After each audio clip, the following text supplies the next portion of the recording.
This hearing of the Committee on Oversight and Accountability will come to order. I want to welcome everyone here today, and I know we also want to welcome Speaker Johnson, who is also in attendance today. Without objection, the chair may declare a recess at any time. I now recognize myself for the purpose of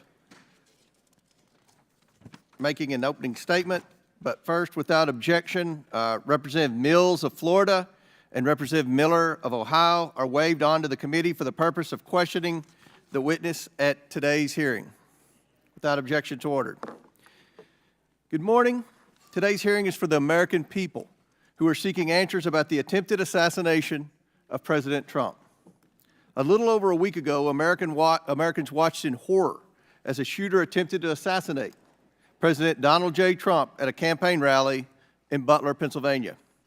The gunman nearly succeeded. The bullet that struck President Trump's head was less than an inch from taking his life. President Trump survived, but one rallygoer, Corey Comparator, tragically did not. Two others were seriously injured. It was a horrifying moment in American history. The horror was exceeded only by the bravery of the law enforcement agents who threw themselves in harm's way when shots were fired, the bravery of a crowd unwavering in its refusal to panic, and the bravery of a bloody President Trump refusing to run. While we give overwhelming thanks to the individual Secret Service agents who did their jobs under immense pressure, this tragedy was preventable. The Secret Service's protective mission is to protect U.S. and visiting world leaders and safeguard U.S. elections through protection of candidates and nominees. The Secret Service has a zero-fail mission, but it failed on July 13th and in the days leading up to the rally. The Secret Service has thousands of employees and a significant budget, but it has now become the face of incompetence. The committee has a long track record of providing oversight of the Secret Service.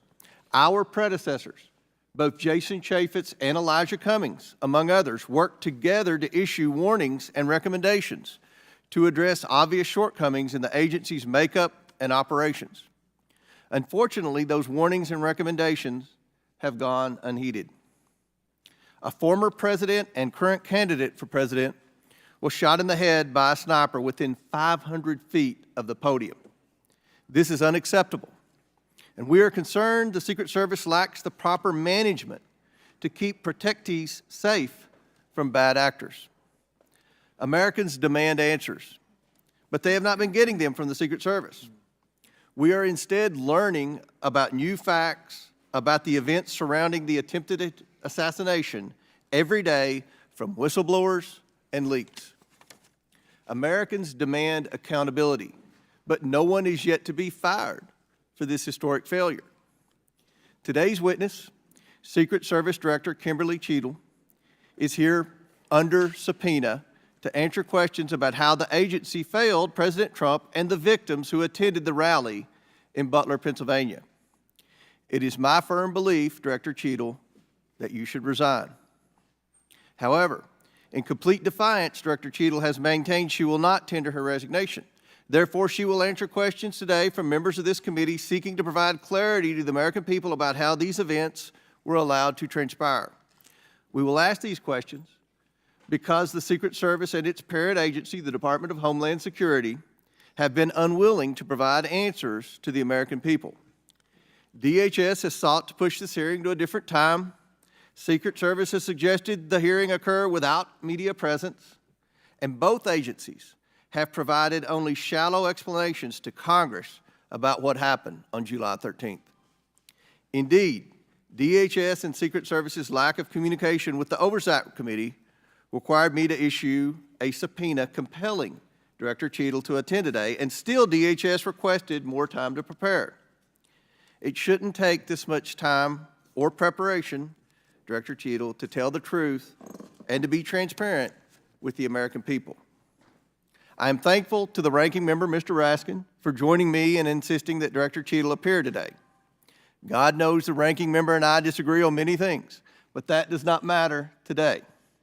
The safety of Secret Service protectees is not based on their political affiliation, And the bottom line is that under Director Cheatle's leadership, we question whether anyone is safe. Not President Biden, not the First Lady, not the White House, and certainly not the presidential candidates. The July 13th assassination attempt is one of the darkest days in American political history. It represents the ugliest parts of what American politics has become: hatred of each other and a dangerous turn to extremism. Before we are Republicans or Democrats, we are Americans. If we place our political affiliations above our duty and love of country, we cannot maintain a country. We must ensure our republic is strong, and our republic cannot be strong when our leadership, our elections, our institutions, and our candidates are threatened by extremism and violence.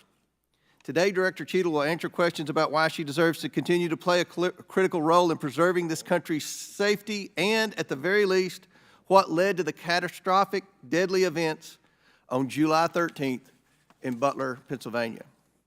Again, I do not believe Director Cheatle deserves to maintain her position as head of the Secret Service, but members of the American people will make their own decisions based on her answers today. I urge Director Cheatle to be transparent and forthcoming in her testimony today. Americans deserve no less.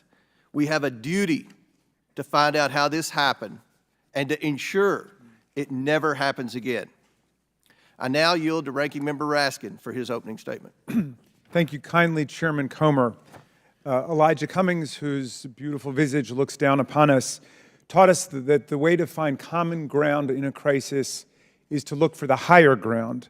And last week, Chairman Comer and I came together to reach for that higher ground. We made a joint statement condemning the mass shooting and assassination attempt against former President Trump as a grave assault on our democracy. As we wrote, "We are united in condemning all political violence." I join the good chairman in expressing condolences to the family of Corey Comparatori and in sending healing wishes to the wounded victims also of this atrocious act of violence. Some are calling it a miracle that former President Trump escaped this AR-15 attack, unlike so many thousands of our fellow citizens who have been killed or seriously wounded in other AR-15 shootings. Whether this miracle is of divine providence or of an adventitious nature will be up to each of us to ponder, but our job in Congress is not simply to marvel at miracles or count on good luck, but to act as public policy legislators to do whatever we can to prevent future political violence, attempted assassinations, and mass shootings. The chairman and I are thus determined to get to the bottom of the stunning security failures that enabled this 20-year-old lone gunman who borrowed his father's AR-15 to perpetrate a mass shooting and assassination attempt at an event protected by the Secret Service as well as state and local police. We'll ask hard questions of Director Cheatle today in order to identify and understand the shocking security failures that occurred and to help transform the operations of the Secret Service to prevent anything like this from happening again.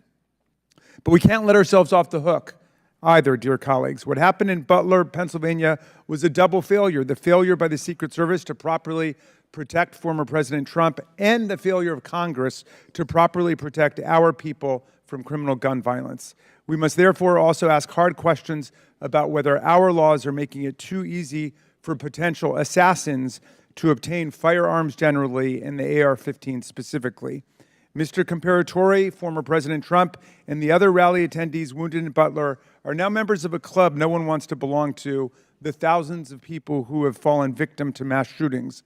Last year, we had 655 mass shootings in America, defined as 4 or more people being shot or killed in a single event, not including the shooter. 712 people died and nearly 2,700 people were wounded in these attacks in 2023. Mass shootings are commonplace. They happen at political rallies and constituent meetings, in our elementary schools, middle schools, and high schools, in churches, synagogues, and mosques, in movie theaters and parades, in nightclubs and grocery stores, in concerts, and on street corners. Here are the worst mass shootings in the last 11 or 12 years. The list is a grim reminder of the horrific damage and death wrought by assault weapons and the AR-15 in particular that have taken the lives of our children, parents, colleagues, and neighbors. This is a very partial list. Mass shootings have become so frequent that we don't even hear about them anymore. Since the mass shooting in Butler, there have already been at least 10 additional mass shootings in America, 2 of which took place the same day that former President Trump was targeted. One of the mass shootings on that violent Saturday, July 13th, happened at 11 p.m. at a nightclub in Birmingham, Alabama, where 4 people were shot dead and 10 others wounded. This means, amazingly, that the Butler attack was not even the deadliest mass shooting to happen in America on that day. A weapon that can be used to commit a mass shooting at an event under the full protection of the Secret Service, together with dozens of state and local police, is obviously an intolerable threat to the rest of us who do not receive such protection and obviously does not belong in our communities. It's time to pass universal background checks and build on this administration's work to ensure that we permanently close the loopholes in the Brady law for gun show purchases, online purchases, and private sales to prevent those weapons from getting into the hands of people we know to be a threat to others. What happened in Butler shows why even closing these loopholes, however, will not keep assault weapons out of the hands of potential assassins and mass murderers. Under federal law, and in the vast majority of states, even young people not old enough to buy a beer legally can legally purchase and own the AR-15 and carry it in public. The shooter in Butler used his father's AR-15. We have to find the courage and resolve to pass a ban on the AR-15 and other assault weapons. A ban has broad support. Even the New York Post loudly endorsed such a ban in 2019. We have passed an assault weapons ban before. Republicans and Democrats together passed it in 1994. Alas, in 2004, we allowed the ban to expire. We know this weapons ban worked. One study found that in the decade that followed the ban's lapse, mass shootings went back up 183%, and deaths from mass shootings went up 239%. But even as we change the Secret Service and act to ban weapons of war like the AR-15, we still will have fallen short of our duty if we fail to denounce every instance of politically motivated violence in whatever form it takes. Republicans and Democrats, again, have come together to denounce this assassination attempt, just as we did the violent attempts on the lives of our colleagues, Representative Stephen Scalise and Representative Gabby Giffords, and on Paul Pelosi, the husband of Speaker Nancy Pelosi, who was attacked and brutalized in his home. And in the immediate aftermath of the January 6th mass violence waged against Congress and the Vice President and the constitutional transfer of power, Democrats and Republicans alike, including Senator McConnell, Chairman Comer, and other colleagues, all denounced this violent assault on our democracy that wounded approximately 140 officers from the U.S. Capitol Police and the Metropolitan Police Department. And I commend them for acting to denounce that attack, just as Democrats moved swiftly to denounce the attack on Congressman Scalise. Political scientists tell us that authoritarian attacks on democratic institutions begin with political parties refusing to disavow or openly embracing political violence. We have to reject that on a strong bipartisan basis, as Chairman Comer and I have done, even as we ensure our Secret Service is up to its vital task of protecting presidents and candidates, and as we work to ensure that America, the streets of our country, are free from the violence of weapons of war. Thank you, Mr. Chairman, and I yield back to you. Thank you. Gentleman yields back. Today we are joined by Kimberly Cheatle, who was sworn into office on September 17, 2022 as the Director of the United States Secret Service. Prior to her appointment, Director Cheatle was Senior Director of Global Security at PepsiCo. Before her role at Pepsi, she served 27 years in the Secret Service. Pursuant to Committee Rule 9G, the witness will please stand and raise her right hand. Do you solemnly swear or affirm that the testimony that you are about to give is the truth, the whole truth, and nothing but the truth, so help you God? Let the record show that the witness answered in the affirmative. Thank you. We certainly appreciate you being here today and look forward to your testimony. We normally limit testimony to opening statement to 5 minutes, but take all the time that you need. Obviously, the rules that we will abide by, when you're finished with your statement, we will then turn to questions. Each member will have 5 minutes. And just a note to the members, I'm going to strictly adhere to the 5 minutes. Once 5 minutes is up, I will hit the gavel. If the director is in the process of answering a question, we'll certainly let her finish her answers, and then we will move on. We're going to have about 100% attendance here today, plus a few additional add-ons. So this will be a very lengthy hearing, and we want to make sure every member gets their 5 minutes uninterrupted to be able to ask these important questions in this very bipartisan hearing today. I now recognize Director Cheatle for your opening statement. Thank you. Good morning, Chairman Comer, Ranking Member Raskin, and distinguished members of the committee. My name is Kimberly Cheatle, and I am the Director of the United States Secret Service. I appreciate the opportunity to appear before you today. The assassination attempt of former President Donald Trump on July 13th is the most significant operational failure of the Secret Service in decades, and I am keeping him and his family in my thoughts. I would like to offer my sincerest condolences to the family of Corey Comparator, a former fire chief and a hero who was killed in this senseless shooting. I would also like to acknowledge those who were injured in Butler, David Dutch and James Copenhagen, and I wish them a speedy recovery. I would be remiss if I did not also extend my condolences on the passing of your colleague, Congresswoman Sheila Jackson Lee. Ms. Jackson Lee was always engaged in the oversight of the Secret Service, and her passing is a great loss to this body. The Secret Service's solemn mission is to protect our nation's leaders. On July 13th, we failed. As a director of the United States Secret Service, I take full responsibility for any security lapse of our agency. We are fully cooperating with ongoing investigations. We must learn what happened, and I will move heaven and earth to ensure that an incident like July 13th does not happen again. Let me state unequivocally, nothing I have said should be interpreted to place blame for this failure on our federal, state, or local law enforcement partners who supported the Secret Service in Butler. We could not do our job without them. We rely on the relationships built over years of working together to secure events and conduct investigations. Our agents, officers, and support personnel understand that every day we are expected to sacrifice our lives to execute a no-fail mission. As witnessed on July 13th, our special agents shielded former President Trump with their own bodies on stage while shots were being fired. Selflessly willing to make the ultimate sacrifice without hesitation, I am proud beyond words of the actions taken by the former president's detail, the counter-sniper team who neutralized the gunman, and the tactical team who was prepared to act. I will be transparent as possible when I speak with you, understanding, though, at times that I may be limited in providing a thorough response in this open setting due to associated risks with sharing highly sensitive protective methodologies. I do not want to inadvertently provide you today with inaccurate information. Since January 1st, 2024, the Secret Service has successfully secured over 7,500 sites. Every protective advance comes with its own set of challenges and requires a customized mitigation strategy, including specific assets. Security plans are multi-layered, providing 360 degrees of protection.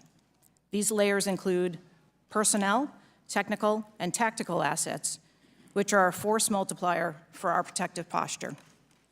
During every advance, we attempt to strike a balance between enabling the protectee to be visible and our protective requirements to be secure. I know this because I have spent 29 years in this agency. I came up through the ranks. I've secured events for every president since President Clinton, supervised on Vice President Cheney's detail, led our training center, oversaw all of the investigations and protective visits in the state of Georgia, supervised on Vice President Biden's detail, and the agency's entire protective mission during the Trump administration. The comprehensive advance process involves collaborative planning between our Secret Service, the protectee's staff, local law enforcement partners, and the level of security provided for the former president increased well before the campaign and has been steadily increasing as threats evolve.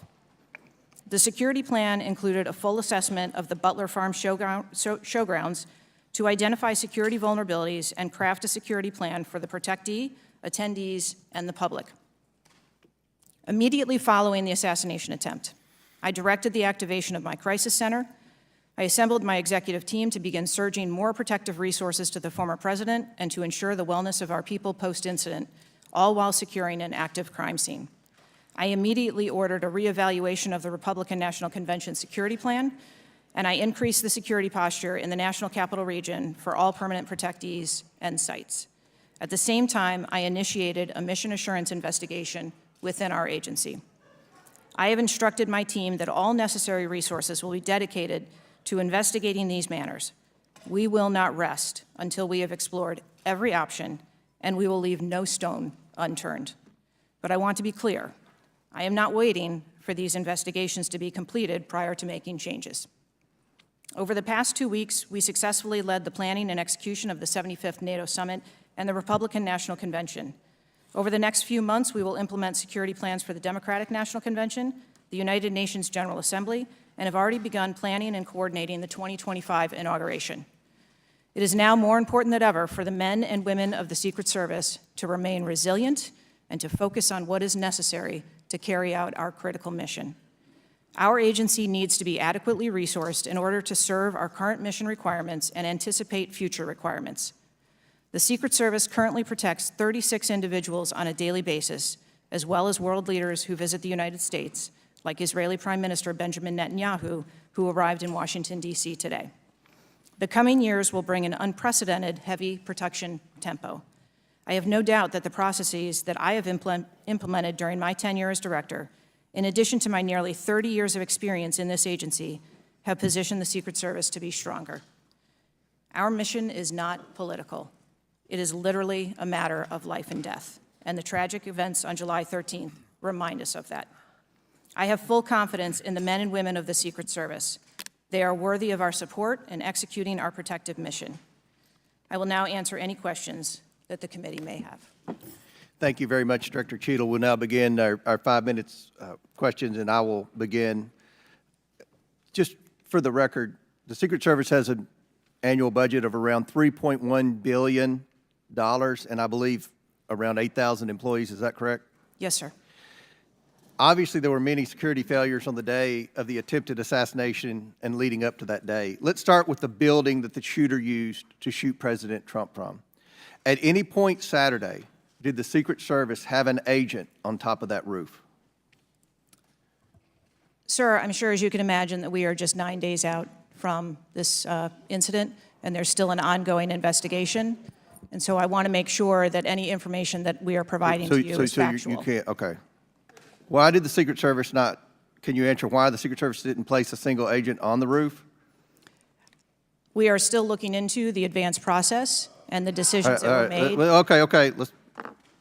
Wasn't that building within the perimeter that should be secured? Do we agree with that? The building was outside of the perimeter on the day of the visit.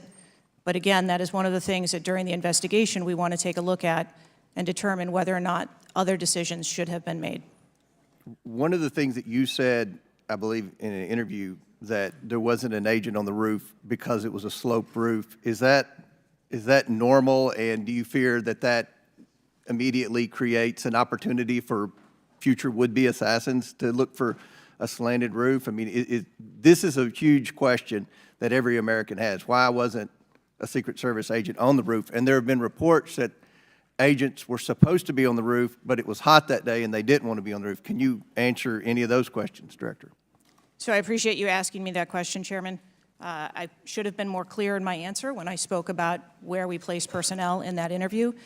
What I can tell you is that there was a plan in place to provide overwatch, and we are still looking into responsibilities and who was going to provide overwatch. But the Secret Service in general, not speaking specifically to this incident, when we are providing overwatch, whether that be through counter snipers or other technology, prefer to have sterile rooftops. Did the Secret Service use any drones for surveillance that day? So again, I'm not going to get into specifics of that day in itself, but there are times during a security plan that the Secret Service does deploy an asset like a drone. There were reports that the shooter used a drone just a few hours before the rally start time. Is that accurate? I have heard those same reports, and again, am waiting for the final report. Do you know, if you can't answer the question, that's your answer. But can you answer this? Do you know, I'm not asking yes or no, but do you know if the shooter used a drone before the shooting? That information has been passed to us from the FBI. How many Secret Service agents were assigned to President Trump on the day of the rally? Again, I'm not going to get into the specifics of the numbers of personnel that we had there, but we feel that there was a sufficient number of agents assigned. There are reports that several agents assigned to the rally on July 13th were temporary agents, agents not normally assigned to President Trump. Is that accurate? What I can tell you is that the agents that were assigned to former President Trump are Secret Service agents that provide close protection to him, and that was what was actual on that day. How many temporary agents were there that day? Quite frequently, sir, during campaign events, the Secret Service utilizes agents from HSI or the Department of Homeland Security. You don't know to how help many? supplement you can't answer? our plan. Have the investigators reconstructed the shooter's precise movements over the past days, weeks, and months? So, again, We need to have confidence that if the FBI is leading this investigation, that they're leading a credible investigation, because there's some of us sitting up here today that don't have a lot of confidence in the FBI. So I will repeat the question. Have the investigators reconstructed the shooter's precise moments over the past days, weeks, and months? I understand your question, Chairman, and I share your concerns about wanting to make sure that we have factual information. The FBI is conducting a criminal investigation. The Secret Service is conducting an internal investigation. There are a number of OIG investigations, and there is the external investigation that the President Last question for me. Before July 13th, had the Trump detail requested additional resources? What I can tell you is that for the event on July 13th, the details that were the assets that were requested for that day were given. Okay. My time has expired. Chair now recognizes Ranking Member Raskin for 5 minutes. Thank you, Mr. Chairman. It's been reported that before former President Trump got up on the stage at around 6 p.m. on Saturday, July 13th, that the local police had identified and even photographed a man who was acting suspiciously. And this man, who turned out to be the gunman, had been flagged as a potential threat. Is that accurate? What I can say is that the individual was identified as suspicious. So he was known to be suspicious before former President Trump took the stage. That is the information I have received. Why was he allowed to take the stage with a suspicious person having been identified in the crowd? So I appreciate the question, and I'd like to make 2 points. If the detail had been passed information that there was a threat, the detail would never have brought the former president out onto stage. That is what we do, and that is who we are. We are charged with protecting all of our protectees. So you distinguish between someone who is suspicious and someone who's threatening, is that right? I do. There are a number of times at protective events where suspicious people are identified, and those individuals have to be investigated and determined what is it that identifies that person as suspicious. So did you deny a request for additional resources that had been made by the Trump campaign? There were no assets denied for that event in Butler on the 13th. I see. So you're saying there were requests made for additional assistance for other specific events rather than for the campaign as a whole. Is that right? I'm sorry, I'm not understanding. Well, you seem to say that there were not additional resources requested for that event. And forgive me for being unfamiliar with this. Is it requested event by event, or is it requested just in general for the campaign? So if I can explain the advance process, when an event or a venue is identified by, in this case, campaign staff, then the campaign staff works together with Secret Service agents who go out and conduct an advance. Generally, that is a 5-day time period where those discussions are had about what the perimeter is going to look like, what the size of the event is, what the venue is, and then from there, there is a request made to mitigate potential risk and threat. And I'm saying that on that day, the requests that were pushed forward were granted. So the Secret Service did not know that the gunman actually had a weapon before President Trump was allowed to get up on the stage? To the best of our knowledge and the facts that we have at this point, that is correct. So can you answer this question, which I think is on the mind of most Americans thinking about this? How can a 20-year-old with his father's AR-15 assault weapon climb onto a roof with a direct 150-yard line of sight to the speaker's podium without the Secret Service or local police stopping him? So again, sir, I will say we are 9 days out from this event, and I would like to know those answers as well, which is why we are going through these investigations to be able to determine that fully. Okay. It's been reported that the shooter was not carrying a driver's license or any form of identification. They had no idea who he was, but then he was quickly identified, I think within 30 minutes, by using the serial number on the AR-15 under a tracing system that is now controversial. Some people say we should get rid of it. Some people want to keep it. But is that right, that the serial number was the key information which led to the identification of the shooter? That is my understanding, sir, yes. Okay. If an American citizen were just to stop you and say, Director Cheatle, we support your work to the tune of billions of dollars and thousands of employees, what went wrong? What would you say?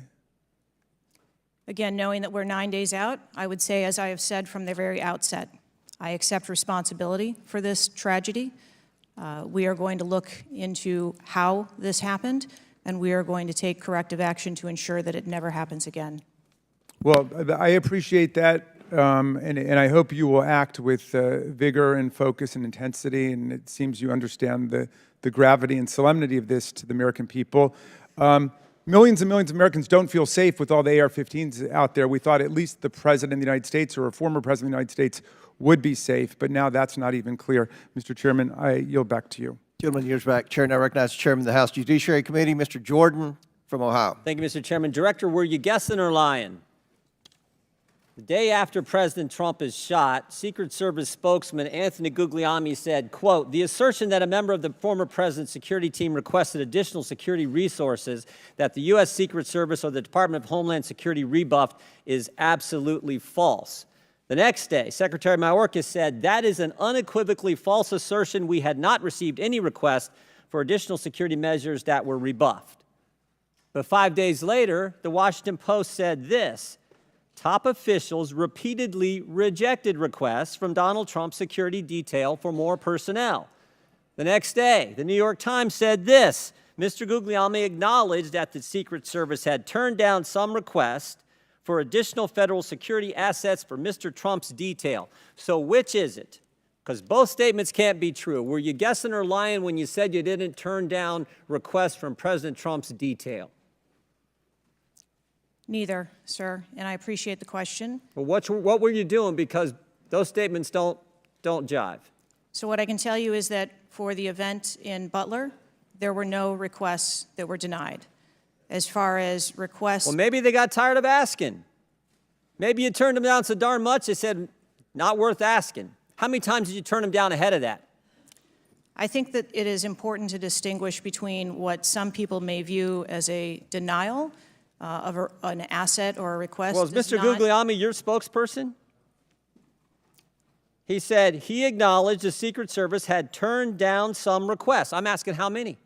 A denial of a request does not equal a vulnerability. Well, tell me what it is. There are a number of ways that threats and risks can be mitigated with a number of different assets, whether that be through personnel, whether that be through technology, or other resources. Well, tell the committee which it was. They asked for additional help in some form or another. You told them no. How many times did you tell them no, and what did you tell them no to? Again, I cannot speak to specific incidents, but I can tell you in general terms, the Secret Service is judicious with their resources based on... What does some requests mean? How many times? Some indicate requests is plural. So more than once they asked for additional help and you turned them down. What did they ask for, and how many times did you turn them down? Pretty basic questions. So again, without having all of the details in front of me, sir, what I can tell you is that there are times... You didn't get briefed on how many times you turned down the Trump detail when they asked for additional help? I'm sorry. You didn't get briefed on that before you came to this hearing, knowing you were going to get asked that question? What I can tell you is that in generic terms, when details make a request, there are times that there are alternate ways to cover off on that threat or that risk. But that's not what he said. He said they were denied certain requests, some requests. This is your spokesperson, not me talking. This is the Secret Service talking. And what a change from absolutely false, unequivocally false to, oh, by the way, there were some times where we didn't give them what they wanted. That's a huge change in 5 days. And the fact that you can't answer how many times you did that, that's pretty darn frustrating, not just for me, but for the country. I hear your frustration. Let me ask you this. Were any of those requests denied to President Trump's detail after you knew about the Iranian threat? What I can tell you, again, I don't know the specifics, is that there are times when we can fill a request. It doesn't necessarily have to be with a Secret Service asset or resource. We can fill that request with locally available assets. You spoke to anyone at the White House since July 13th? Yes, I have. Who'd you talk to? I have briefed the President and the Vice President. Talked to the First Lady? No, I have not. Talked to the White House staff? Anyone in the White House communications? No, I have not. Have you talked to the counter sniper who took the shot that took out the bad guy? Yes, I have. And can you tell us about that conversation? I would not want to reveal conversations that I've had with my employees. But that's exactly the kind of information the American people want to know. American people who pay your salary. I understand. This is an ongoing investigation, and Who's all doing the investigating at Secret Service? I know the Inspector General, but is there also an internal investigation in addition to the Inspector General? We are conducting a mission assurance investigation internally, yes. You know what it looks like, Director? It looks like you won't answer some pretty basic questions. It looks like you got a 9% raise and you cut corners when it came to protecting one of the most important individuals, most well-known individuals on the planet. A former president, likely the guy who's going to be the next president. It looks like you guys were cutting corners. That's what it looks like to me. Is that true? I am here today because I want to answer questions, but I also want to be cautious. You might want to, but you haven't answered. I don't think you've answered one question from the chairman, the ranking member, or me. Well, we got a lot of other people asking. We'll see if your record improves. But right now, you haven't answered, I don't think, any questions. I yield back. Gentleman yields back. Chair now recognizes Ms. Norton from Washington, D.C. Thank you, Mr. Chairman.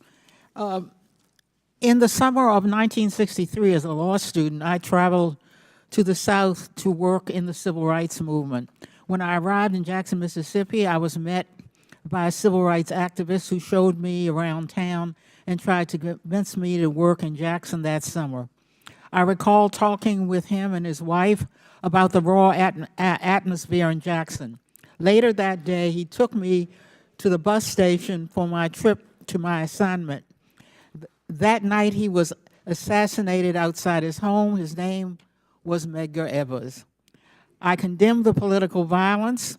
It is a threat to democracy.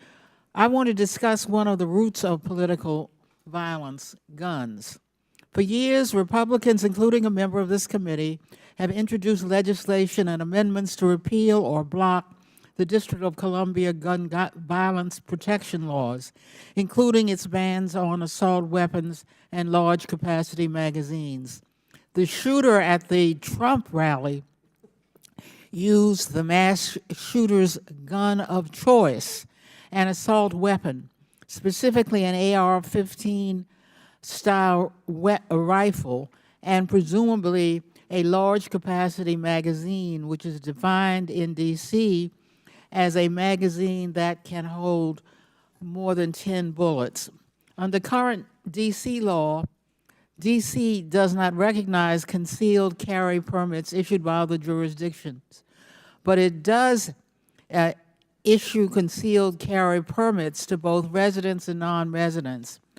However, D.C. imposes a number of requirements on concealed carry applicants, including suitability, such as not having exhibited a propensity for violence or instability. Moreover, D.C. residents restricts where the guns can be carried, such as a political demonstration near the White House and Naval Observatory or near people under Secret Service protection provided the permit holder has been given notice. This week, the House is expected to consider the fiscal year 2025 Financial Services and General Government Appropriations Bill. This Republican-drafted bill would allow an individual with a permit to carry a concealed handgun issued by a state or territory to carry a concealed handgun in D.C., regardless of that jurisdiction's permit requirements. A Republican has filed an amendment to that provision to allow such an individual to carry a magazine of any size with that handgun.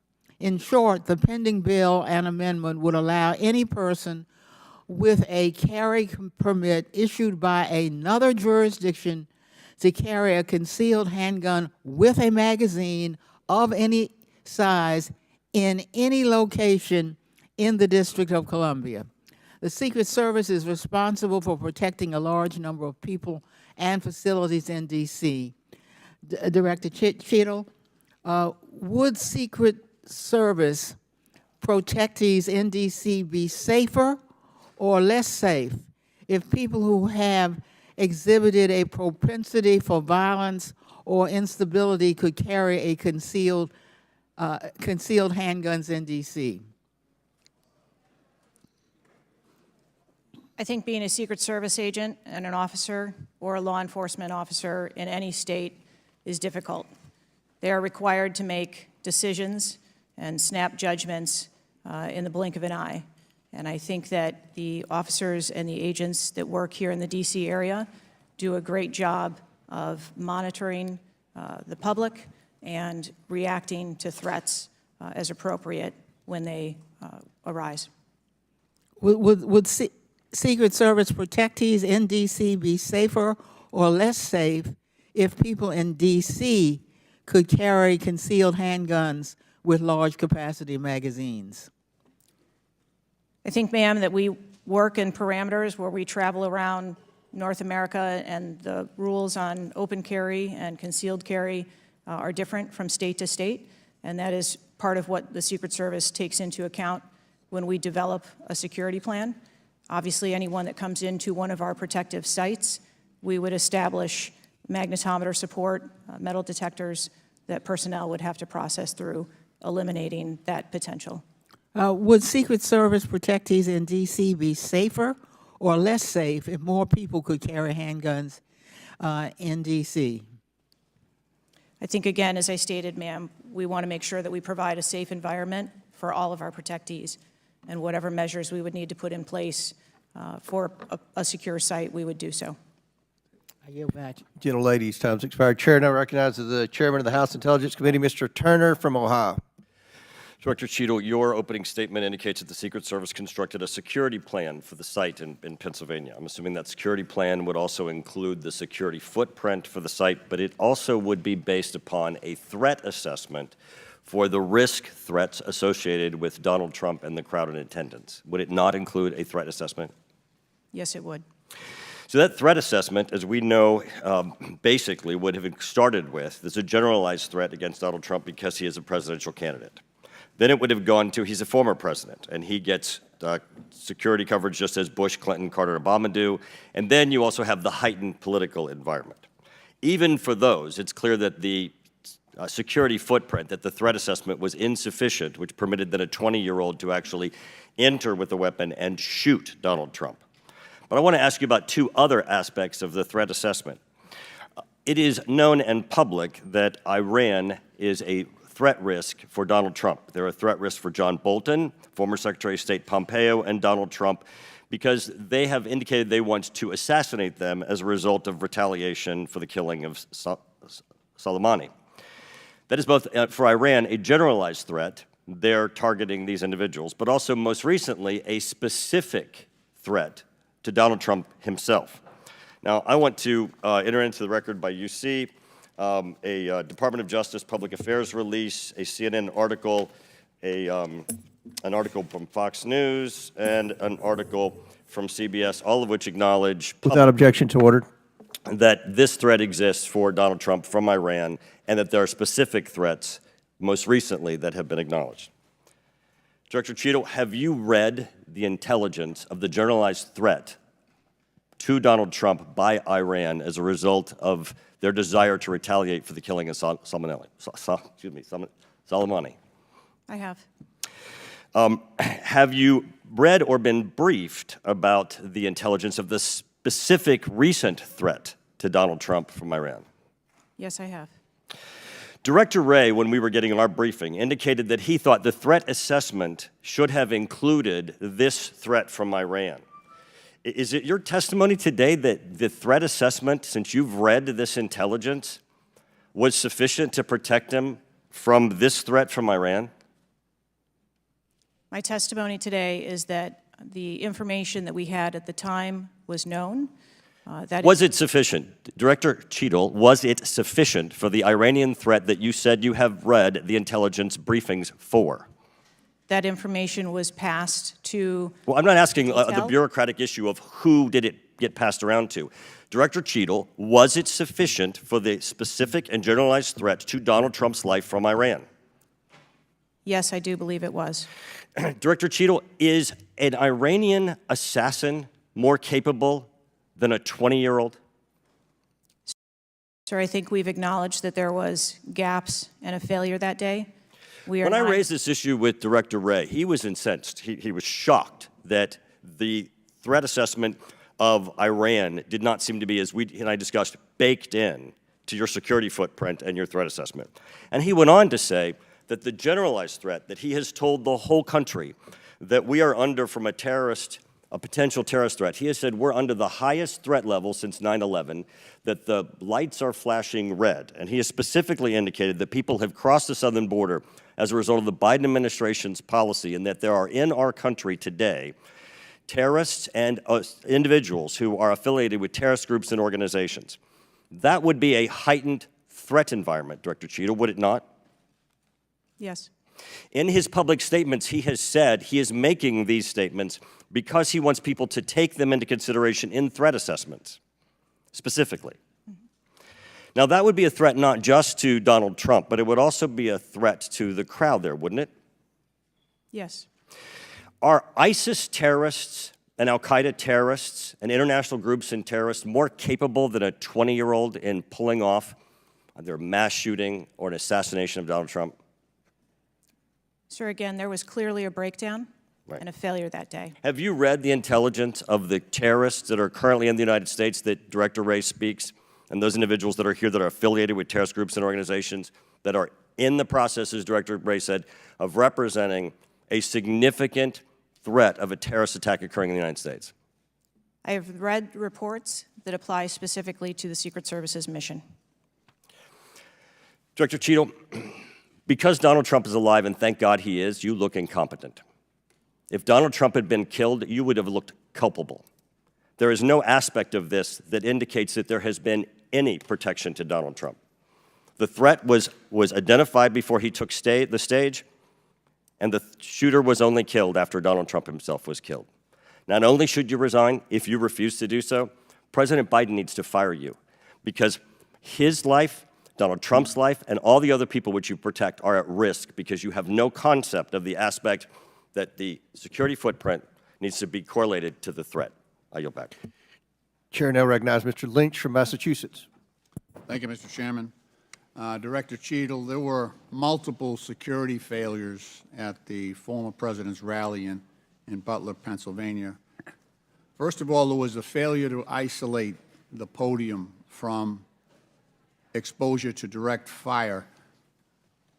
Do we know who made that decision to allow that rooftop to remain as an unprotected area? Do we know who came up with that security plan that omitted that? Sir, I don't have a specific person to identify for you. Okay, well, that's what I'm looking for, so let's move on. There's also a breakdown in security and failure to confront the shooter over an hour before the former president began his remarks. when the shooter was identified as a person of interest. What particularly allowed agents or law enforcement to identify him as a person of interest? So I appreciate the question, and again, I will say that we are 9 days out, and there are a multitude of interviews that are still taking place. Okay, so did he have a rangefinder? There were some reports that the individual had a rangefinder. That would certainly raise my suspicion. Did he have a rangefinder? Yes, he did, but may I explain that at a number of our sites, especially when you're at outdoor venues, a rangefinder is not a prohibited item. It is sometimes an item that is brought in by individuals if you're going to be in the back. Did anybody confront him on that? Anybody ask him questions? What are you doing with the rangefinder? Anybody confront him on his presence where he was in proximity to the president? So again, to my knowledge, I believe that that was the process that was taking place, was to locate the individual. Did they confront him? Did they go up to him? Did they talk to him? I do not have those details at Okay, this time. those are important details. There was also a failure to communicate between law enforcement to act quickly upon information provided by either local law enforcement or rally attendees that the suspect was positioned on the roof. There were minutes of delay before any meaningful action was taken, even though he was several hundred feet from the podium, and this was obviously minutes before the shooting.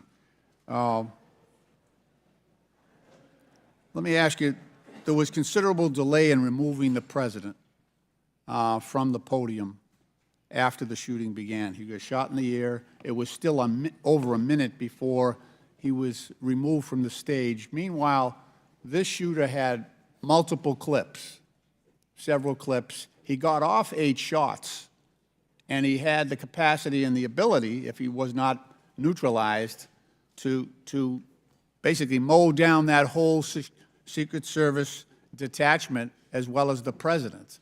What, from your own investigation, caused that delay under the circumstances? What I can tell you is that when the agents identified that the shooting was taking place, in under 3 seconds, they threw themselves on top of the president. I understand that. There was heroism there. No question about it. No question about it. But protocol would indicate, and these are,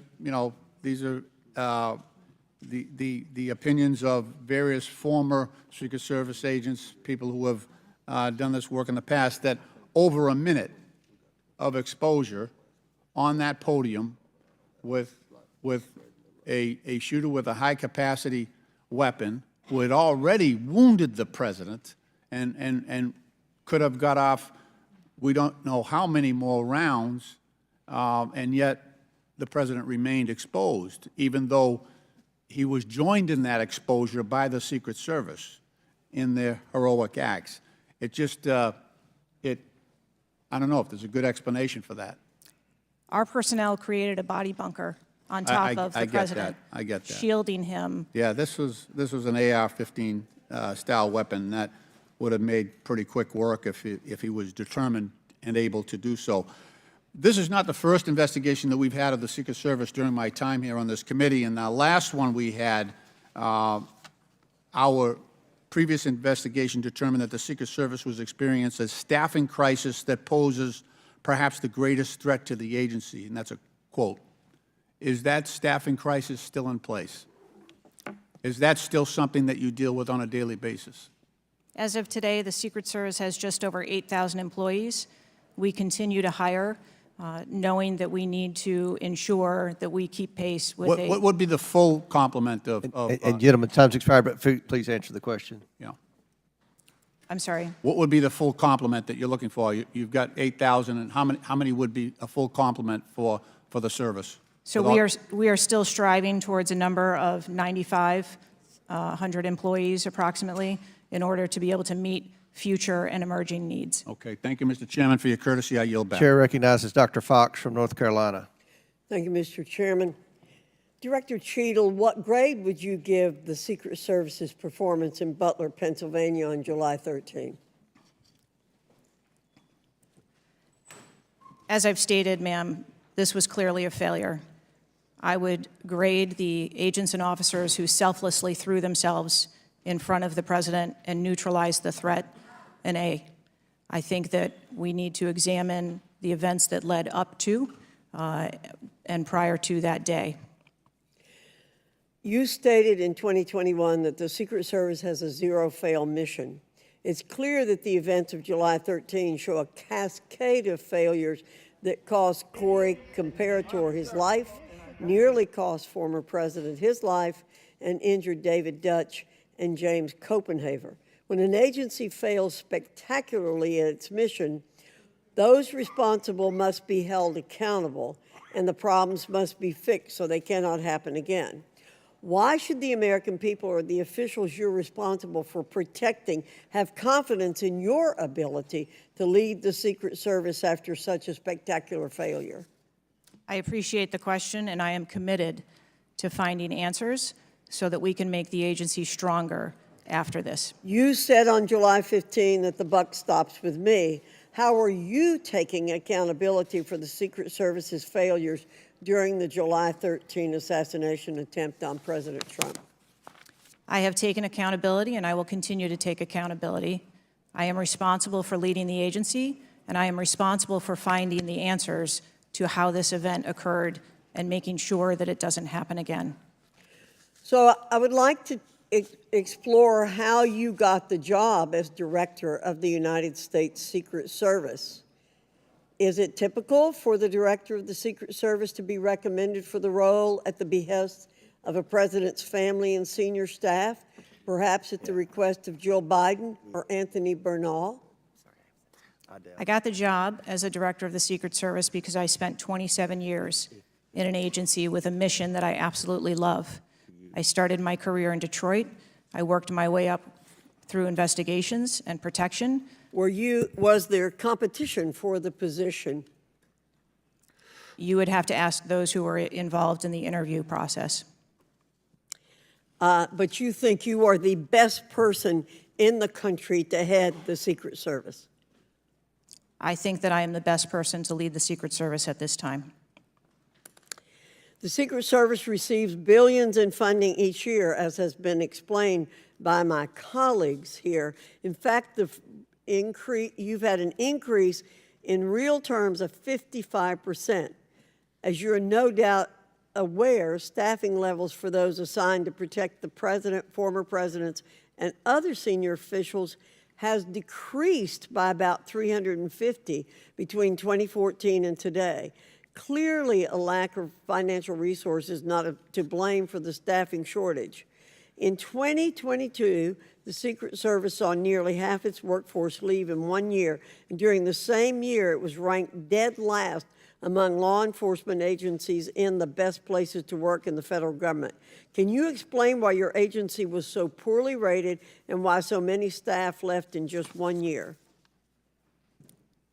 So with all due respect, I dispute the statistic of half of the employees leaving in 2022. I think that has been inaccurate data that's been reported out there. But what I can tell you is, as I have returned as the director of the agency, we have had an increase in hiring and staffing and an increase in resources, and we are committed to continue to hire so that we can be staffed appropriately to meet the dynamic mission that we have. Well, you may want to dispute it, but it's out there. My understanding, given the high-profile failures and rotten culture at the Secret Service during your nearly two-year tenure, why should the American people have any confidence in your ability to lead the Secret Service to perform its zero-fail mission to protect our senior leaders? The Secret Service has an incredible culture. Our men and women place service over self. They come in every day willing to risk their lives for our protective mission, and they work investigations that thwart people who would do harm to children, child exploiters. We have an incredible mission, and our culture is we will get the job done no matter what. Well, those on the front line certainly have a great culture, and they were willing to risk their lives for President Trump. but I'm not sure the leadership at the agency has this right kind of culture. I yield back, Mr. Chairman. Chair now recognizes Mr. Conley from Virginia.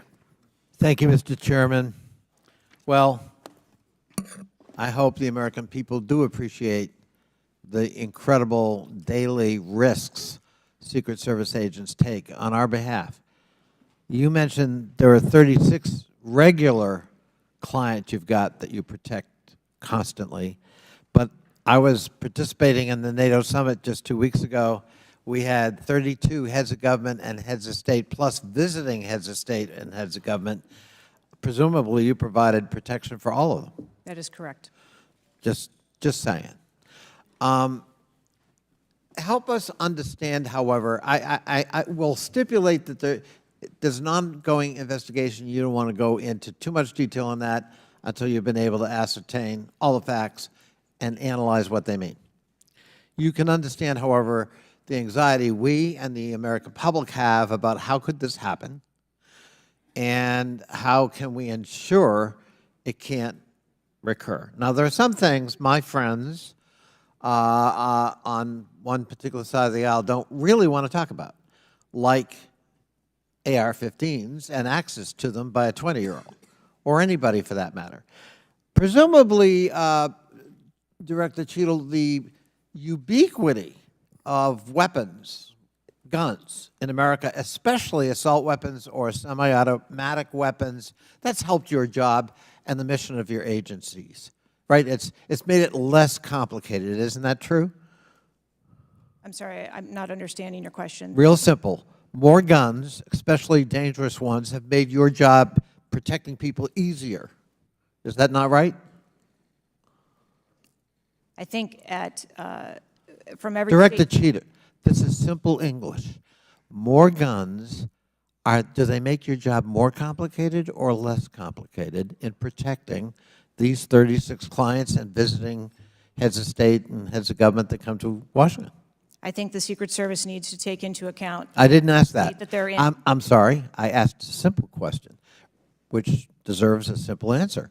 The ubiquity of guns, dangerous weapons in America, like AR-15s, has that made your job, that is to say the mission of the Secret Service, easier or more difficult? I think the threat environment for protecting our Secret Service protectees is always difficult, and that's dynamic, and it's always evolving. We stipulate it's always difficult. Again, this is a simple one. Does the ubiquity of guns make your job easier or more difficult today? I understand the Second Amendment rights of individuals. I didn't ask that question. I'm not questioning the Second Amendment. I'm asking a simple analysis, Director Cheatle. And I can tell you, you're not making my job easier in terms of assessing your qualification for continuing on as director. Please answer the question. You're the head of the Secret Service. You're speaking on behalf of 8,000 members who put their lives on the line. We just had a failure by your own admission. Do guns make your job easier or harder? I think the job of the Secret Service is difficult on every day, and we need to make sure that we are mitigating all threats, whether that be That weapons, isn't my question. personnel. That is not my question. And now I think you're evading the answer, which is not a hard one. I am sorry that you feel that way, sir. How else could I feel, Director Cheatle, when you're clearly avoiding a direct answer to a very simple declarative question? We almost lost a presidential candidate the other day. A 20-year-old had access to his father's AR-15 and got on top of a roof within 500 yards or feet of the podium. And I'm asking you, did the availability of that AR-15, which is replicated all across America, make your job harder or easier? And you're not willing to answer that question? And you think and you wonder why we might have a lack of confidence in your continued ability to direct this agency? I understand your question, and that's the environment. Well, if you understand my question, why not answer it? Because it's the environment that the Secret Service works in every day. That doesn't tell me anything. That's the environment we work in. I had an attack on my office a year ago. I know a little bit about violence too. He came to kill me. When he couldn't, he beat one of my staffers 8 times with a baseball bat on the head. We live with the threat of violence. But a simple answer from the director of the Secret Service would be helpful. And I'm sorry you've chosen to evade it. I yield back. Chair now recognizes Mr. Grofman from Wisconsin. Thank you. When this guy took the shots, he climbed a ladder to get on the roof, correct? I'm unable to answer details of exactly how the individual accessed the roof at this time. Do you know when if he did use the ladder, do you know when the ladder was placed there? Was the ladder there 2 days before, just the night before? Do you have any information at all as to when the ladder got there? I would like to be able to answer those questions. The FBI is still conducting an investigation. How did the rifle get to the roof? Again, sir, at this time, I'm unable to answer questions to provide Have clarity. they cleaned the roof since the assassination attempt? Have they cleaned the roof? Right. Has anything been done to the roof? Is it just like it was, whatever, 10 days ago, or not? Has anything been done to the roof? I don't have an answer for that. Okay. Were President Trump's normal agents normally assigned to him there that day? Yes. There was these were the same agents that were always there? Yes, sir. The people that are assigned to his detail were working on that day. Okay, there's stuff on the internet that says they were not there that day, but these are the same agents who are routinely there? Yes, sir. Okay. Do we know which agents fired the shots that finally took down the potential assassin? Yes, sir, I do. Can you give us those names or the background of those agents? I would not offer their name up in this setting, but it was one of our technical officers, our counter snipers.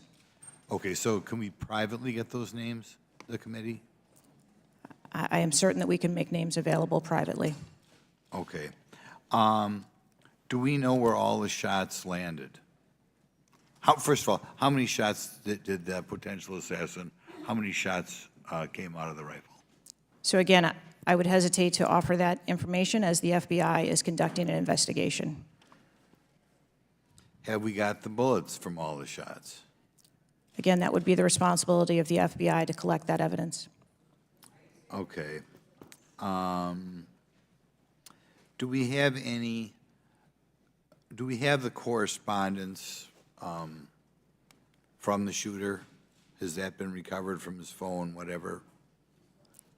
Again, I would have to defer you to the FBI for details on that investigation. Okay. You've spent some time trying to change the makeup of the Secret Service.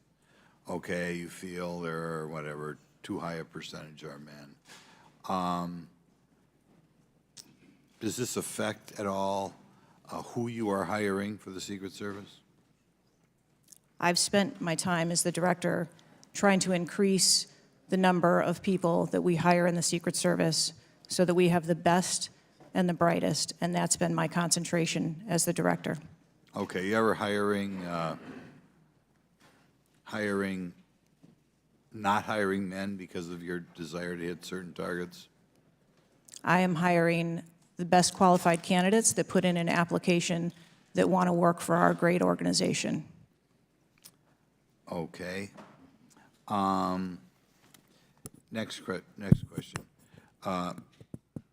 The shooter obtained a direct sight of President Trump from the position on the rooftop. I assume that is not something that should ever happen. It should never happen. Do you want to elaborate a little on how that happened, or what you wish you had done differently, or would do differently next time there's a Trump rally? Again, sir, the facts of this particular event are still unfolding. 9 days, there have been a number of reports that have been out there, so I do not want to provide information that perhaps would contradict something that has been erroneously reported or is not factual. But there clearly was a mistake, and we will take every effort to make sure that this never happens again. Could you elaborate why you want 1/3 of the Secret Service to be women? I've never stated that I want 1/3 of the Secret Service to be women. 30% or something? You had some target, no? Okay, Would you gentlemen yield? I'll yield. What was, Director, what was erroneously reported? You said, to Mr. Grothman's question, you said something was erroneously reported. What are you referring to? I'm referring to their... His question was in the context of the shooter using a ladder to get on the building. What was erroneously reported? Because you won't tell us anything, but you'll tell us something that wasn't reported accurately? I'm saying, sir, that there have been a number of reports that are out there that have been speculation, and until we have the actual facts, I don't want to report anything that would contradict speculation that has been out there. Thank you, gentlemen, for yielding. Chair recognizes Mr. Krishnamurti from Illinois. Thank you, Mr. Chair. Thank you, Mr. Ranking Member, for bringing us together this morning. One question I get asked a lot from my constituents is, what can Congress actually do to stop this from happening again? And I'd like to share a graphic from a very recent study conducted by Professor Robert Pape, a world-renowned expert in combating political violence. The graphic shows that 74% of Americans want this Congress to come together to denounce political violence of all stripes, and you can tell it's across party lines. I commend the chair and ranking member for putting out the statement the other day condemning political violence, and to further this effort, I'd like to ask all my colleagues to join Dr. Brad Wenstrup and me in introducing a resolution that we think can secure unanimous House passage in deploring and condemning political violence, and we will be circulating that resolution shortly. Director Cheatle, as you know, the shooter began shooting at 6:11 p.m. Eastern on July 13th. NBC reported that at 5:51 p.m., 20 minutes before the shooting began, the state police informed the Secret Service of their concern. Now, the rally was not paused at that point, correct? No. And according to NBC, just 2 minutes later, at 5:53 p.m., the Secret Service notified its snipers about the gunman. The rally wasn't paused at that point either, correct? No. Let me show you some video footage by rally goers. If you could play the video on the screen up here. This was taken 2 minutes before the shooting started. If you could turn up the volume. Criminals. We have criminals. We have drug dealers. We have people that should not be here. Right on the roof. It's much tougher than Now. it happens. You went right on the roof, big guy. Up here. Ma'am, that doesn't look like suspicious behavior. That looks like threatening behavior to me. And the rally wasn't paused at that point either, correct? I can tell you, as I stated earlier, sir, that the moment that the shift surrounding the president were aware of an actual threat. That's a threat right there. The guy's on the roof and everybody's yelling at him. Yes. And directing the officer's attention to him. The rally was not paused at that point, correct? We are currently still combing through communications and when communications were passed. Well, I can point you to this communication. It's 2 minutes before the shots started ringing out. Director Cheatle, yes or no? Was there ever a moment where the Secret Service actually considered pausing the rally? The Secret Service would have paused the rally had they known or been So the told answer is there no. was an actual threat. The answer is no. Correct? I can speak to you in generalities. No, I don't want I don't generalities. I know want all of the specifics. communications The that were- answer is no. You did not consider pausing the rally, correct? The people that are in charge of protecting the president on that day would never bring the former president out if there was a threat that had been identified. Well, they did, because we've now identified 3 points in the 20 minutes before the shooting that the threat emerged. Let me point you to something else, which is the building that the shooter was perched on, seen here. This building is called the AGR building. I'm sure that you're familiar with it. It's no more than 150 yards from the stage where Donald Trump stood, yet the security perimeter was drawn such that the AGR building was placed outside of it.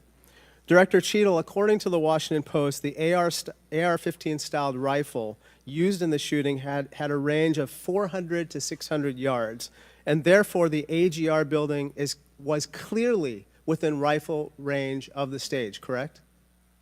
Yes.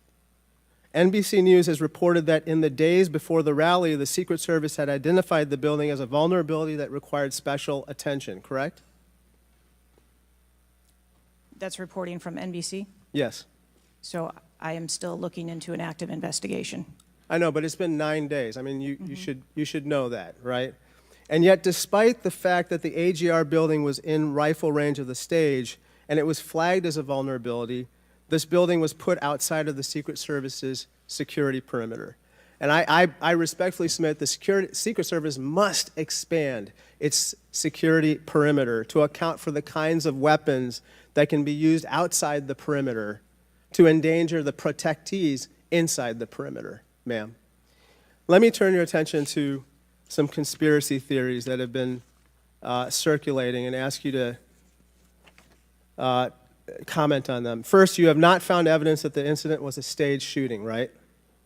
Correct. And you haven't found evidence that this was a result of a conspiracy of high-ranking government officials, correct? Correct. And you have not found evidence that this incident was in fact directed or perpetrated by a foreign state or entity, right? And that's the last question, but I'll let the director answer that, please. Not at this time. Thank you. I yield back. Gentleman's time's expired. Chair now recognizes Mr. Cloud from Texas. Thank you. I just wanted to confirm there was only one counter sniper who took one shot? Is that We had multiple counter sniper teams available yeah, on the that premises, but is only one took one shot? Is that correct, or only one? Day. Correct. Okay. How many spent shell casings were found on the roof? Again, I would have to defer you to the FBI's criminal investigation. Okay. Word is that the car was rigged with explosives. Again, sir, I'd have to defer you To to the the FBI? FBI's investigation. Okay. You're not curious about? You don't communicate with them? No. Okay.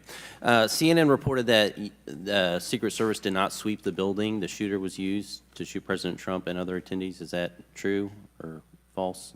So we are conducting a mission insurance investigation and will depend on the information that we obtain from our investigations. Okay. The Secret Service knew there was a suspicious person anywhere from 8 minutes before President walked on stage to 30 to 60 minutes. We have different reports. Was President Trump or his team notified of the threat? I think there's a difference and a distinction between suspicious person. and threat. Yeah. So we are going back and looking at communications to know when the information about a suspicious person was passed to Secret Service personnel. Okay, but was President Trump or his team notified? Again, we are going back and looking to make sure that we have the exact information of when those notifications were made and who those notifications were made to. Okay. I think it's troubling for a lot of us that the number one question everyone in America is wondering is why was the roof left open? And after 9 days, we should at least maybe have a little bit of that information. And when you come to this committee hearing and you don't have anything to say about that, it's very, very troubling. Did you review the security plan for this event? I personally do not review security plans for events that take place across the country. Any of them? We have a number of events that Who's take the place. top level official who reviews the security plans? There's a number of people that review security plans. Who's as they ultimately unfold. responsible for signing off on a security plan?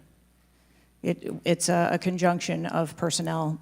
There are people on the ground, there are supervisors on the detail, there are people at headquarters. So there's not one person who says, okay, this is good, it's copacetic, we're going for it? I think much in the way that we build our security plans, where they are No multi-layered. doubt there's teams working different aspects of it, but ultimately, isn't there an individual who signs off on the plan?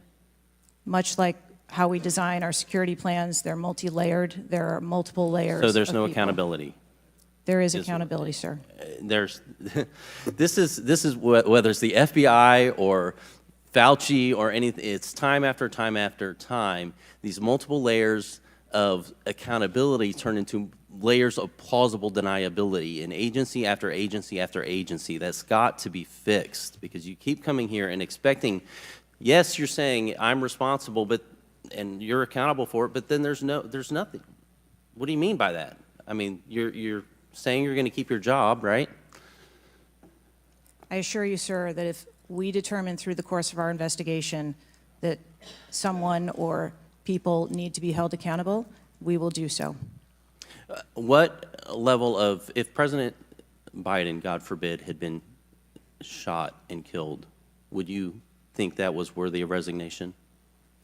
I would do the same thing that I'm doing here, where I would want to make sure that we are conducting an investigation, that there is continuity in that investigation, and that we could find the You answers do not to think what the happened. assassination of somebody under your details worthy of resignation? I think that this event was tragic and deserves answers. The thing that you've said so far is that you want to make sure that this never happens again. The thing is, everyone in America knows that's not the job description that you're tasked with. The job description you're tasked with is to make sure it never happens, period. One of your goals in the strategic plan is to champion diversity, equity, inclusion, and accessibility. You've accomplished the accessibility part.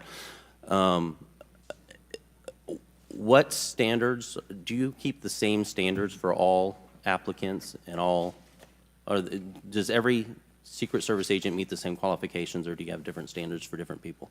Yes, sir. Everyone who moves through the application process has to meet the same standards to become a special agent. Okay. The trouble I think we're having with right now, so far you gave a lame excuse for sloped roof. You said that local law enforcement's job was to cover up the building before backtracking on that. We were told that President Trump's team did not ask for security before you backtracked on that. You haven't provided the audio recording that this committee, the chairman, requested that it was due Thursday. You didn't give us an advance copy of your opening statement, but yet there was reporting on it somewhere else. There seems to be more information from YouTube videos than you're able to provide for us, and it begs the question to anyone, you're in charge of the investigation of your own failure. So how is anybody in America supposed to be able to trust the results of that investigation as being anything transparent and genuine? That's the last question, but please feel free to answer the question, Director. Sir, I've been a Secret Service agent for nearly 30 years.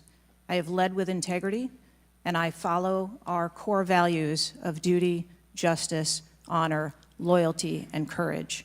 And I am doing that in this case, and I assure this committee that I will provide answers when we have a full and complete report, in addition to cooperating with all of the other investigations that are ongoing. Chair now recognizes Mr. Khanna from California. Thank you, Mr. Chair. I want to thank the chair and the ranking member for convening this hearing on a bipartisan basis. I join them in condemning the horrific assassination attempt on the former president. I am relieved for the sake of the country that he wasn't seriously hurt and that he survived, and my thoughts with him and his family during such a traumatic event. I also want to express condolences to Corey Comprator's family and recognize his heroism in saving his daughter's lives, and to the victims of that awful event. Now, Director Cheatle, would you agree that this is the most serious security lapse since President Reagan was shot in 1981 of the Secret Service? Yes, sir, I would. And, you know, do you know what Stuart Knight did when he was in charge at the time of the Secret Service? Do you know what he did afterwards? He remained on duty. He resigned. He resigned. And Stuart Knight was not a Democratic appointee or a Republican appointee. Look, I'm not questioning your judgment. I just don't think this is partisan. If you have an assassination attempt on a president, a former president, or a candidate, you need to resign. That's what Stuart Knight did. He was a Republican appointee, and he took responsibility. And I think you need to reflect. This is not a question of you. It's a question of the American people. You cannot go leading a Secret Service agency when there is an assassination attempt on a presidential candidate. I would say that about anyone who is running. And so I guess my question to you is, what's the difference between your position and what Stuart Knight did? What I will tell you, sir, is that I am dedicated to finding the answers to what happened. And like every Secret Service agent, we don't shirk our responsibilities. I will remain on and be responsible to the agency, to this committee, to the former president, and to the American public. But is there a reason you wouldn't just do what Stuart Knight did after the Reagan assassination attempt? I believe that I provided an answer. There's nothing more that you have to say? I mean, do you really believe at this moment, given how divided the country is and the questions asked, that your service in this role is the best for the nation? I mean, I'm not saying you can't do public service again, you can't do something else again. Do you really genuinely in your heart believe that you being in this role is what's right for America at this moment? I mean, do you think there are people who are Trump supporters who have confidence in you? The one thing that we've got to have agencies in this country that transcend politics, that have the confidence of independents, Democrats, Republicans, progressives, conservatives. Do you really believe that the majority of this country has confidence in you right now? I believe that the country deserves answers, and I am committed to finding those answers and providing those answers. Well, look, I believe, Director Cheatle, that you should resign. I think there are colleagues on both sides of the aisle who believe that, and I hope you'll consider it. I yield back.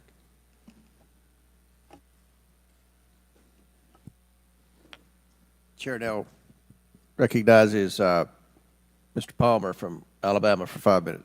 Director Cheatle, did local law enforcement ESU teams have compromise authority to engage a perceived threat? Yes. Why do you think they didn't use it? I believe that they follow the same use of force that our agency. You don't, when you have compromise authority, you don't have to get permission if you perceive a threat. And there were not just the ESU units, but there were local law enforcement that had line of sight on the shooter before the shots were taken. So one of my questions is there was supposed to be a briefing with the Secret Service sniper units, your counter assault team members, with the contract team, with the local ESU teams. That didn't take place. Why was that? So I have been told that there has been a briefing. There was a briefing that took place. I've been told that there wasn't one. And again, we are still looking into the facts of the investigation. So Let me ask you this. When were you informed that there was a credible threat against President Trump, former President Trump? When did you learn of that? Sir, the former president has a number of threats. I didn't ask you that. There was a credible threat from Iran. When were you informed of that? Answer the question. We have been monitoring the threats You for the knew former before. president. You knew before the rally, okay? All right. The site security plan is generally drafted by the site supervisor and the site agent, probably out of the Pittsburgh district office. Did they take into account the credible threat against President Trump? Our personnel take into account the threats that are Then out why there. would they leave a building? And I will correct the distance that's been quoted. It was about 140 yards with clear line of sight to the president. Why was that building not occupied on the roof? I mean, you could have put Barney Fife on the roof and kept somebody from getting up there. So why wasn't that done? The plan that was developed that day encompassed a number ma'am. of security mitigations. The issue is the site supervisor, the site agent, and the special agent in charge, who I think signed off on the plan, did not include that in the inner perimeter, and they didn't have a plan to secure the building. As I understand it, the Butler County ESU unit was situated on the second floor of a building next to that, but they didn't have a clear line of sight of the roof. The angle was too severe. The photograph that was taken of the young man, of the shooter, when he had the rangefinder, was taken at 5:15. It wasn't until 5:38 that photograph was transmitted to the Secret Service sniper units. I don't understand the lack of interoperability here in the communication process. I don't understand why people didn't perceive that as a credible threat. The video that Mr. Christopher Morphy had shown there was clearly a credible threat. So how is it that all of these mistakes could be made? How many explosive devices were found on or near the site? Again, I would have to defer you to the FBI. Madam, I believe Details they of were that. in his car, and I think there might have been one near a main gas line. It wasn't just the fact that he had a rifle. It was the fact that he had the ability to inflict enormous harm, enormous numbers of casualties, had those devices exploded. I want to know also, when your agents conduct a site review, are they fully informed of all of the threats that are being made against the principle that they're protecting? What I can tell you is that when our agents go out to conduct an advance, their whole goal is to ensure I the safety and understand what their security. goal is. The failure to secure that building not only put the former president's life in danger, it put the lives of individuals in the crowd in danger as well. I mean, the Reagan shooting, there were other people shot at that time as well. And the Secret Service members' lives were in danger. So I don't understand how you can continue to stay in the position you're in when this was a failure of historic magnitude. 43 years without anything like this happening. And you failed, in this case, in a spectacular way. Mr. Chairman, I yield back. Gentleman yields back. Chair recognizes Mr. Mfume from Maryland. Thank you, Mr. Chair. I want to commend you and the ranking member on your joint statement and for holding this hearing that we might all at least attempt to try to get some answers. Some of us, Ms. Cheatle, grew up in an era not too unlike what we see today in terms of political violence. And some of us remember the November 22nd, 1963 assassination of President Kennedy. Some of us, like myself, remember 2 days later when Jack Ruby on live TV shot and killed Lee Harvey Oswald. We've seen over and over and over since that time these kind of attempts, whether it was the assassination of Martin Luther King or Bobby Kennedy, or the attempted attack on George Wallace in Laurel, Maryland, the shooting in 1981 of Ronald Reagan, our friend and colleague Steve Scalise shooting here in D.C., and the unfortunate attack on Paul Pelosi, and now this matter regarding former President Trump. Let me try, if I might, to take another walk at this. People just assume that whoever is in charge takes full responsibility when there's never been, at least on this magnitude and scale, this sort of failure. So when members ask you, are you going to resign, and you say you have no intention to, they are perplexed, like many people who watch what's going on. And there's some things I just don't understand. Why was the building, the ARG building, placed outside of the perimeter when clearly it was close enough for someone to launch an attack? So again, sir, we are looking into all of the details of how the advance was comprised, but I can tell you that there was overwatch on that building provided that day. By a drone? I'm not going to get into the specifics of technology or assets that were used in this forum. I think it's fair to say the overwatch failed because the shooter got up on the roof and stayed there for a while, and people had pointed him out. So do you think that your overwatch was a failure in that case? I think that we need to know the full details to understand how this occurred. And why was the rooftop left naked to begin with? Can you tell us that, considering it was within the line of sight and so very close? Again, I can't speak to the specifics of this particular event site, but what I can tell you is that when the Secret Service develops an advance plan, they take into account a number of factors when they're building their advance. If there are buildings or areas of concern, and overwatch is one of those mitigations that they want to put in place, then they will cover off areas of responsibility. I understand that, but the shooter came to the attention of your agency 52 minutes before the former president got to the stage. Did anybody get assigned to watch or cover that individual who had already been seen with a advanced finder on him and other suspicious matters. Was anybody assigned to track him? So what I'd like to clarify is that a suspicious individual I got that part. was It's brought not a threat. to the attention I know. of our personnel. And again, having a rangefinder at an outdoor event. Well, let me ask you this. When the suspicious person was brought to the attention of the Secret Service, was anybody in the detail ordered to follow and stay with that suspicious person just because they might become a threat? So we have a number of teams that are on the ground. And again, we are trying to verify the timelines of when those notifications were made to our personnel so that they could assume the responsibility of trying to track that individual.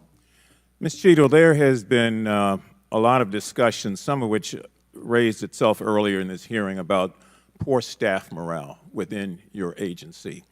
And I have the July 17th report of Government Executive, which is a credible reporting service for the federal government, for employees.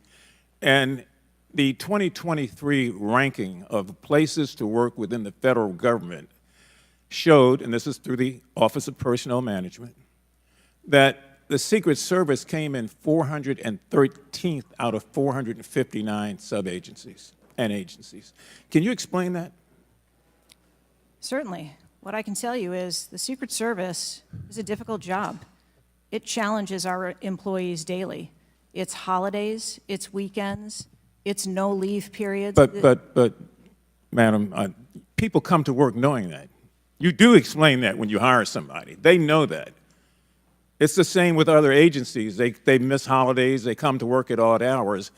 But to be one of the worst places to work within the federal government, 413 out of 459?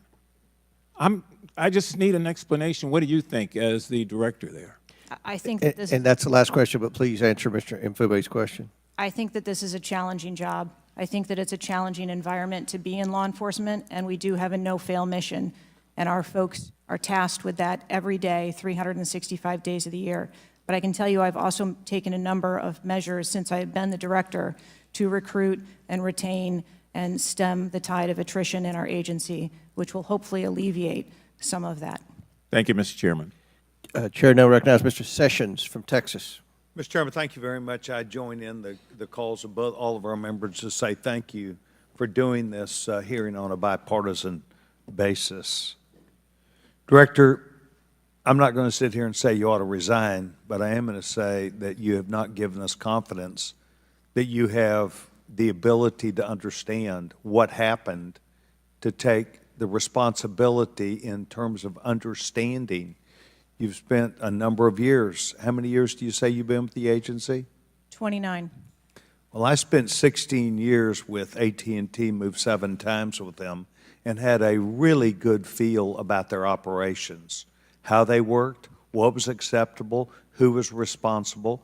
And I've heard you say today numbers of times, well, you've got to wait. Well, you've got to wait. Wait for the final report. When is the final going to happen? I mean, how long do we have to wait before you can give us credible answers? You've been there 28 years. You've had a few days to be able to draw your own analysis of this. You should understand the entire process. You talked about being on the team, perhaps in Georgia. You have talked about your experience in this. You've talked about the professional nature of the agency. That I don't doubt. But the director, just like it was when I ran my operations at AT&T, was responsible for making sure they worked. And in business, it either works or it doesn't work. There's no in between. It either works or it does not work. And your job as the, in essence, administrator, the director, is to make sure it looks right and works. And I've not heard you say one thing about my analysis is, I have asked these questions. It's always, I've got to sit back and wait for someone else to decide that. So I'm going to ask you a question that maybe you can answer. Have any employees been disciplined for their role in Butler, PA incident? No, sir, not at this time. I am asking those questions. So no employee has been disciplined and no employee has been placed in any position that would place their job in jeopardy nor their standing in the agency. We are still in the process of That's interviewing not what I people. asked. You're the person that runs the place. You're the person that knows right from wrong, good from bad.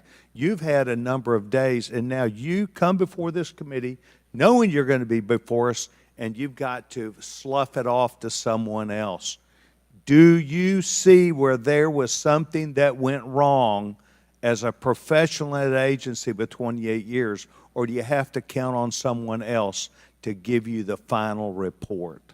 I see that something went wrong, and I've acknowledged that something went wrong. Then what went wrong? I Was need the to- special agent in charge not doing their job? Was the shooter given extra time? Was the sniper doing their job? I mean, these are things that people who've been around for 28 years can analyze quickly. I watched it live on TV, and then within minutes saw a number of facts and factors that would have and should have been known by people who were there.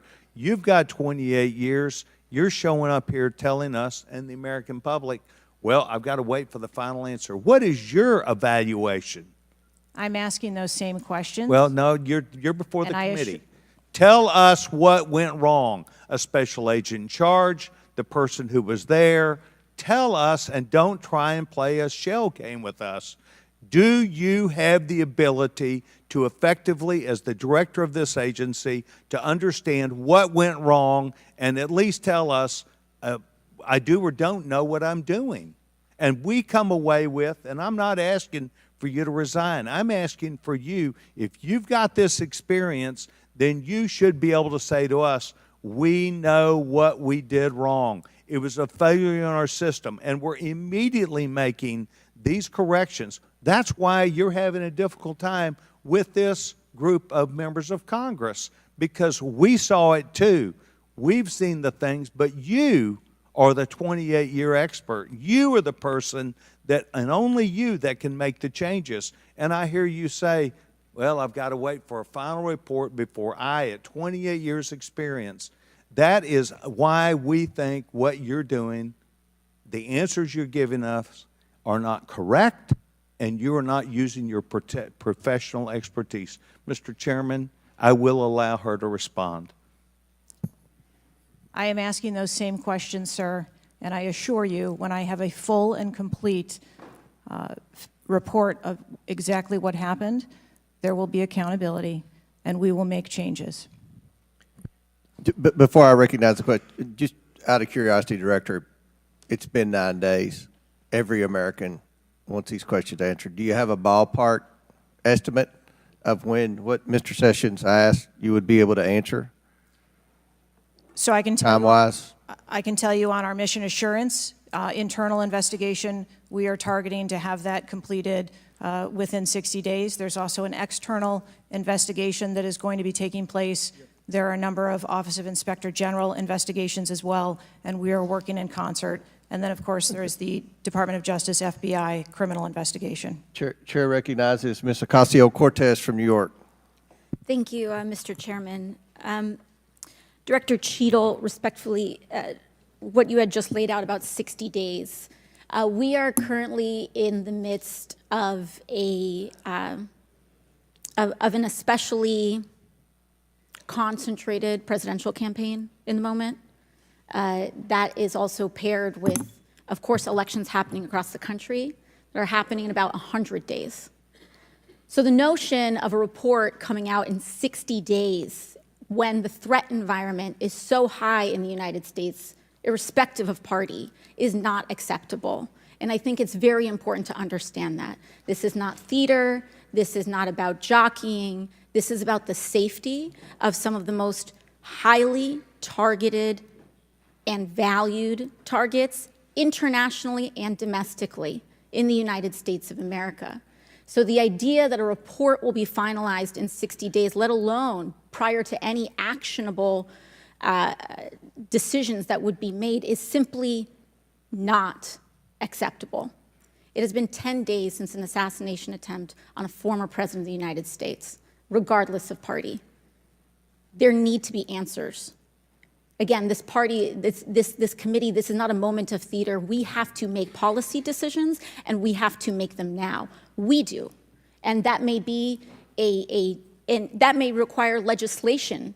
That may require policy that we must pass in the immediate term. And without that, we are flying blind. So the lack of answers and the lack of report is just simply not something that we can accept here. Director Cheatle, is there a standard perimeter that the Secret Service establishes around an event, or are those perimeters independently determined per event and scenario? There is no standard. Every event and every venue is different and treated as such. So each event has a different perimeter that is established depending on the logistics of that event. Now, you established earlier that the building upon which the shooter operated from was outside of that established perimeter, correct, for the Butler, Pennsylvania event? It was outside of our secure perimeter, yes. Now, that building was, I believe, 500. How far away was that building from the president? It was approximately 200 yards. 200 yards. Now, the individual used an AR-15 in order to act out his assassination attempt. An AR-15 has a range of about 400 to 600 yards. My question is, why does the Secret Service perimeter, why is the Secret Service protective perimeter shorter than one of the most popular semi-automatic weapons in the United States? There are a number of weapons out there with a number of ranges. Again, an advance was completed. The determination of the perimeter, I'm not going to speak to specifics, but there are a number of factors that are taken into account when we determine our perimeter. Some of it has to do with terrain, some of it has to do with buildings, some of it has to do with assets and resources that are available. And so what I'm hearing is that a perimeter was not established outdoors in an outdoor venue that would prevent an AR-15, which is one of the most common weapons used in mass shootings, from being able to be within the range of Secret Service protection.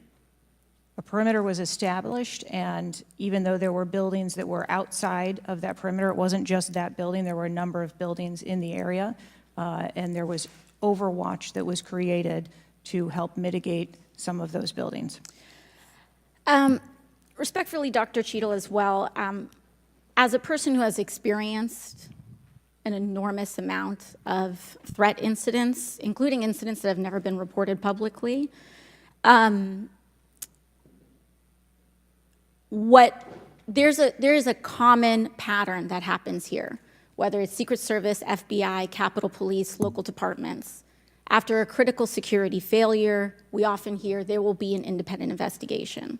That independent investigation gets set up. Usually the expectation is between 2 to 3 months after the incident, and then nothing really occurs from there. The report is usually not satisfactory to the questions that are usually being raised here, and most importantly, corrective action is rarely taken. If I were to state anything that I think is profoundly important, is that we need to have answers to the public. Ideally, I would encourage you and the agency to be more forthright with the members that still have yet to have their questioning, because the public deserves to have full confidence, and the stakes are too high.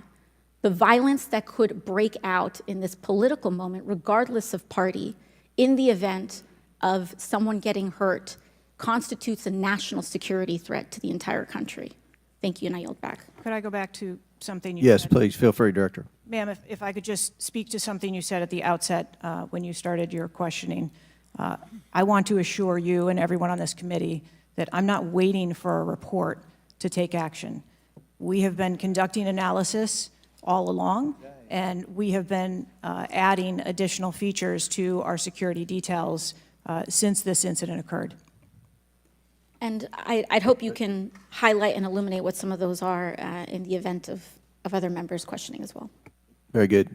Chair recognizes the gentleman from Arizona, Mr. Biggs. Thank you, Mr. Chairman. I request unanimous consent for that photo to go into the official record. Without objection, to ordered. Thank you. Director, your agency has a no-fail mission, and on Saturday, July 13th, your agency spectacularly failed. The failure resulted in the death of Corey Comprador and serious injury to 2 other rally attendees, David Dutch and James Copenhaver, besides the injuries to President Trump.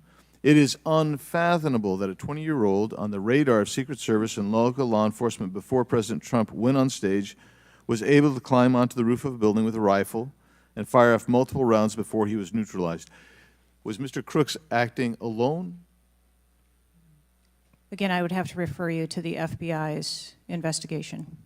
Was he just a lone gunman? I would have to refer you to the FBI's investigation for motive. What did the Technical Services Division determine was going to be the event perimeter? Those are questions that we are asking, and we are I mean, you're sitting here today. Come on, Director. Everybody said this. You knew you were going to be asked that question because it's been asked multiple times. So this is an easy one. What did they determine was going to be the event perimeter? So you should know that. I mean, this is not, gee, I got to wait till someone else tells me. What was it?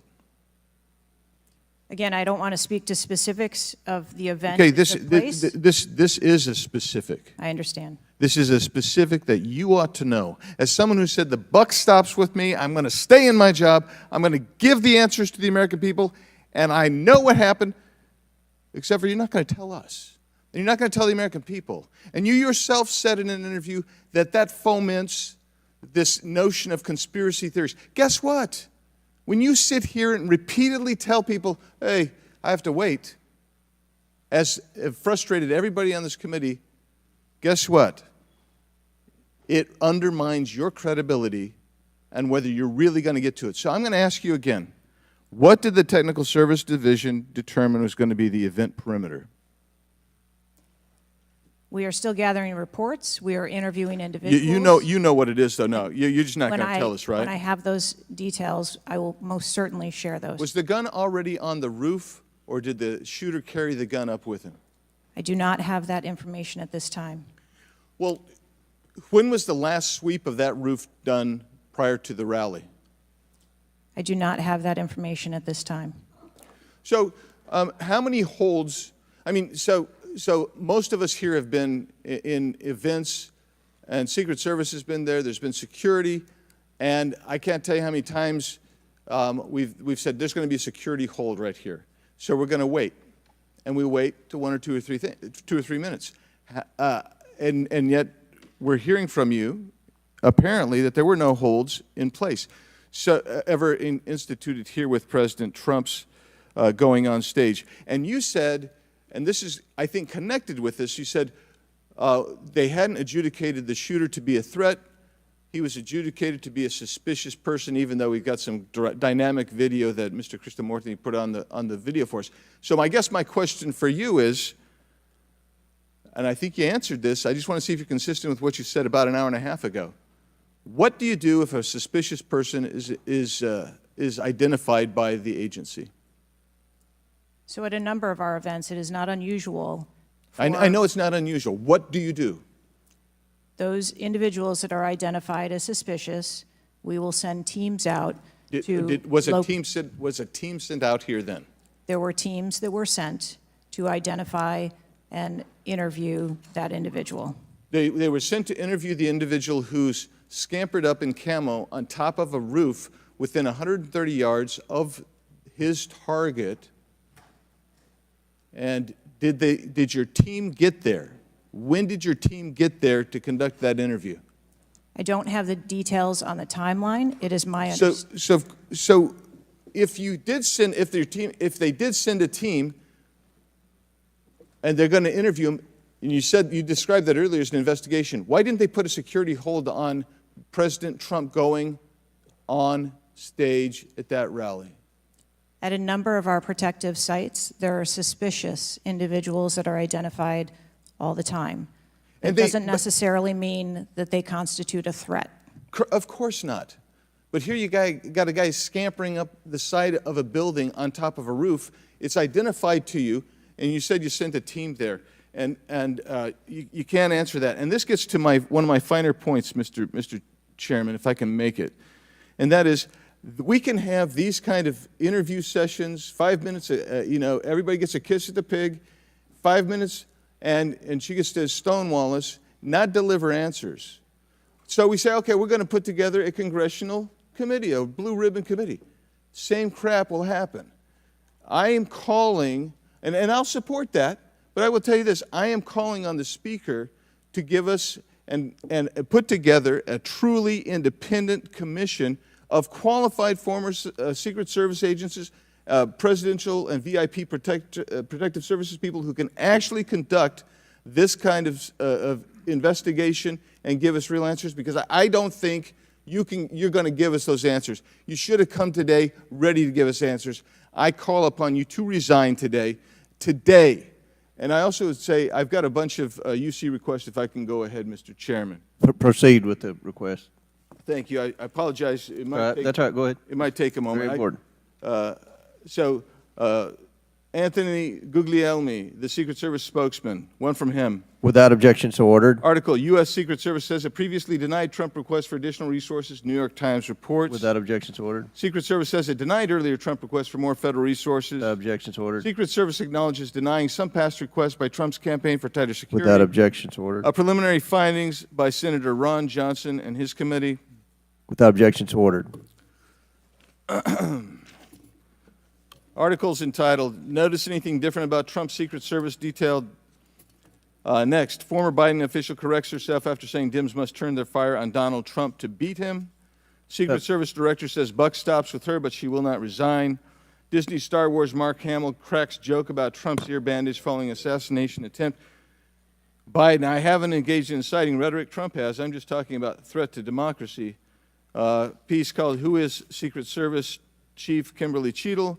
Charlemagne the God says Trump solely responsible for violent rhetoric that led to attempt on his life. Video actress Amanda Seales pushes conspiracy theory Donald Trump assassination trip was staged. Report, Secret Service identified rooftop as a potential vulnerability days before the rally. Watch, BlackRock removes ad showing former President Donald Trump's would-be assassin. Why does the Biden administration have 100% confidence Secret Service after assassination attempt? Secret Service director, we didn't put snipers on the roof because it was kind of sloped. Here's what Thomas Matthew Crooks did in the days leading up to Trump assassination attempt. Secret Service director under scrutiny for diversity initiatives after Trump assassination attempt. The official story on Trump's shooting makes no sense at all. Andrew McCabe says Trump assassination. Mr. Chairman, point of order. I'm happy to assent to all of them. I just so as to facilitate you don't want me our to read? proceedings. Is it too tedious? Well, we're not even really hearing them anyway. So if we could, it's up to you, Mr. Chairman. You would like me to I'll slow it down. I was probably going too fast. Secret Service's explanations for security failures ahead of Trump assassination attempt are not adding up. U.S. reportedly received intel of Iranian plot to assassinate President Trump. What WTH, Secret Service now saying that they didn't put any agents on the roof because slight slope was too dangerous. Report, U.S. officials received intel of Iranian plot to assassinate Donald Trump before Crooks' attempt. Exclusive GOP rep Cloud. Homeland Security Agency is interfering in House's assassination investigation. Why Trump's raised fist after surviving assassination attempt is triggering the liberal media. Questions swirl over the security lapse at Trump rally, reviving old concerns about Secret Service. Secret Service scrambles to shift blame after Trump shooting as backlash hits hard. Nobody contacted me. Must-see 6-camera split screen of assassination attempt captures everything shooter was in open 2+ minutes. Murillo, 5 reasons you should be angry. Breaking, shooter spotted up to 30 minutes before firing, reported multiple times. Pictures taken, no one stopped him. Cheatle calls the 30 minutes between noticing and neutralizing shooter a very short period of time. Secret Service director says buck stops with me on Trump assassination attempt but won't resign. Mr. Biggs, we'll stop right there. We can retake them on the next one. I know there are more, Okay. but without objection, we'll enter into the record all of those, and we'll take up the others after the next speaker. Chair now recognizes Ms. Brown from Ohio for 5 minutes. Thank you, Mr. Chairman. I first want to highlight certain comments from Ranking Member Raskin. my colleagues on both sides of the aisle, President Biden and Vice President Harris, and that is political violence is completely unacceptable in this country, full stop. It is an assault on our democracy itself, and I am devastated by this attack on a candidate for the president, for the office of the highest office in the land, and continue to pray for the victims of this shooting and their families. As someone who has known gun violence firsthand, no one should have to experience the pain of losing a loved one to weapons of war. It is deeply unfortunate political violence has become far too common. Whether it is the deadly attack on the Capitol on January 6th, the assault on Speaker Pelosi's husband, or the threats of violence against election workers, we all must work to condemn political violence and tone down the rhetoric. So, Director Cheatle, on behalf of the hardworking men and women of the Secret Service, can you give us some perspective as into what goes into securing an event like the rally? Like, how much time do you have to prepare? Thank you for the question.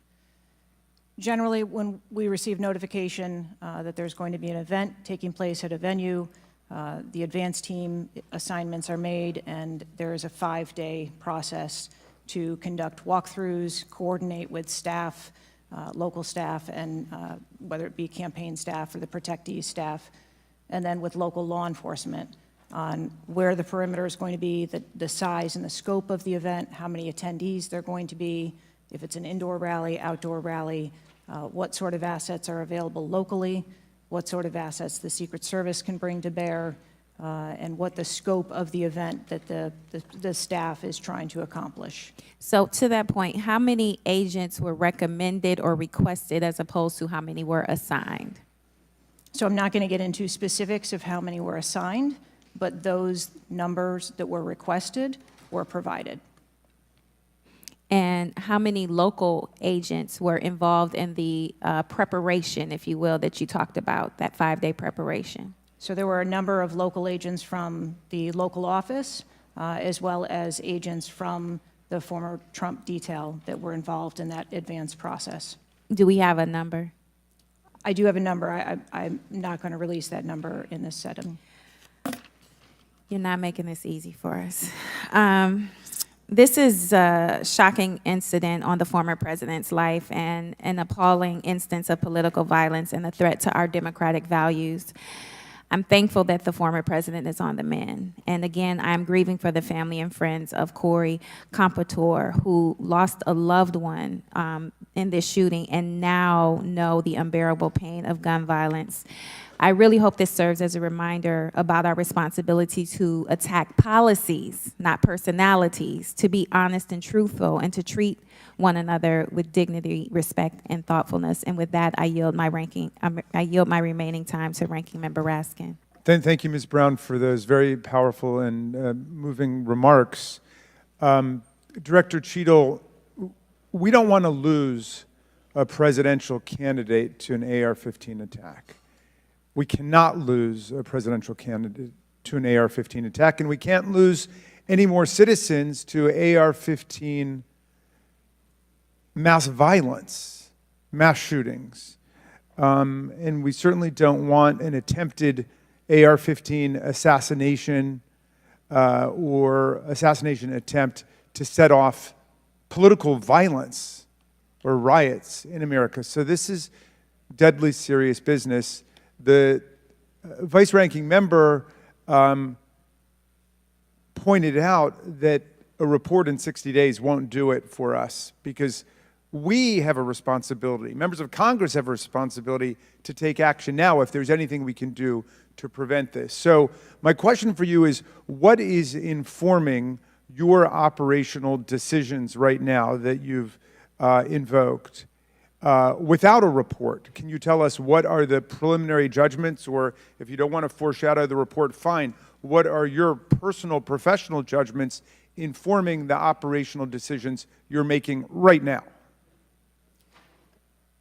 Certainly, and I appreciate that question. I don't want to make any preliminary judgments on what happened on this particular day, but I can tell you that we have looked at, as we did immediately in the aftermath, what the security plan for the Republican National Convention was going to be, and we made adjustments to the interior of the perimeter there.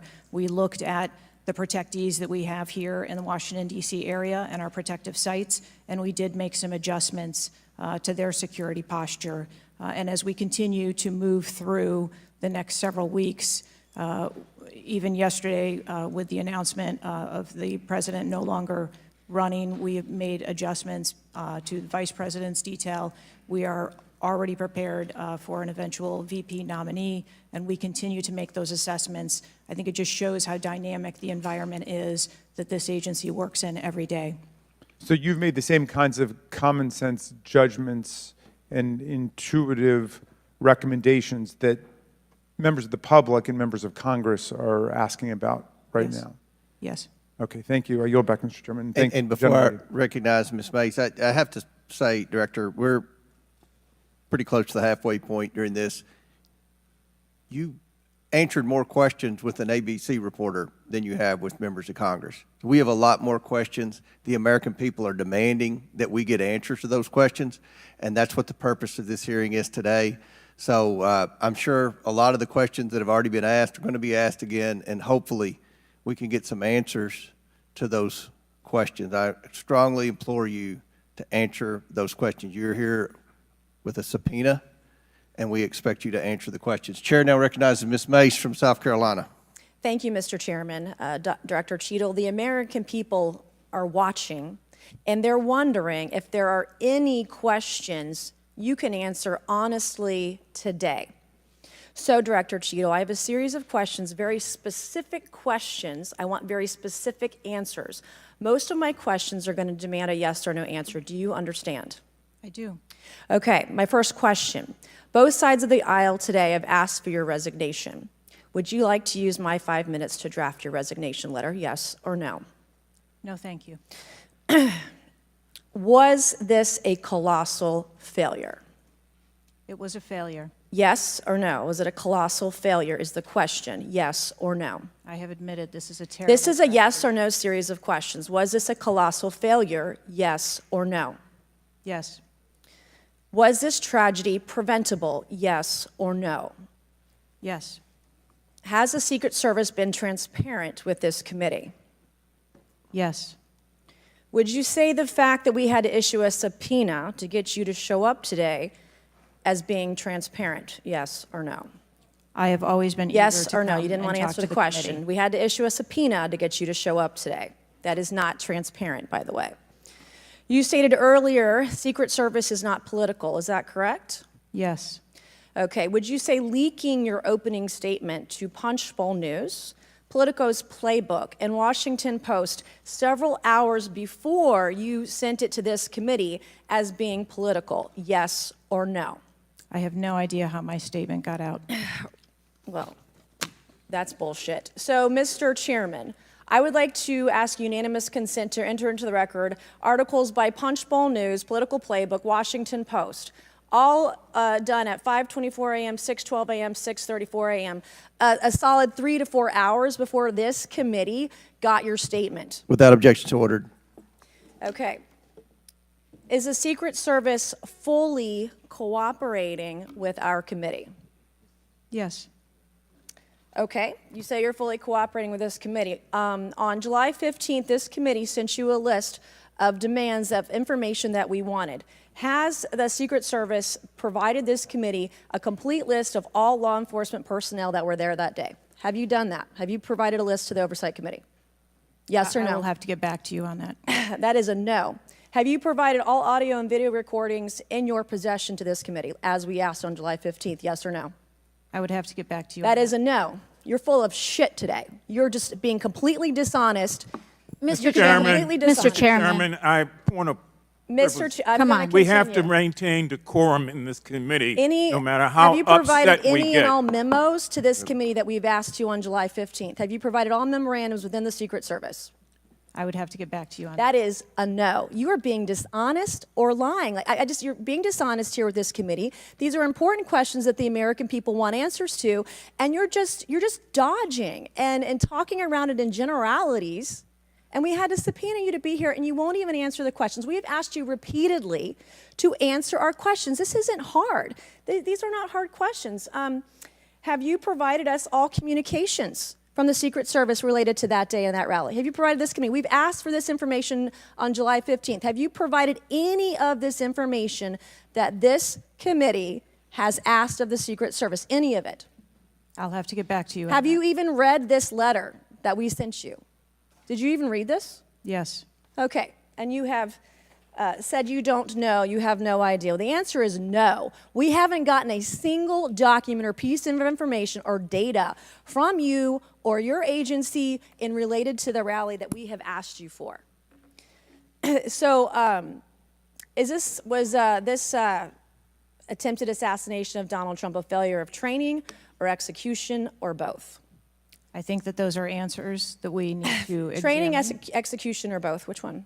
I think those are answers. All right. How many Secret Service personnel have lost their jobs due to this colossal failure? At this time, none. How many Secret Service personnel have been required to take a refresher course on how not to let people shoot Donald Trump? Our personnel are currently operational. We are examining the facts of this investigation, and we will make the changes necessary. What time did law enforcement become aware that there was an individual on the roof with a clear line of sight to President Trump? I am still verifying timelines. Of course, 9 days in, you have no answers. How many minutes went by between the time law enforcement saw and took photos of crooks and the shooting? How many minutes? I am still verifying timelines. 57 minutes. Thank you, Mr. Chairman, and I yield back. Gentlelady yields back. Before I recognize Ms. Stansberry, I believe I want to recognize Mr. Mfume for a unanimous consent. Yeah, thank you, Mr. Chairman. I beg your indulgence. I meant to do this earlier. I'd like to have unanimous consent that it be submitted for the record. The 2023 ranking of best and worst workplaces in the federal government, compiled by the Office of Personnel Management, which shows the United States Secret Service coming in, again, as I said earlier, 413th out of 459 sub-agencies, and this appears in the July 17th edition of Government Executive. Without objection, so ordered. Chair now recognizes Ms. Stansberry from New Mexico. Thank you, Mr. Chairman. You know, I want to start by just saying that part of why you have bipartisan agreement here on the dais about the severity and importance of this hearing is because this is not just a single shooting. This is about national security and the security of our democracy. It's not just one operational failure. This is about our public officials safe. And what does that signal to our country and to the world about American security and the ability of our officials to do their job safely? So I want to start by saying thank you to all of our brave men and women who are in the uniform, whether it's the Secret Service or local law enforcement, who put their lives on the line. I think obviously we honor their service, but this is really about operational failures and what it means for our country at large. And I also want to reaffirm that we must condemn unequivocally political violence of any kind, not just political violence, and that it cannot be tolerated in this democracy. And also to offer my prayers for the slain Fire Chief Corey Comprator, and also prayers for those who've been injured. Now, I think, you know, the tone of this hearing is, how is it that a 20-year-old young man with a gun that was legally purchased by his father could, on the day of a rally, go to a gun shop, legally purchase ammunition, show up to a secured site, and then not only attempt an assassination of a political figure, but kill and injure 2 others? How could this happen? I'm not asking yet. I think we've had a lot of testimony here today. I want to talk a little bit about the timeline. Now, here's what we know, and I know, Director, you were also on the call that we had a few days ago with the FBI and other law enforcement, so I respect that you are not able to share, based on your testimony, some of the details that are currently being investigated, but I know you were on the call because I heard you on the call and you heard them too. So I'm going to lay out the timeline a little bit. On July 3rd, the rally was announced that it was going to be in Butler. On July 6th, 3 days later, we know that the shooter searched for dates for Trump and DNC events. On July 7th, so this is 4 days after the announcement, the shooter went to the site. He actually physically went to the site. On July 12th, the shooter went to a gun range where he and his dad regularly go and practiced shooting. And the next day, on July 13th, he went to the site again before the rally began. We know that he then went and searched online for a gun store where he went and he purchased 50 rounds of ammunition, went home, got his father's AR, which was legally purchased, and returned to the venue. At 5 p.m. that evening, this is more than an hour before Donald Trump actually took the stage that evening, local law enforcement were made aware that there was a suspicious man. In fact, at 5:20, local law enforcement flagged that he had a rangefinder, and they radioed their concerns and sent around pictures of the individual. At 5:40, 20 minutes before local law enforcement actually identified the shooter, and at 5:51, Secret Service was notified of the suspicious person by the state police, and 1 minute later, they distributed that information. That was before Donald Trump even took the stage. That was 11 minutes before he took the stage. So the Secret Service was aware that there was a suspicious person. At 6:03, he took the stage. At 6:09, rallygoers, as was shown in the video, identified this gentleman climbing on the roof. At 6:11, 3 shots were heard, 3 rounds of shots, and of course, the president and the other victims were shot. This shooter was a 20-year-old young man, no criminal record, legally purchased gun and ammunition, who for days in the lead up to this shooting was searching mass shooters. He even had a picture of a mass shooter on his cell phone the day of the shooting. He searched for explosives. He searched high-level officials. So the American people want to know, how did a 20-year-old young man with access to a military-style weapon actually bring it onto an unsecured perimeter who for days had been planning a mass shooting event? And I think that, Madam Director, with all due respect, the answers that we've received here in this hearing today are completely unsatisfactory.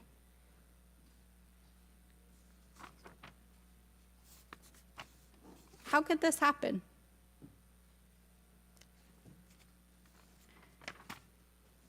We need answers. We need answers not just for the family members of the gentleman who was killed and those who were injured, but we need answers for our democracy. Because as others have stated here today, we are in a highly politically charged environment right now. We are only weeks away from one of the most significant presidential elections in American history, and it is clear that our public officials' safety has not been secured. And it is not just a matter of one shooting, it is a matter of national security. So I hope that you will take our comments to heart. I hope that there will be accountability, and we need answers. And with that, I yield back. Chair now recognizes Mr. LaTurner from Kansas. Thank you, Mr. Chairman. Director Cheatle, I have a question just right off the bat. Something that you've bragged about repeatedly is that you've increased protection for the 36 individuals that the Secret Service is also entrusted with. Is that correct? I think I stated that we currently have 36 protectees, and that we continue to make evaluations on where those levels of protection are provided. You've mentioned specific increases in protection that you've provided for some of those individuals, correct? Correct. Based on what?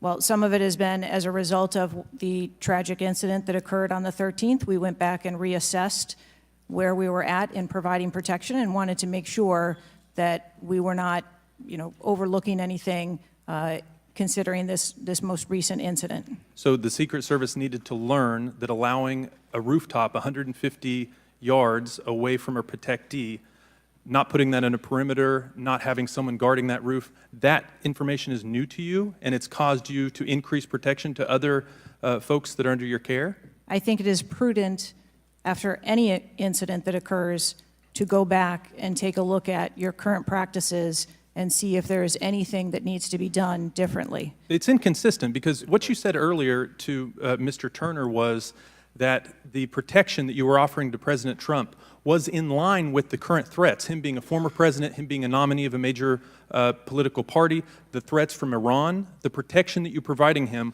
was adequate. Do you stand by that statement? Yes. Okay.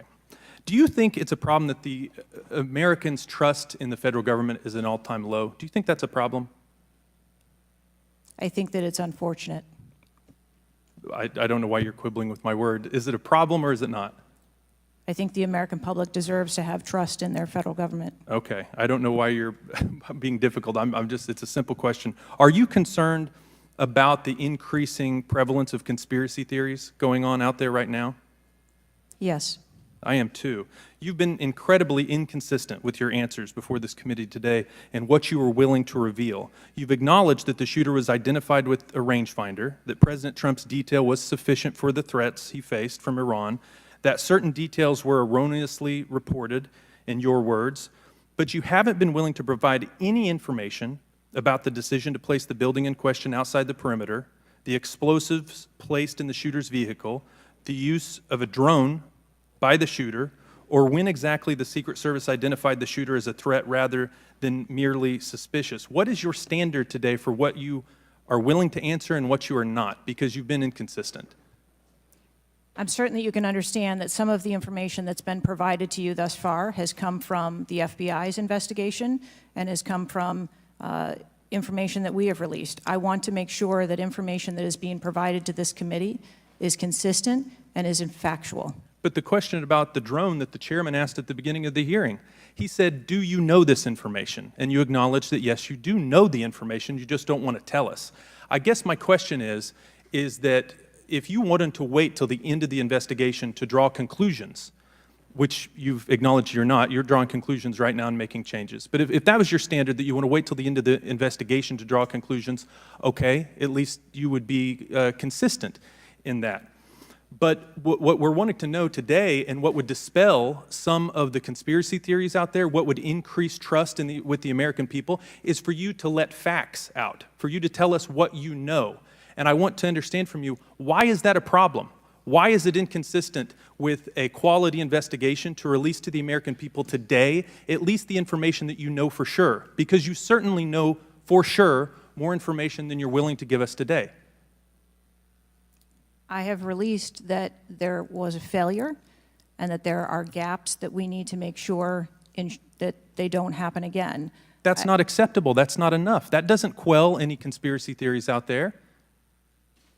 In your 27 years of experience, would you have been concerned about an elevated location within 150 yards of a protectee that did not have a Secret Service presence? Just based on your experience. What I can tell you is that every site and every venue No. I'm asking for your experience. Looking at this situation, would that have been of concern to you? Or would you have agreed that it's fine, it doesn't need to be covered? What I have explained today You're is not going that to answer. there was... Is it true that at 5:45 p.m., approximately 18 minutes before President Trump took the stage, the Beaver County Emergency Services Unit noticed the shooter on the roof and photographed him? Is that a fact or not? That is the information that I have from the FBI's report, yes. You haven't been willing to share whether or when this was communicated to the Secret Service, so I'd like to get into the difference between suspicious activity and threatening activity. Is it suspicious or threatening if an individual is seen around the perimeter with a rangefinder? Is that just suspicious? That could be termed as suspicious. If that same individual with the rangefinder is found on a rooftop, is that still just suspicious, or is that considered threatening? That could be termed still as suspicious. All right, my time is over. Mr. Chairman, I yield back. Thank you. Chair now recognizes Mr. Frost from Florida. Thank you so much, Mr. Chair. And obviously, you want to start by stressing that political violence is always unacceptable and acknowledging that this is still an ongoing investigation. But oversight hearings like this are essential components of an investigation, and I want to thank the chair for pulling this together. Madam Director, I appreciate you for being here. The events of July 13th raised serious questions about the efficacy and thoroughness of the security protocols in place. The gravity of the fact that an unsophisticated gunman was able to secure his perch and take a shot at a former president despite multiple layers of security and intelligence are not lost on me. Before I came to Congress, I used to work advance for a major political candidate and have interacted with many different law enforcement agencies on large political events like the one that just happened. How many times was the Secret Service alerted about a suspicious person at the July 13th campaign event prior to the first shot being shot? I don't have an exact number to share with you today, but from what I've been able to discern, somewhere between 2 and 5 times there was some sort of communication about a suspicious individual. To the Secret Service specifically? Mm-hmm. According to reports, the shooter was photographed twice by security officers prior to the shooting. A police officer saw the shooter on the ground and reported him with a photograph as a suspicious person. Multiple local law enforcement officers identified the shooter, radioed that he was acting suspiciously near the event's magnetometers. A local law enforcement tactical team saw the shooter on a roof and notified other security services and also photographed him. One police officer who photographed the shooter saw him scoping out the roof and carrying a rangefinder. My question is, and you've answered this, but why, or you haven't answered this, why wasn't the event paused right then? Again, I'm not clear on the timeline of when the Secret Service shift and the counter sniper were notified. But earlier, Madam Director, earlier you said that the Secret Service would have paused the rally if they identified a threat. Correct. So why wasn't it paused? Because I have to assume that they did not know that there was a threat when they brought the president out on the stage. I feel like this is a breakdown in communication between local law enforcement, you all, and other actors at the rally. And again, as someone who's worked on these, I understand that there's multiple people with multiple decision, with the ability to make different decisions on the ground. I've taken over the last week, I've spoken with a lot of folks in local law enforcement in my district and across the country that I've worked with before, and other people have brought up concerns around being able to communicate with with Secret Service during these big events and having their flags taken seriously. I do believe that if Secret Service believed that there was a legitimate threat, that they would have paused the rally. My concern is before that something was flagged and it wasn't taken as seriously as it should have been taken. So I think this shows an issue with communication, and I want to know, Madam Director, what you intend to do to fix that, not in 60 days, but now. We are in the middle of a presidential election, obviously a former president who had an assassination attempt, another rally goer who was killed due to this gun violence. We now have a presumptive nominee of the Democratic Party who's also historic, first black woman to be running for president. And so I am worried about everybody's life. What do you all intend to do to fix this communication breakdown and making sure that you actually take what local law enforcement, local folks are saying more seriously? We take what local law enforcement relays to us seriously. Let me just be clear on that. As far as the communication. But not this time. We always trust our law enforcement partners and have a great relationship with them. We are looking at whether or not there was a communication breakdown. If that was the case, we will take steps to ensure that we correct that because, to your point, we cannot have a communication breakdown. Madam Director, does you mentioned that the perimeter of the event did not include the rooftop where the shooter was.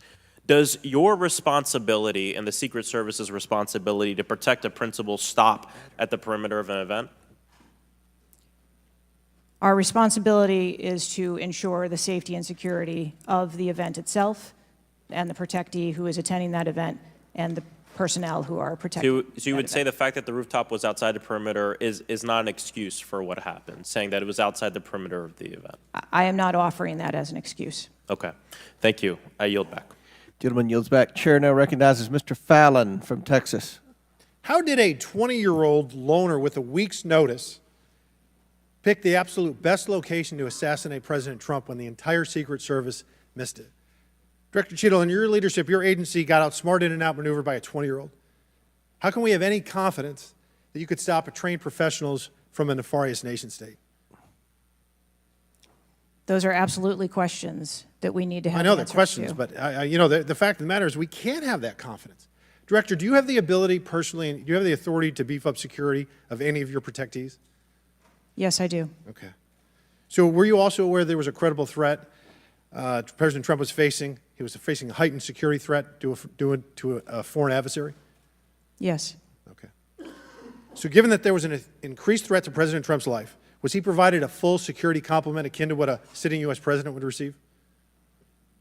He was provided a full complement of security based on the threat assessment that we had. That's not my question. And the venue. My question is, if he'd been the sitting president, would he have had the same security he had on July 13th, or would have been beefed up? There is a difference between the sitting So he didn't. president So your answer is he didn't. and continuity of government and the responsibility So he that we did have. not. Okay, there wasn't a CAT team, a full CAT team on site. There wasn't counter-surveillance teams on site. But this is the thing. You just said you had the ability to beef up the security. You knew about the threat, and you didn't. And that's as telling as it is chilling. We have satellite images from the Butler Fairgrounds. Have you visited the site? No, I have not. 9 days and you have not visited the site. You should have been there that night. Did you talk to, that evening, did you talk to the team, the heroes that surrounded the president? Did you call them that night? They were still operational working. So that's an for answer is protection no. Did you call them the next of the day? president. Yes, I spoke with You called them the very next day, not the day of, or was it 72 hours after? I don't know the timeline, but I spoke with Okay, them because you're under oath. immediately I following. think it was 72 hours after. You waited 3 days. What is immediately clear is that there are a number of structures that need to be secured. Of these, Director, other than the first, immediate 4, what's the most dangerous site that should have been secured? Because Security 101, you got to mitigate the high ground. Yes. Okay. Do you know what the next most dangerous site, what was the closest structure to the president, other than the 4 immediate ones that you had your counter-sniper teams on? There are a number of structures around that event site. You know who the shooter knew? The shooter has visited the site 2 more times than you have, and he had a drone, and he picked the AGR building. So you said, do you remember in an ABC interview you did that you didn't have people on the roof of the AGR building because you were worried about safety because of the slope? I recall that statement. Okay. Does the Secret Service have written policy you can share with us about slope roofs? No. Okay. So why'd you act like there was one? Because is it your practice to comment on enormous events of enormous national implications when you're ignorant of the facts? That's rhetorical. So here's this thing with the slopes. You go all up to like 1812. You can go to a 112, which is about as flat as you can get without it being completely flat. And you're saying that there was a danger, safety concern there. But the problem is, Director, you put your counter snipers on a 312 roof, which is steeper than the 112. And by the way, the 112 is ADA compliant. You can build a ramp for a wheelchair on a 112 roof. So these are nothing but pathetic excuses, and they make no sense, and they're a bunch of cow dung. All the law enforcement I've spoken with over the last 9 days are amazed that the AGR rooftop was not secure. And you want to know why? Because it's dangerous. I have never had any long gun training in my life. I own an AR-15, and last time I shot it one time my whole life. It was 6 years ago. That is until Saturday, where we recreated the events in Savoy, Texas. We recreated what happened in Butler. I was lying prone on a sloped roof at 130 yards at 6:30 at night. And I knew that he had a scope. I didn't know what kind, red dot or magnified. So I shot 8 rounds from both. You know what the result was? 15 out of 16 kill shots. And the one I missed would have hit the president's ear. That's a 94% success rate. And that shooter was a better shot than me. It is a miracle President Trump wasn't killed. Corey Compiatore's life is over because that damn shooter made it on the roof. And it wasn't the roof that was dangerous. It was the nut job on top of the roof. You know what else is dangerous? I believe your horrifying ineptitude and your lack of skilled leadership is a disgrace. Your obfuscating today is shameful. And you should be fired immediately and go back to Garden Doritos. Mr. Chairman, I yield back. Chair recognizes Ms. Lee from Pennsylvania. Thank you, Mr. Chair. I'd like to thank the chair, the ranking member, for coming together and holding this hearing. But I have to say, I don't think any of our concerns have been addressed today, and what little we've learned has not inspired much confidence. I will just say that we obviously can't allow the violence we're seeing in this country become the norm or a commonplace, but that seems to be where we're heading. On this occasion, it was, very shockingly, a former president and current political candidate at a rally that we all assume is one of the most secure places we can be. But the violence we saw last Saturday is the same culture of violence that makes too many of our kids and our community members feel unsafe to play outside or to go to class or to simply live their lives each day. But again, this was a political rally, and it is supposed to be one of the most secure places. So we do have very specific questions about that. Director Cheatle, I'd like to start by following up on some of my colleagues' questions. My colleagues, Mr. Krishnamurthy and Mr. Frost, highlighted a number of points that showed the shooter presenting an active threat. So I'd like to ask you, Director Cheatle, to clarify what the protocol is for postponing or canceling an event based on a threat, and how the events on July 13th didn't meet those standards. So again, I think we're talking about the distinction between suspicious behavior and a threat. And at the time that this individual was identified, they were displaying suspicious behavior.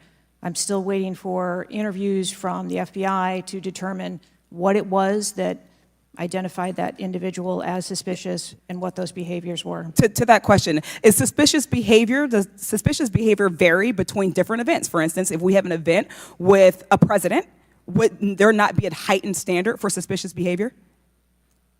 I think that there are a number of ways that someone could be identified as suspicious, and it doesn't matter whether it's at a rally or an indoor event or who the protectee is.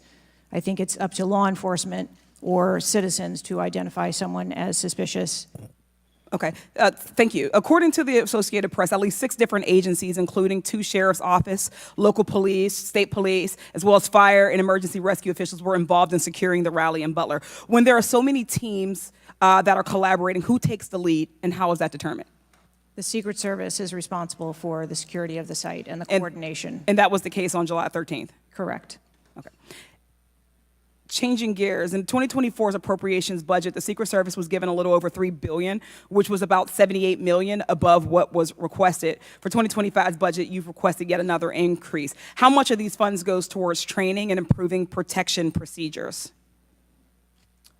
I would have to get back to you on the training aspect of it, but about 30% of our budget is for protection and facilities and training.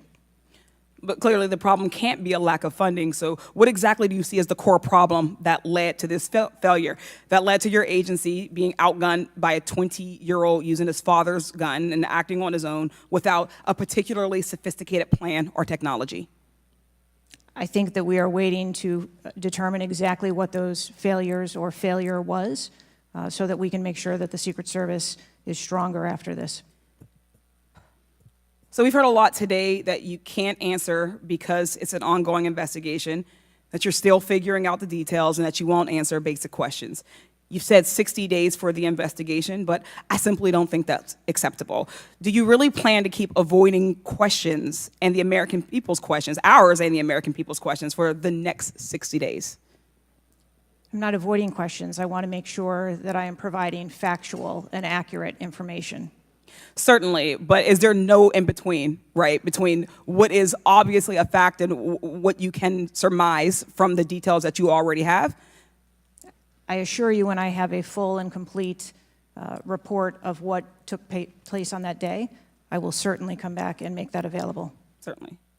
Studies indicate that the United States is experiencing increasing levels of political violence and tension. Does the Secret Service see increasing political violence as a threat to its work? And if so, how is the Secret Service adapting its strategies and protocols to account for increasing political violence? We are constantly evaluating the threats that we receive and monitoring that, and we make adjustments on a daily basis to our protectees based on what those threats are and what actions we need to take. Yes or no? Do you believe that stricter controls on the availability of assault weapons would make it easier for the Secret Service to fulfill its missions of protecting public officials? I think the Secret Service is tasked with providing a safe environment, which is why we put into place a number of mitigation factors. Certainly, but do assault weapons make it easier or harder for you to do your job? I think that any weapon makes it difficult for us to do our job. Okay, I yield back. Chair now recognizes Mr. Donalds from Florida. Thank you, Chairman. Director, real quick, at what time was Secret Service aware of the active threat against President Trump? Director, what time? So the Secret Service was aware that there was an individual who had been identified as suspicious, and that individual was attempting to be tracked down. At what time? I don't have a specific timeline other than to tell Director, you, it's been 9 days. I understand At what that. time? I want to make sure that I give you factual information, sir. Director, have you talked to the agents on the ground that day?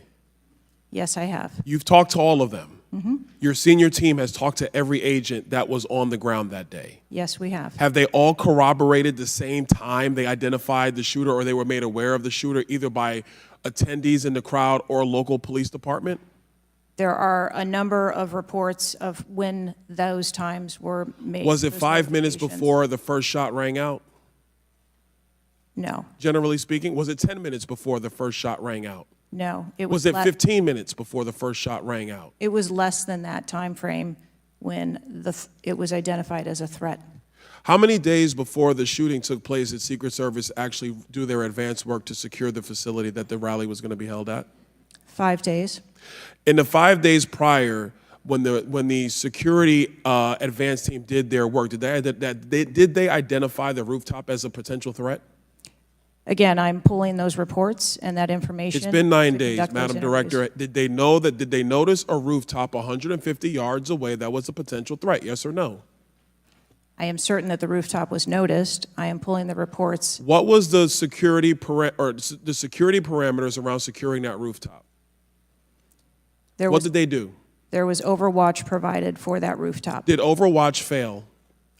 I am waiting to hear what the results of the investigation were so that I can identify where the failure was. Who did you talk to that was on the ground that day that was responsible for Overwatch? What are their names? I'm not going to provide their names in this setting. Did you talk to the people that were providing Overwatch that day? I've talked to the people that conducted the advance on that day and that were working the shift and were the counter snipers on that day. So you talked to the counter sniper team, you talked to the people who were providing Overwatch that day, and you talked to the advance team, correct? Yes, sir. What did they tell you? We are putting together a comprehensive report so that I can identify exactly where the gaps and the failures. When the counter sniper team was on the roof and they identified that there was suspicious activity on the roof in question, what was the chain of command's orders around the person on said roof? Because I'm quite sure somebody saw under your organization, the Secret Service, I am quite sure somebody saw the shooter on the roof. So what was the communication through the chain of command to deal with said person? What I can tell you is that when the individual was identified by the counter sniper, they took one shot and neutralized that individual. But that was after the shooter already took a shot, is that correct? That is correct. So what you're saying now is that the Secret Service did not see the shooter on the roof until after the shooter took a shot? I do not have all of those details at this time. If you don't have those details after 9 days, Director, then what you're telling me is that you guys didn't see it. Is that correct? I am telling you I don't have all the details of the sequence at this time. Director, it's been 9 days. Either you have the information or you do not. Is that correct? We are still in the process of conducting interviews and an investigation. Some of my colleagues have texted me over the last couple days, bipartisan, about whether you should lose your job, and I've been quiet on that question because I wanted to see what you were going to do today. In my opinion, you do need to be fired immediately, and it is because this is gross incompetence. And the fact that it's been 9 days, and these are simple questions to answer, I'm quite sure if I asked any one of my kids if they got in trouble and I told them to give me the details, I would get more answers from them than I'm getting from you right now. And that's what's frustrating on a bipartisan basis, on a nonpartisan basis. This is a joke. And Director, you're in charge, and that's why you need to go. Mr. Chairman, I yield back. Chair now recognizes Mr. Goldman from New York. Thank you, Mr. Chairman. Director, I want to follow up and just understand a little bit why there is so much information about this out in the public, including some from you and your communications team, and yet you're here pursuant to a subpoena under oath in front of Congress, and you're unable or unwilling to answer some of those same questions. Can you just explain why you are answering so many fewer questions here than you have to the media? I'm answering the questions that I'm able to answer based on the fact that there are multiple ongoing investigations. But you have answered some of these questions previously, correct? To the public, to the media. Which questions? Well, did you have an interview with ABC News? Yes, I did. Okay. And did you explain the interaction between local law enforcement and the Secret Service, and that local law enforcement was responsible for securing the perimeter of the building where the shooter was? I said that the Secret Service is responsible for designing and implementing and executing the security plan, and that we rely on the assistance of our local law enforcement partners to assist us with that plan. Let me ask you something. Were you given any instructions about what you can and cannot answer here today? My ability to answer questions is solely reflective of the fact that there are multiple ongoing investigations, and I want to make sure that I provide accurate information that doesn't conflict with any of those investigations that are going on. So is it your view that you can't talk about anything that happened that day until those investigations are completed? My view is that I want to make sure that this committee and the American public gets correct and actual information. And so is it your view that that can only happen after the completion of the investigation? It is my view that when the investigations are complete, that we will be able to share that information. And how about before that? If I have factual information that I can share before that, I absolutely will. I'm guessing you have factual information as to when the suspicious photograph of the suspicious person was relayed to the Secret Service. There's a timestamp on that text message or whatever it was, correct? Sir, I'm sure you can understand that when you're dealing with text messages, emails, and other communications, the timelines don't always match up. Not really if they're time-stamped, but let me move on. Because you have acknowledged that this was a major security failure. Is that right? Yes. Do you acknowledge that it was a major security failure not to secure the rooftop of the building that the shooter shot from? I believe at this time that the rooftop was provided Overwatch. I acknowledge that we are unaware at this time how the individual was able to access the roof. Overwatch meaning from other counter, sniper, other higher points? Correct. And so was it a failure then that when that shooter was on the rooftop, that Overwatch did not identify him before he fired his shots? I don't have the timeline of how the individual accessed the roof, where they accessed the roof, or how long they were on the roof. Let me ask a couple things quickly. You have testified here about all the resources that the Secret Service needed to deploy to protect the NATO summit and all of the leaders here. Is that right? Yes. Did you have to rely more on local law enforcement because of the NATO summit for this event? The Secret Service routinely works with local law enforcement at every event. It doesn't matter whether it is a NATO summit, NSSE, the RNC in No, but that's not my Milwaukee. question. obviously there's a natural give and take as to, I'm sure, how many agents you deploy and how much you rely on local law enforcement. Did you have to rely more on local law enforcement because there were fewer Secret Service assets available because of the NATO summit? No.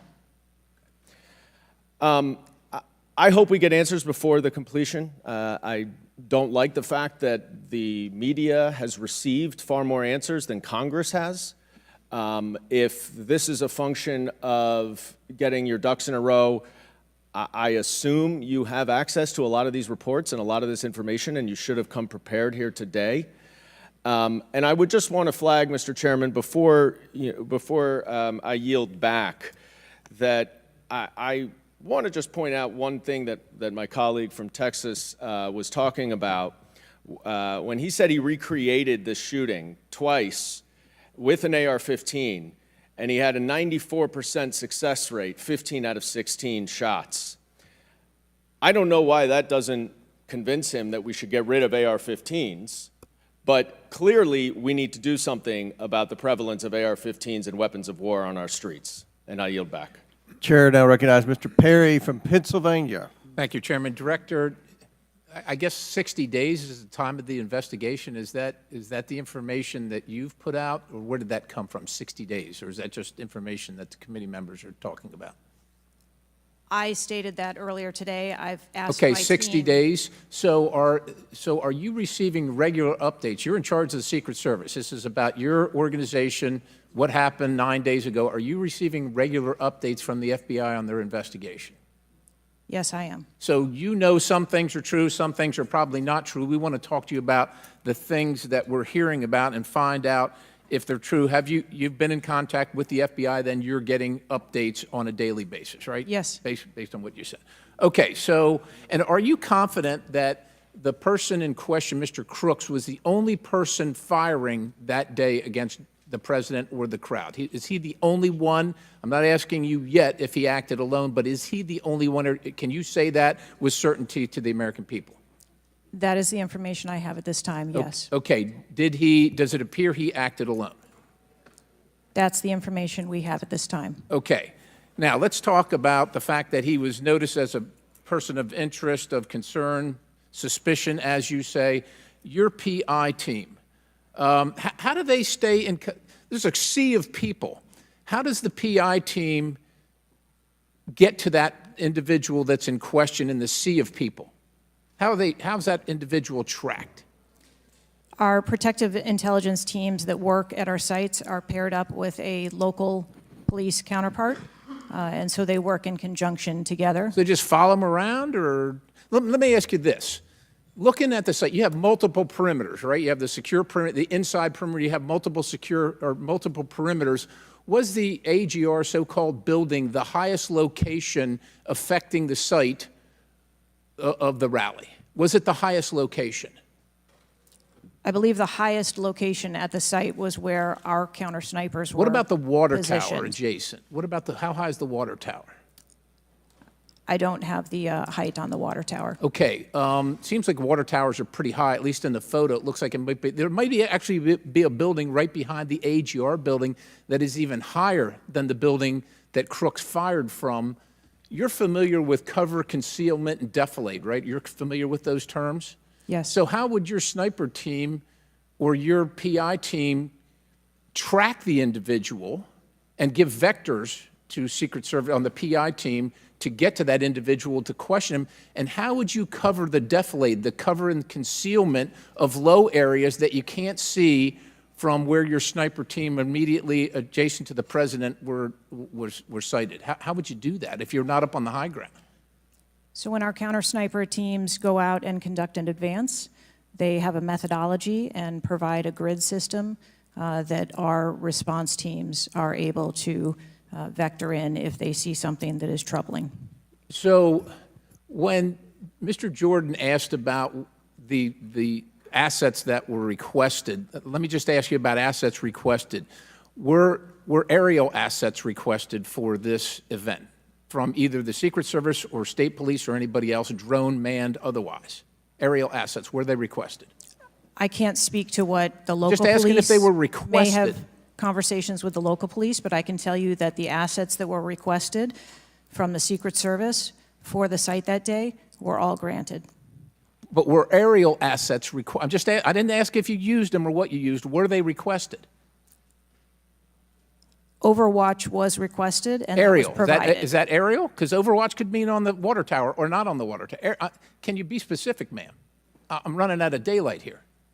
I understand. If you're asking me about specifics, whether or not there was... Is it not clear what I'm asking you? Were aerial assets requested by the president, by Secret Service, by anybody? Were they requested? The Secret Service, we felt that we had a good plan in place. Okay, fair enough. How about K-9 assets with bomb sniffing or explosive sniffing capabilities? Requested. I didn't say they were present. Were they requested? Those requests were fulfilled. They were requested and fulfilled. Mm-hmm. So was the Crooks vehicle inside any of your perimeters? No, it was not. It was not. How did you... So it was not within the... It was not... So what... Was there a device located on Mr. Crook's body to detonate the vehicle? That is the information that I have. So what would be the point of detonating the vehicle if it was not inside the perimeter? I have no idea what Mr. Crook's motivation was. Ma'am, the fact that you haven't, I'll close with this, Mr. Chairman, haven't even visited the site, I understand there are other things going on, but the culture of your organization, the culture that doesn't, do you know how tall the president is? How tall is the president? President Trump, how tall is he? He's over 6 feet tall. I don't know. Okay, so do you assign agents based on their ability to cover physically and carry, if necessary, the President of the United States when you assign them to this mission? Is that a parameter that is considered? I assign agents to work our protectees that are capable and have been trained by the Secret Service. I understand they're trained, but if you're not tall enough, it has nothing to do with, we're not mad at you, but if somebody's 7 feet tall and you're 5 feet tall, there's going to be a delta there that is problematic in protecting the protectee. And I'm asking, is that a consideration when these agents, not saying you, but when they're assigned to the protectee? The agents that are assigned to our protectees are perfectly capable. Okay, ma'am. So of the providing culture is what I'm protection. concerned about, because the primary objective here seems to be something other than securing the site, securing the principal, and securing the people at the site. And that's the concern based on the answers that you've given today so far. Without a yield, Mr. Chairman. Chair now recognizes Mr. Moskowitz from Florida. Thank you, Mr. Chairman. Thank you for this hearing. I want to thank the subpoena that you sent. I want to thank Ranking Member Raskin and your work, the letter you sent to the committee. And I also support the creation of a commission to get to the bottom of what happened. Director, I just want to give you an honest assessment of how this is going for you today.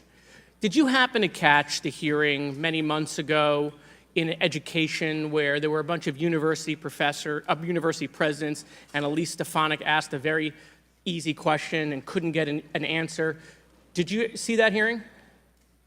No, I don't think I did. Okay, well, let me tell you, it didn't go well, and the short end of that story was those university professors all resigned. They're gone. That's how this is going for you. This is where this is headed, okay? This is, I don't know who prepared you for this. I don't know how many times you've testified in front of Congress, but a president was almost assassinated live on television, not just for Americans, but for the world to see. And this being your first opportunity, I understand there's an ongoing investigation. I understand there's things that you can not talk about. But the idea that we're getting less than you did on television is something that Democrats, Independents, or Republicans are going to find unacceptable. My high school, Marjorie Stoneman Douglas, was on the list of mass shootings that Representative Raskin held up. That very day, the school resource officer, a police officer, did not run into the building. He hid in the stairwell while the shooter was in the building. He stayed outside, never helped, okay? He also directed other officers who showed up on the scene not to go into the building. When it was determined that the failures in response and training and that the sheriff fired nobody in his agency, Governor DeSantis then removed that sheriff. I supported the removal. So here's my question. You said there's going to be accountability. I understand you don't want to give us names. When you say that, are you telling the committee that once it's concluded, you're prepared to fire the people on the ground who made poor decisions that day? I'm prepared to take the actions necessary. No, that's nonsense, okay? Accountability, the failure was human. That doesn't mean they're bad people. It means they failed that day, and a former president was almost assassinated, okay? Are you prepared to fire the human failure on the ground? Yes or no? When you have the names of where those failures were, they're people. It's not like a piece of technology failed. It was people who failed that day. Are you prepared to fire them? I don't have an answer as to whether it Well, was then how can there be people- accountability if you're not prepared to fire someone? And the reason why your name is going to be the person who's held accountable, the reason why members in this committee are calling for resignation, and I join in that, or for the president to fire you, is because you're saying there's going to be accountability, but you can't commit that people are going to get fired. Let me ask this question a different way. If Trump had been assassinated that day, if the gunman had succeeded, okay, would you have come and tendered your resignation? I would still be sitting here because I would want to ensure the integrity of the investigation. Totally that would move understand. forward. That's a fair answer that you would have set up that process. But would you have had the honor to come in front of the committee and say, former president was assassinated on my watch, there should be new leadership? I think that I have admitted that there was No, that's what I'm asking. grave Would you have failure tendered your resignation if he had been killed? that occurred on my watch, and I am accountable for that. Okay, but would you have tendered your resignation if he had been killed? I think that I've admitted that I've taken accountability and will take responsibility. Okay. Well, let me ask I want to follow up on Representative Connolly's question, in which he asked about guns, and you were not willing to commit that makes your job harder. This is not about the Second Amendment. If there are over 400 million guns on the streets, if all of those guns were machine guns, would that make your job harder to protect people? Again, I think weapons that are out there. If all of make our those job- guns were rocket-propelled grenades, would that make your job harder? Yes, sir. Yes. Okay, thank you. Perfect. This is not a trick question. Thank you. Okay. I won't ask the other 15 things I was going to do. I was going to do drone strikes, but it's okay. So that's all we were asking. It creates a challenging environment. It has nothing to do with the Second Amendment or people's rights, but it does make your job harder. So credit to Representative Connolly for asking that question. One last thing, Mr. Chairman, and I'll conclude. You know, there was a question asked, is an Iranian assassin more capable than a 20-year-old? And I have been tough on Iran. I probably have more resolutions on Iran than almost anyone in Congress. But I can tell you it isn't Iranians walking into schools and grocery stores and movie theaters and churches. It is 20-year-olds, right? And some of them are mentally unstable. And they have access to guns. And they're domestic terrorists. Someone talked about Christopher Wray. Christopher Wray has talked about domestic terrorism. And so, yes, we collectively come together on foreign threats, and I am not at all debasing the fact that there are foreign threats here and abroad, but there are domestic threats, and we have to get to the bottom of how we stop domestic terrorism, because it was a 20-year-old who walked into my high school and killed 17 people. He was plenty capable, and he was an Iranian. Thank you. Chair now recognizes Mr. Timmons from South Carolina. Thank you, Mr. Chairman. Director Cheatle, we've asked you a lot of questions and haven't really got a lot of straight answers. I have intentionally created a line of questioning that I think that you can answer. So the first question is, do you agree that the allocation of Secret Service resources should correspond with the risk profile of any given event?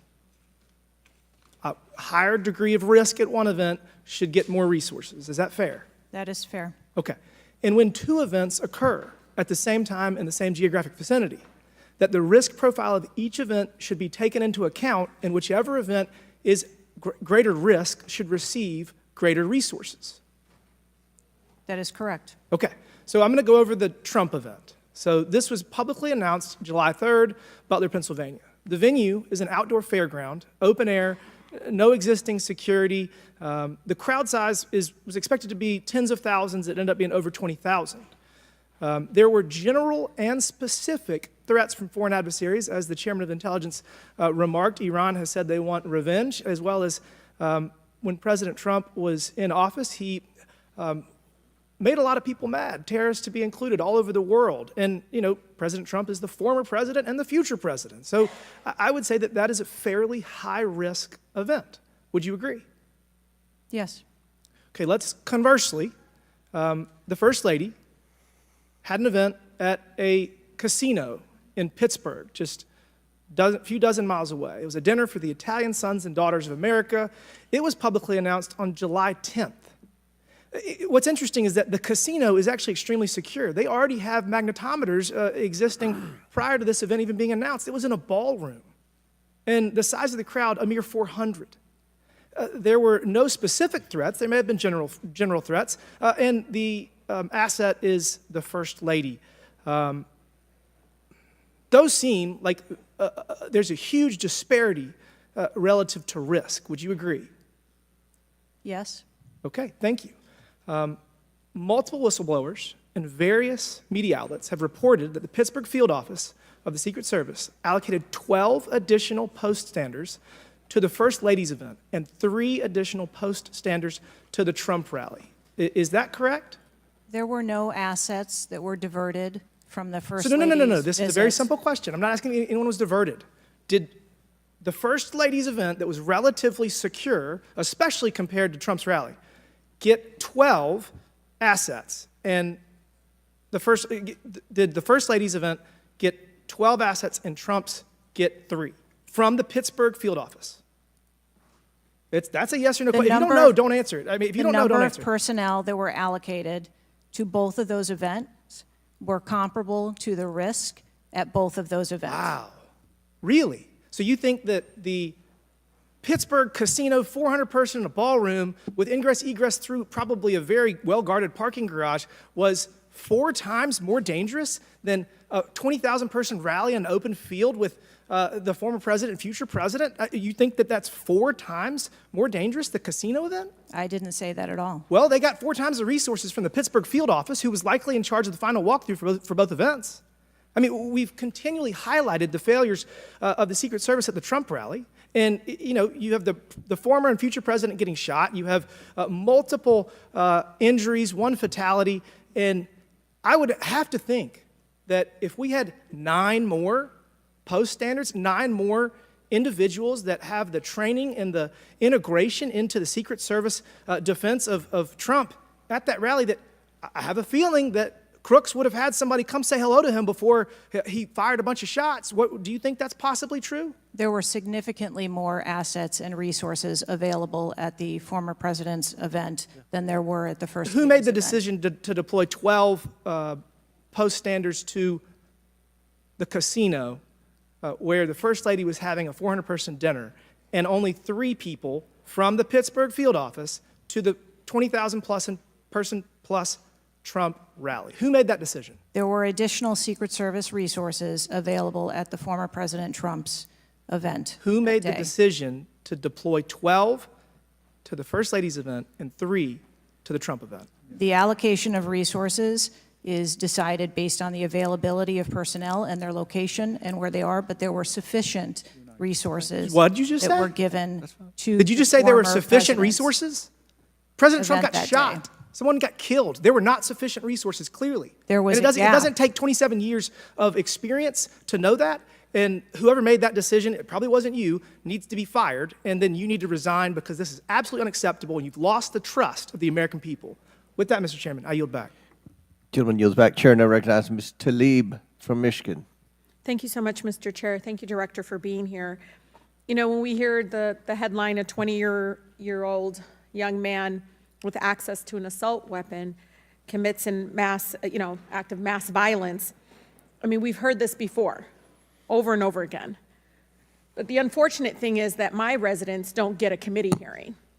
We have not had one committee hearing about the over 260 mass shootings that we've had, killing hundreds of people, injuring hundreds, changing their lives forever.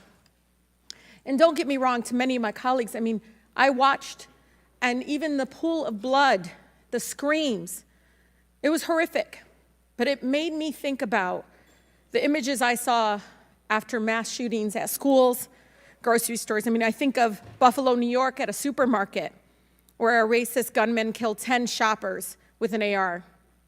In El Paso, AK-47 style assault rifle killed 22. In Florida, in Parkland, Florida, 17 students and teachers murdered, again with an AR. In Pittsburgh, at a place of faith, Tree of Life Synagogue, 11 murdered. And don't get me about Newton, Connecticut, which still breaks my heart. 26 murdered, including 20 elementary school children. This year in Michigan, we've had, Mr. Chair, 2 mass shootings. 21 shot in Detroit. One of the most horrific shootings we've seen. 2 killed at a splash pad in Rochester Hills, Michigan. 8 shot there. Again, an assault weapon used. But the difference here is the former president gets a hearing in his attempt to assassinate, but our residents don't get a hearing about mass shootings, about gun violence in our country.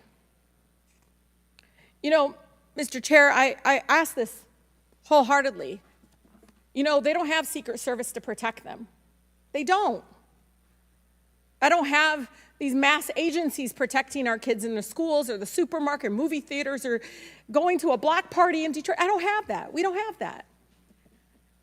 But I can't believe we're just going to focus on that and not the fact that we're hearing yet again in the headlines a 20-year-old young man having access to an assault weapon, a weapon of war many of my veterans say they have to be trained to use.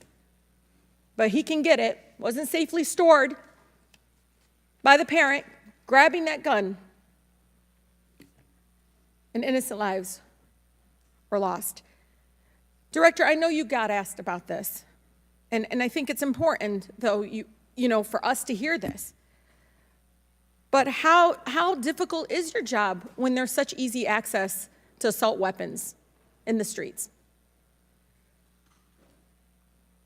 I think the job of a Secret Service agent and officer is incredibly difficult. I think the environment we deal with every day and the dynamics of the threat environment is incredibly difficult. These are brave men and women who put their lives on the line, and a day like we had on July 13th is a day that no one in my agency ever wants to have as their responsibility. It is an incredibly difficult job. Yeah, I immediately thought of the children in the audience. I mean, when you think about going to a rally with your family, again, their lives are forever changed. The incident are never isolated. I really believe these incidents are never isolated. And I know Detroit Free Press had reported that the 20-year-old Pennsylvania shooter looked up the 2021 Oxford High School shooting in Michigan. Can you comment on what information this shooter was looking up in regarding the tragedy of Oxford High School, where it took 4 of our high school youth there? I'm sorry, I'm not able to. The FBI has those details. So you can't even tell us, I mean, was he looking at the type of weapon? How many? Yeah, unfortunately, I don't have those details. Do you have, I mean, did they share that with you, though? I don't have the full content of what his searches were. I think that they are still in the process of examining all of his devices. Okay. Again, you know, the impact, I want to be really serious about this. The impact on our families is more than just this political rally, Mr. Chair. We have to talk about this. Even if we're in disagreement, let's talk about it, because I've seen statistics that show that we could be saving lives now if we ban these weapons of war from being able to buy it at the local store down the street. I mean, we just can't continue to allow this to happen. And unfortunately, my residents are not former presidents of the United States. They don't get a hearing. They don't get Secret Service, any of that. And even among those that are expressing the failed in the system, they just deserve better. They truly do. Thank you, and I yield. Chair now recognizes Mr. Burchett from Tennessee. Thank you, Mr. Chairman. Ms. Cheatle, the shooter was set up on the roof of the AGR International building, as we know. Was the roof identified as a potential vulnerability days before the rally? To my knowledge, yes, it was. Were agents or officers inside the building? If so, what floor were they on? We had local police officers inside the building. The roof looks like it's a tin roof. How did no one inside that building hear someone moving on top of a metal roof? I don't have the details of all of the interviews that have been conducted yet. When will you have those? I have been asking, and I want to have that information as soon as you do as Okay, well. why did Secret Service fail to block the line of sight from that roof? I think that the Secret Service put together a plan where they were counting that roof in as part of their overwatch, and that was the plan that they had put in place that day. If you weren't going to put a security personnel on the roof, why not at least use drone technology or aerial surveillance to monitor the rally? There are a number of times that we do use drone technology. I'm not speaking specifically to this event and what was utilized or not. There are times when drone technology is available and helpful at events, and there are times when it is not appropriate. Do y'all use Signal? Do you personally use Signal to communicate with any official from the White House? Signal on your phone. Oh, on occasion, I'm sure that there are people that use Signal, yes. Okay. Do you use it to speak with the White House? Use Signal? No, I do not. Okay. When was Thomas Crooks first identified as a person of interest? Let me help you. At 5:10, he was spotted with a rangefinder at 5:51. And when did Secret Service notice him? Again, I don't have those specific timelines, but it was a relatively short period of time. Let me help you. 5:52. Ms. Cheatle, why was President Trump allowed on stage 10 minutes after the Secret Service spotted a suspicious individual? That seems to me to be the worst thing of all. All the breakdown and all this communication, all the BS you've been feeding us here today or not feeding us, that seems to be the question. So as I've stated before, there are a number of events where suspicious people may be identified. That doesn't necessarily... Ma'am, I submit to you, you got a guy who's going to be the next president of the United States. He's on stage. I've been to these events. We've all been to these events. A car backfires, and there's a 15-minute dadgum wait. That's not acceptable. Did the Secret Service tell President Trump they'd spotted a suspicious individual before he was shot? I am unclear as to what the communication was with the former president at that time. I'll take that as a no. Did y'all deny President Trump's request for more security, yes or no? And when was the most recent request for additional security? The rally request for security, all of those requests were fulfilled. And were there any personnel redirected to Jill Biden's rally? No. Who made the decision on the direction of agents at either one of those rallies? I'm unclear as to your question on the direction of the agents.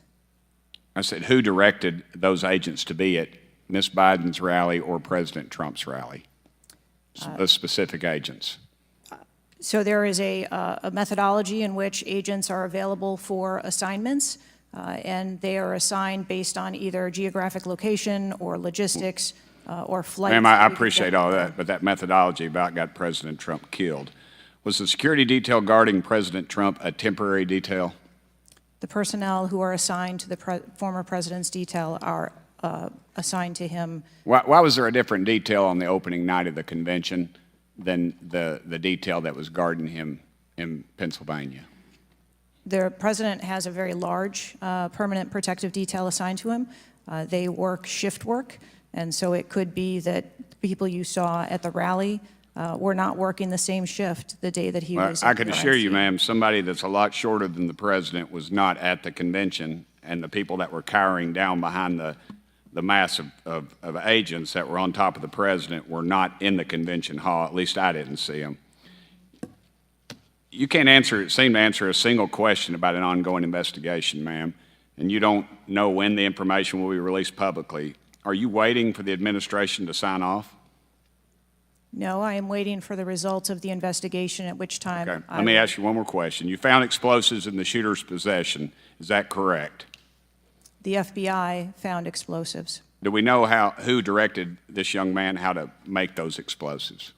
I believe that the FBI is still looking into that on their investigation.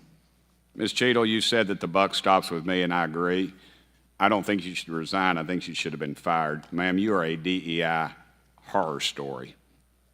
I've told my daughter multiple times, my wife and my daughter, we talk to her all the time about how she's going to succeed in life. She'll succeed in life by achieving. Ma'am, you have not achieved today. You've let the American public down. If it was up to me, you'd be gone. Thank you, Mr. Speaker. Mr. Chairman. Chair now recognizes Mr. Crockett from Texas. Thank you so much, Mr. Chair. And let me just pick up where my colleague from Tennessee left off. Director Cheatle, was the incident on July 13th due to DEI, or rather systemic failures in communication and potentially safety protocols? The incident on the 13th has nothing to do with DEI. The incident on the 13th has to do with a failure or a gap either in planning or communication. Thank you so much. In fact, I have a few articles that I will enter into the record once I wrap up that actually acknowledge a number of women specifically for their valor in their service, whether it's been in various levels of law enforcement. But, you know, I want to stick here for just a second, because earlier you had a conversation in which there was a discussion about training. And I want to talk about training, and I want to talk about the fact that there's been a little bit of dancing around as it relates to this being a suspicious person and this being a situation that was perceived to be a threat. And it seems as if there's a different analysis that takes place. One of my questions has to do with if you have any bias training that your officers undergo. And the reason that I ask that, because as a civil rights lawyer, I have learned so many times in having to deal with law enforcement that there usually is not a perception of a threat when it is a young white male, even if they are carrying a long gun. Yet a lot of times, at least in this country, when it comes to law enforcement, there is a perceived threat just by somebody having a little bit more melanin in their skin. So I'm curious to know, because a lot of times, one of the things that we have consistently pushed for on my side of things, and when I say my side, is once we are looking at a tragedy in which law enforcement made an error, is the bias training and whether or not our officers are getting it. So I'm curious to know, in some of the training that you talk about that is part of your budget, has bias training been part of that? Yes, it is. Okay, thank you. I know that today is a rough day, and on that day in Pennsylvania, it was a rough day. And the reality is that I understand it, and you may or may not know the answer to this question. In the space in which this event took place, it was an open carry space. Is that correct? That is correct. Okay. So I hail from the state of Texas, and interestingly enough, I was serving in the state house right after there was a mass shooting in El Paso. We had an opportunity to do right by our citizens in Texas, but we did not. Instead, they passed permitless carry. And what my colleagues kept trying to get you to answer, because we want to come up with solutions, we don't want to keep pointing the finger. And right now, you've got a bunch of fingers that are pointed at you. But our job is to solve problems for the American people. And to be perfectly honest, the numbers are clear. I had, I think, almost every major law enforcement agency come forward and say that they were against permitless carry because they said that their jobs would be made more difficult. Unfortunately, my colleagues on the other side of the aisle in the state of Texas decided that they would ignore those warnings, and they passed the law instead. And right after they passed that law, we ended up with Uvalde. And we heard the stories of those officers that were scared to go in and save those babies because of the firearm in which that, in that case, 18-year-old had in his hands. They also were given an opportunity to say, hey, raise the age and make it to where at least you have to be 21 before you can possess this type of weapon. And they chose not to. And we have the facts. It shows, and I'll enter this into the record as well if there is no objection, deaths from firearms keep climbing in Texas decades after lawmakers began weakening gun regulations. That is from the Texas Tribune. Without objection, so ordered. Thank you so much. The last thing that I'm just going to make a point of saying is that we all care about this issue because we know that there has been a spike in violence, political violence in this country. Are you aware of the fact that the numbers are higher right now? Yes. Okay. In addition to that, and I'm going to point a little blame at ourselves because right now you got all the fingers pointed at you. But the reality is that we have a number of congressional members that are consistently engaging in violent rhetoric, and it needs to be toned down. The reality is that people are listening and they're paying attention, but unfortunately, another thing that is happening because we're not getting answers from you today is the conspiracy theories. They have already began. Have you heard of any of the conspiracies? Yes. Okay.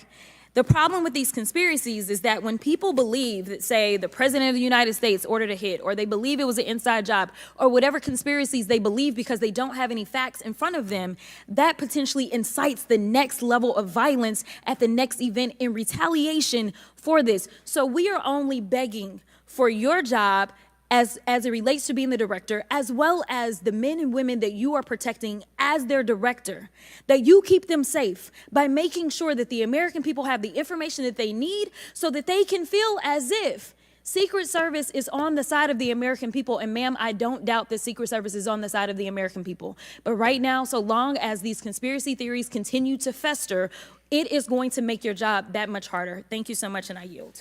Chair now recognizes Ms. Marjorie Taylor Greene from Georgia. Thank you, Mr. Chairman. Ms. Cheatle, I'd like to remind you that you're under oath.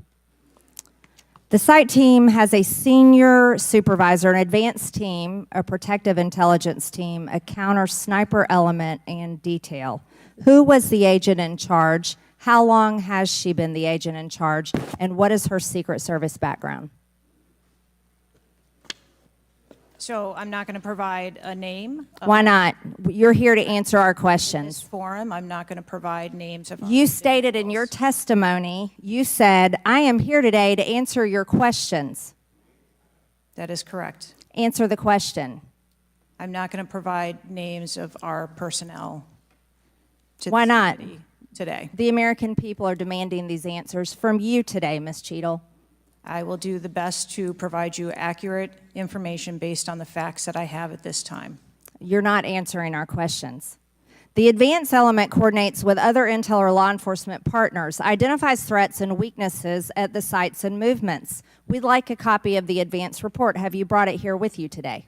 We will comply with the request for the documentation that has been requested. When will that be, Ms. Cheatle? Because you should have brought it today. I am certain that our personnel are working on obtaining all of that documentation. I don't believe you, and neither do the people watching this hearing. You're not doing well, as Mr. Moskowitz informed you. You've been sitting here for over 3 hours, and I have you know the entire country is demanding you resign and demanding that you be fired if you do not resign. Things are not going well for you. You need to answer the questions. Was there a protective intelligence team, and what technical resources were utilized for that event, specifically drone or helicopter assets? There were a number of technical assets that were deployed for that event, and there was a protective intelligence team that was assigned to that event. Why was Crooks able to fly a drone over the entire area the day of the rally and the day of his assassination attempt? To my knowledge, he did not fly the drone over the entire area. How did he fly a drone over the area, period? Any part of the area? Again, I would have to go back and check the timeline of when that took place and when the event. Why didn't you bring the timeline with you today to answer our questions? I don't have all of the answers on the timelines based on the criminal investigation. Were you not prepared today to answer our questions? I am prepared to answer the questions based on the information and wanted to be able to provide. Do you have a timeline do you have a timeline at all from any of the day? I have a timeline that does not have specifics. That's shocking. That is absolutely unacceptable. That means you are a failure at your job. Let's talk about things that are prohibited in Trump rallies. And I've been to a lot of Trump rallies. Backpacks and bags. Bicycles, firearms,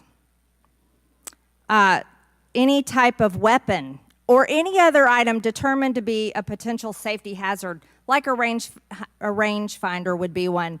At 5:10, Crooks is first observed by one of the snipers, AGR Sniper 1, at the building. 5:10, President Trump was shot in the face at 6:11 p.m. 5:28, AGR Sniper 1 takes a picture of a bicycle and 2 bags. Those belong to Crooks. 5:32, AGR Sniper 1 spots Crooks looking at his phone and using a rangefinder. 5:55, Butler ESU Command confirms receipt of photos and states they have been relayed on. 6:05 p.m., AGR Sniper 1 later communicates that Crooks is seen moving northeast in direction of Sheets and that Crooks has a backpack.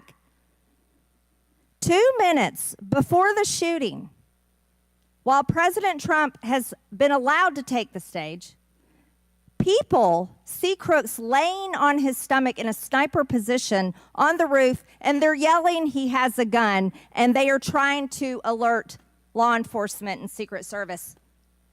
Why was Crooks not shot by the snipers? Why was he allowed to be there? As soon as the individual was identified as a threat, they were... No. What do you consider to be a threat? A man with a gun laying in a sniper position, a man that had a backpack, a man that had a bicycle, a man that had a rangefinder. At what point is he determined a threat? An individual with a backpack is not a threat. An individual with a rangefinder is not a threat. What about a man laying on a building that has direct line of sight of President Trump with a gun that people are screaming and pointing out? Is that a threat, Ms. Cheatle? Once that individual was identified, they were neutralized. No, they were neutralized. Crooks was neutralized after he shot President Trump in the face, Ms. Cheatle. Is he only a threat once he fires the weapon?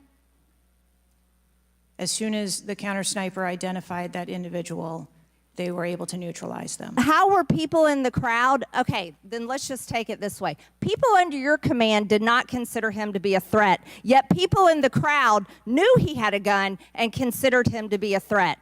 That means that you are a complete failure as the director of the Secret Service, that people under your command don't perceive a man laying on a roof with direct line to the president with a gun. They don't perceive that to be a threat, yet the people in the crowd do. How is that possible? That's the last question, but please answer the question, Ms. Director. I'm not certain at this time how the information from the people in the crowd was relayed to any law enforcement personnel. No, you knew, that everyone knew. The people there knew that there was a danger. They knew there was a threat to President Trump, and it was allowed to happen. Was there a stand-down order, Ms. Cheatle? No. Was there a conspiracy to kill President Trump? Absolutely not. Then how did this happen? And why are you still sitting here not turning in your letter of resignation? Last question, but please answer, and then I'll recognize Ms. Presley. Please answer that question. Director. That is what we are investigating to determine. We're waiting for your letter. We are waiting for your letter of resignation, and you really need to consider doing that before you leave today. Thank you. Chair now recognizes Ms. Presley from Massachusetts. Thank you. No one, absolutely no one should fear for their life at a political rally, in a classroom, in a faith house, or in their home. We must do something about political violence in all its forms and gun violence in all of its forms. Now, Director Cheatle, you have noted that numerous investigations are ongoing related to the Secret Service response and that we can expect a report in the next 60 days. With the election nearly 100 days away, that is an unacceptable timeline, and it makes people less safe. It also allows my colleagues across the aisle, Republicans, additional time to spread dangerous misinformation, which also puts people in harm's way. Some Republicans have exploited this moment to continue to attack progress towards racial justice and gender equity in America. Disappointing, but not surprising. I hesitate to repeat their racist and sexist tropes, but in summary, Republicans have wrongfully and shamefully stated that hiring women and people of color hindered the response to the shooting. Now, this is part and parcel of Republican strategy to constantly attack necessary diversity, equity, and inclusion efforts, to undermine the contributions that women, people of color, the disability community, and others make to this country each and every day. And it is disgraceful. In the wake of gun violence and tragic loss of life, Republicans are ignoring solutions like gun safety reform and instead trotting out sexist tropes. Can't say I'm surprised.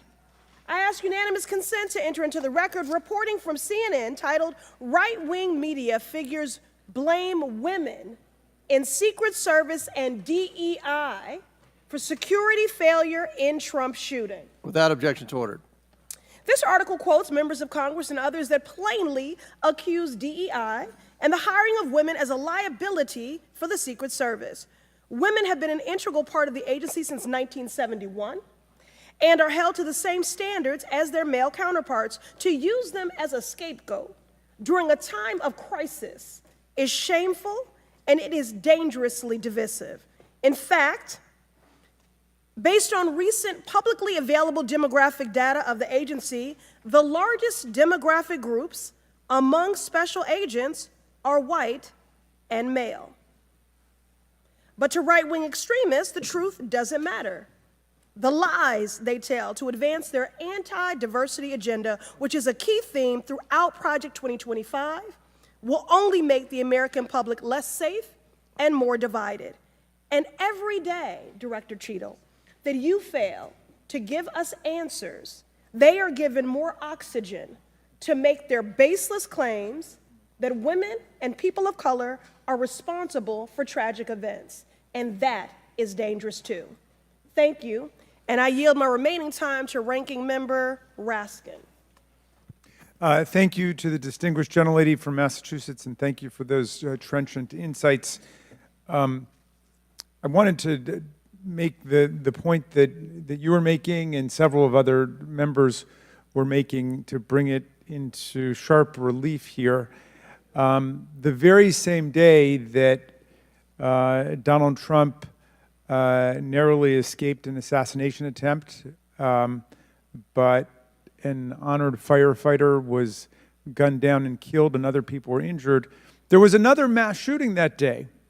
Just several hours later in Birmingham, Alabama. 4 people killed and 10 wounded in a nightclub shooting. And you might think, oh, that's some kind of freakish coincidence. Not at all. We have more than one mass shooting a day in America.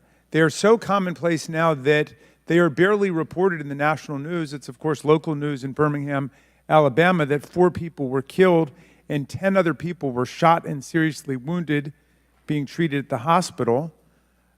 These things are a nightmare for the families of the victims who've been killed, for the families who have to take care of people who've been seriously injured and wounded. They are a major financial drain, publicly and privately, and yet we allow AR-15s to be purchased with abandon, promiscuously, all over the country. People can just go out and get an assault weapon. And the distinguished gentlelady from Michigan was right. We have a hearing when it affects the President of the United States, but on all the other days of the year, we don't have a hearing about it. And I think it is because of an honest disagreement we have about the Second Amendment. There are some people who think the Second Amendment means you've got the right to arm yourself with whatever weaponry you need to overthrow the government of the United States, and we reject that as a false interpretation of the Second Amendment and a false interpretation of the Constitution. We can ban assault weapons. We did it back in 1994. It dramatically reduced these mass shootings, and when that ban was lifted, the mass shootings went up through the roof again, and we've shown it. And so just like we're demanding real answers and real action from the Secret Service, let us demand real action and real answers from ourselves about the nightmare of mass gun violence, which puts America into a category all its own when you compare us to the countries in the European Union or Canada or other similarly situated countries. There's nothing like what we're going through. So we've got to act on the Secret Service to protect ourselves against political violence, and we've got to act as a Congress to protect ourselves against AR-15 violence in America. Chair recognizes Ms. McClain from Michigan. Thank you, Mr. Chairman. And first of all, I want to thank the Secret Service agents, those who work tirelessly to protect our president, and specifically those agents who did not hesitate to jump in front of President Trump. And my heart goes out to the family of the Comptoir family and the people at the rally who are still recovering. On the other hand, the Secret Service has a leadership problem, and it falls on you.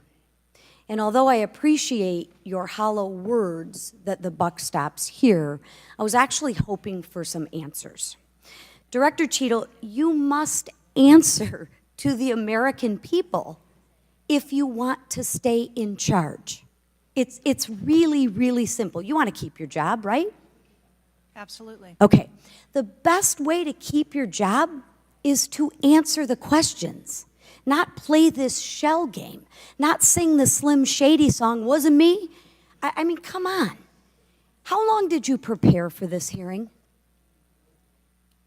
I've been preparing for this hearing over the weekend and into last week. Okay, 5 days, 6 days?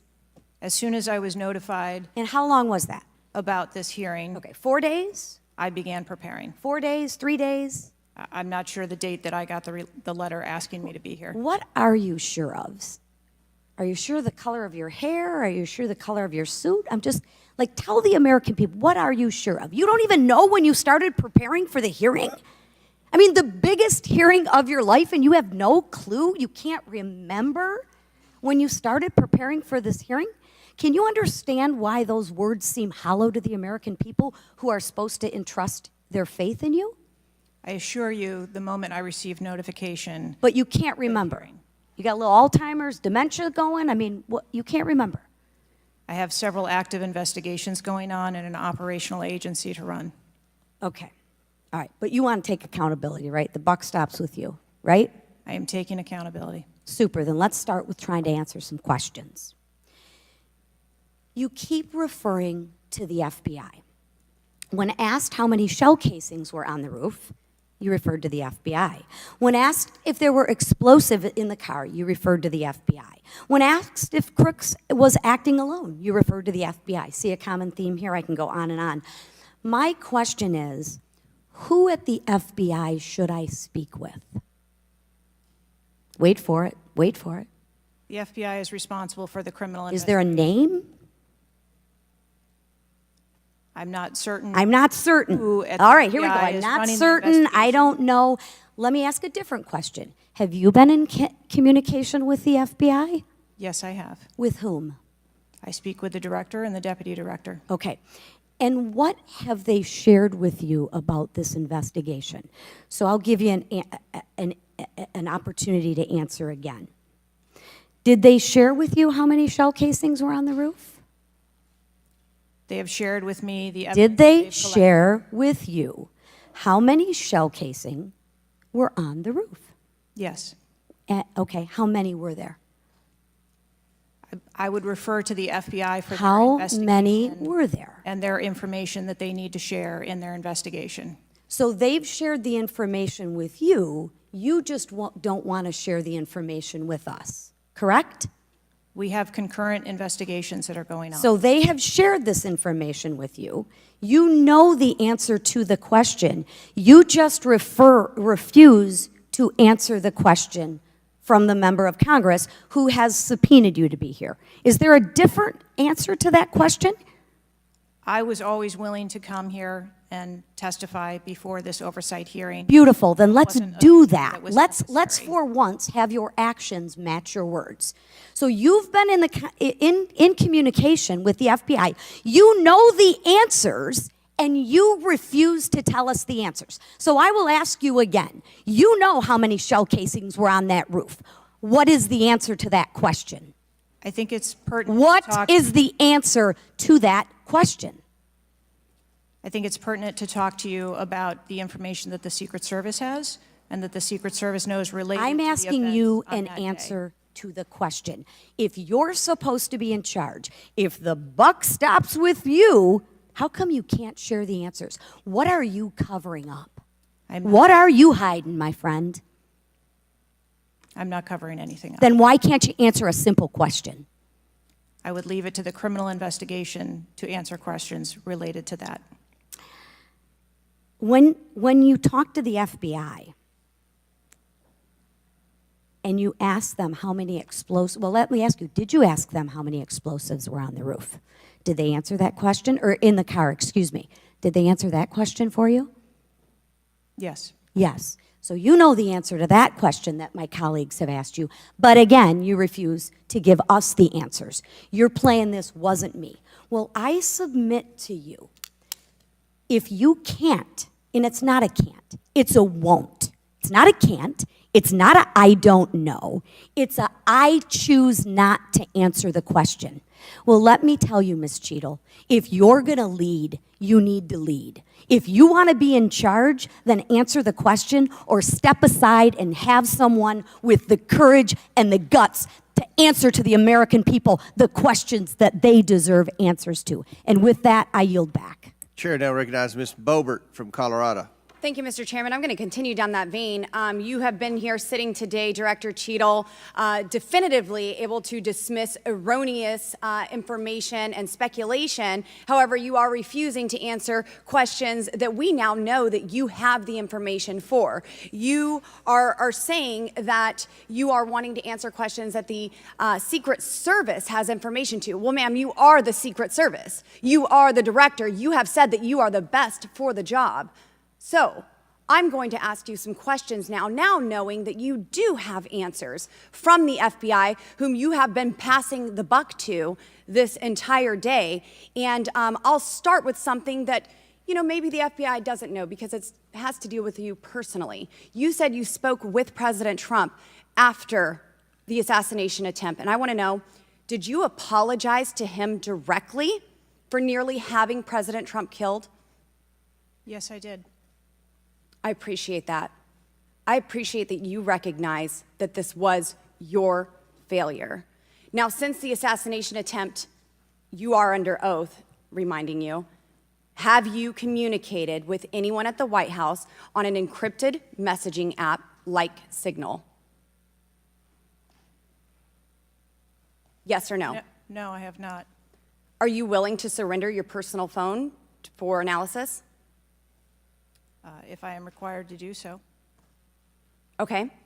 I will look into making that request because I would like to see your personal phone to see if you're communicating over encrypted messaging apps. Have you ever turned down enhanced security requests from Donald Trump's detail, his special agent in charge, Sean Curran? Have you ever turned that down?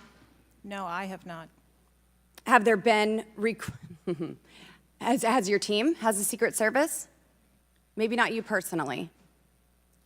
I believe, as I mentioned earlier, there are times when requests are made for And you have denied them. They have been denied. And a denial doesn't Has the Trump necessarily campaign mean- made requests for additional assets that have been denied? Denial doesn't mean vulnerability. Have there been additional requests for enhanced security at Mar-a-Lago? We have made a number of enhancements to. You confirmed that there were bomb-sniffing dogs that were provided. You failed to confirm if there were aerial security surveillance assets that were provided. So yes or no, was that provided? At the rally? At the rally, yes, ma'am. We had Overwatch provided at the rally. You've confirmed that the assassin was identified as suspicious 57 minutes prior to the shooting. Was the suspicious individual ever approached by an agent? Was any contact ever made with him? Not to my knowledge. Is that the standard protocol for someone who is identified as suspicious? The protocol would be to locate the individual and. And you said that conduct he an was interview. located 2 to 5 times approximately? No, I said that the information was passed potentially somewhere between 2 to 5 And he was never times. located by an agent? To my knowledge, that individual was not located by an agent. We have dozens of rally goers who have identified him and not one agent on the ground. There are many, many, many agents on the ground, local law enforcement, Secret Service. No one was able to identify him and have sights on and see him. What I'm saying is that the agents that were on the ground at the time, I have no knowledge that they were able to interview him or locate him. Thank you. Was there a local law enforcement officer who approached the roof and saw the shooter and saw that he was present on the roof? That is the information that has been shared with me. Have you spoke to that local law enforcement officer? No, I have not. Are you going to? It is part of a criminal investigation that the Are you going to- FBI is interviewing those individuals. Were agents stationed on the water tower? No. Why? That would not be something that would be included in a security plan. Has the man who is reported to have been present wearing a gray suit who allegedly requested a photo of the dead body of the assassin on top of the AGR roof been identified? I don't have that information. Is that something that you've heard of? No. Were ATF agents present at the rally? To attend or to work? To work. Not to my knowledge. How long did the counter sniper have crooks in his sights before the shooter opened fire on President Trump? I don't have that specific timeline. Will you be able to tell us if he communicated with other agents on what he was seeing through his sights? Once I have that information, absolutely. Because we need to know why he waited for multiple rounds to be fired at President Trump before the threat was neutralized. We need to know if he was given an order to hold fire.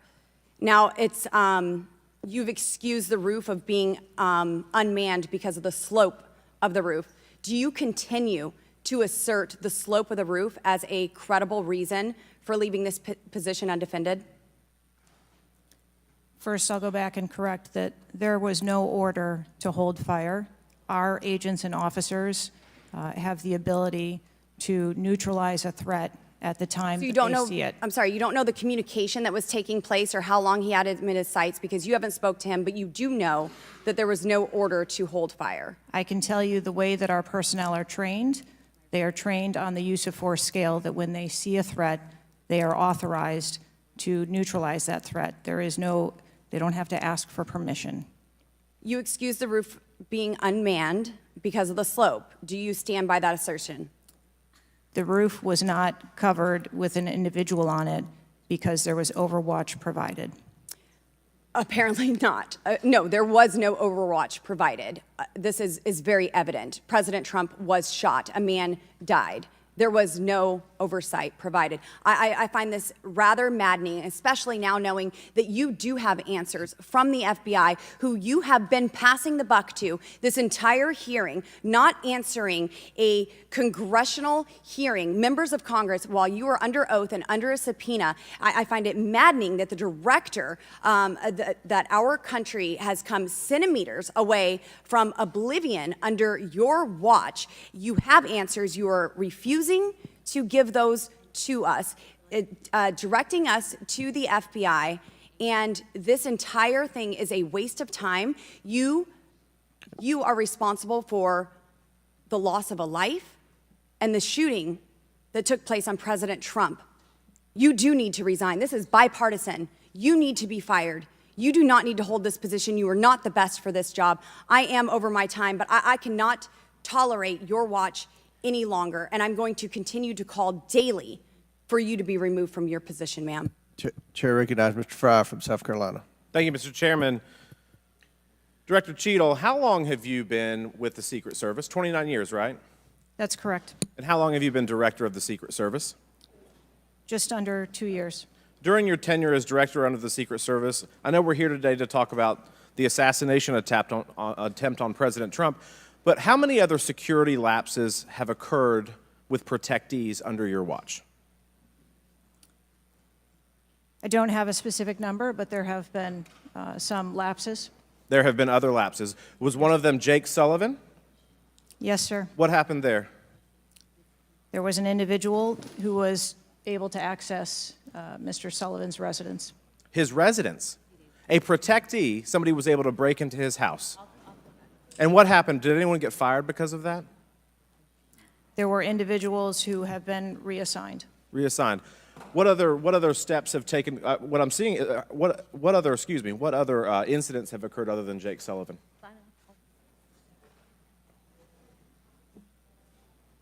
Was there an issue with the Secret Service agent and Vice President Harris? I would not call that a security incident.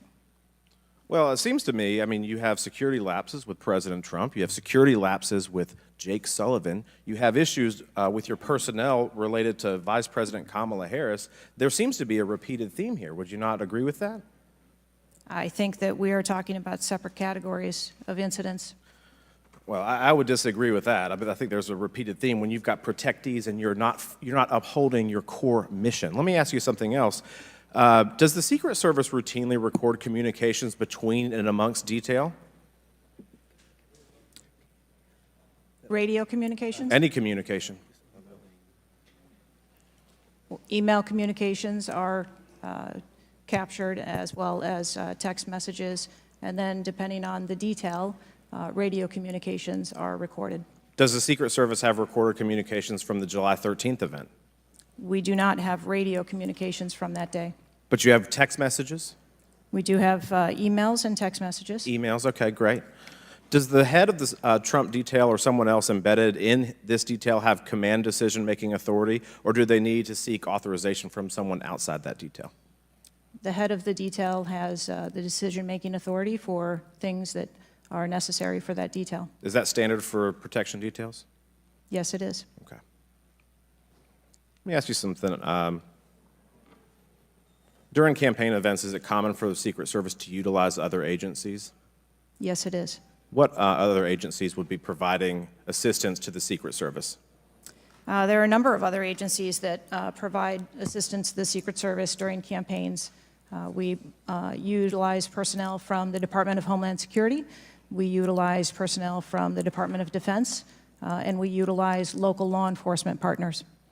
Are you on the same radios? Do you provide the radios to all the assets that are taking part in protection of an event? We provide radios to the personnel from the Department of Homeland Security that are assisting us. But not local law enforcement? Local law enforcement is working on their own radios. Are you on the same frequency? We ensure that we have counterparts in the security room, and so the local law enforcement will place one of their personnel in the security room with our personnel so that we have interoperability communications. Let me ask you something just about the timeline, because I think this is really interesting that we can't nail that down. I mean, I think there are lay people out there with more knowledge about the timeline than you seem to come before a subpoena in front of Congress. Was Mr. Crooks observed at the AGR building prior to the shooting?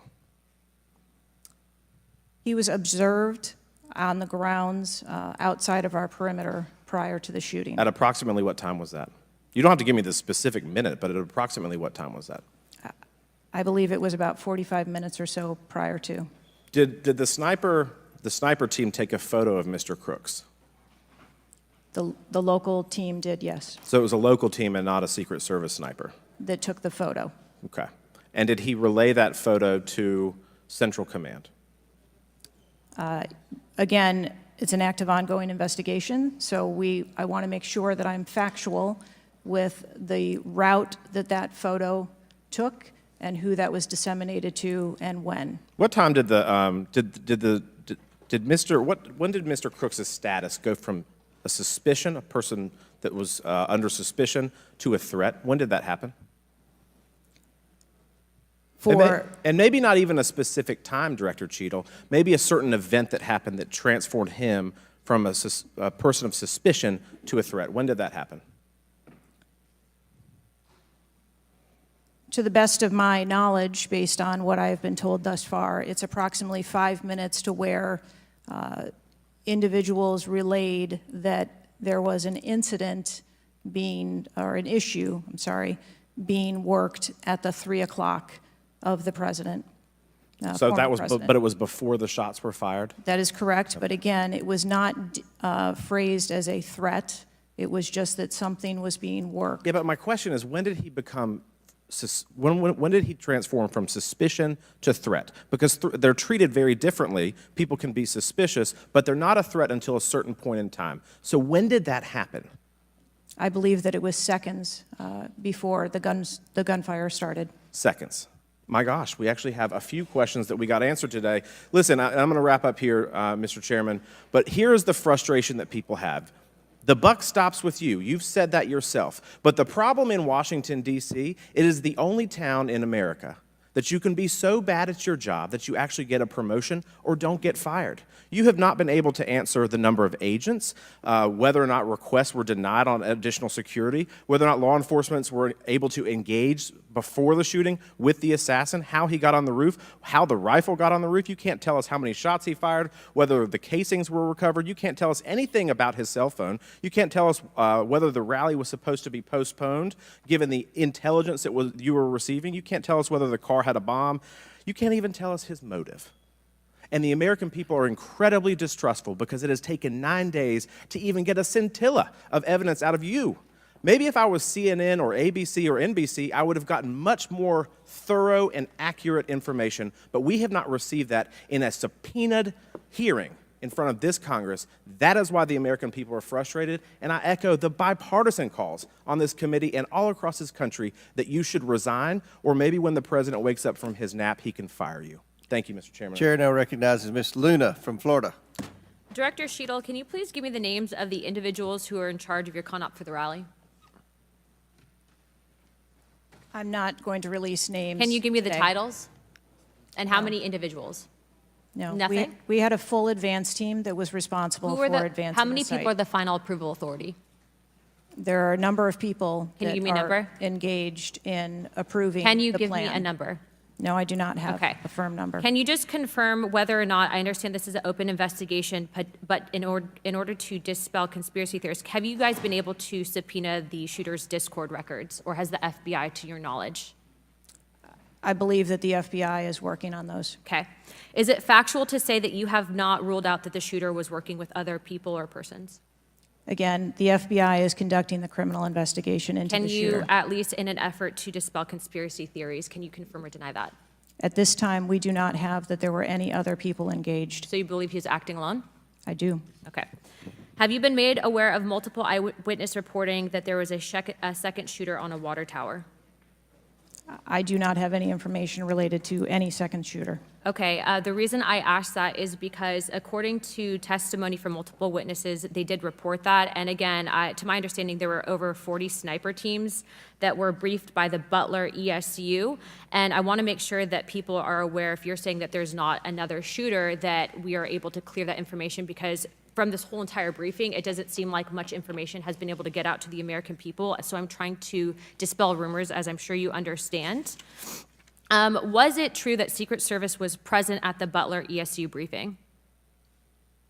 There was a briefing between the counter sniper teams that were working Secret on the Service ground. present?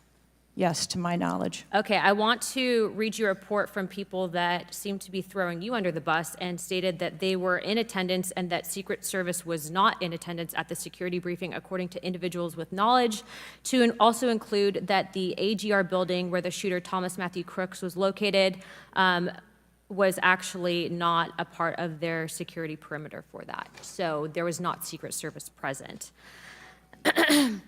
It seems as though that when you were asked earlier from Rep. Kristamorthy about whether or not Secret Service was aware of a threat, you had said no, they were unaware of a threat. And yet, according to communications, again, from law enforcement that were in some of these group chats, they actually had reported that Secret Service was made aware of a threat at around 5:59 p.m. as a part of the command, including Secret Service, aware of messages and requests about information about the suspect's location. Can you please tell me if you have knowledge of that at all?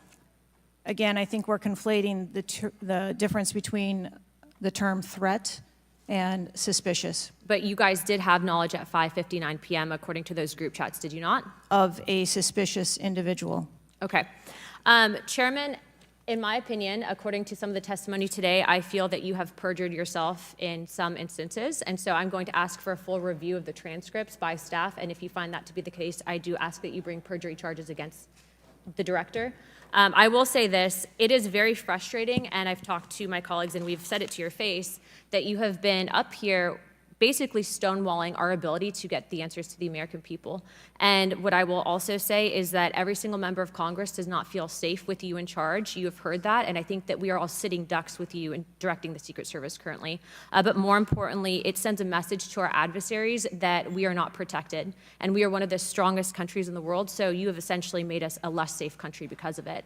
As a result of that, I'm asking you to formally step down. I share my same opinions as my Democrat colleagues. And I also think that your efforts to bring forward a full investigation and report in 60 days is unacceptable.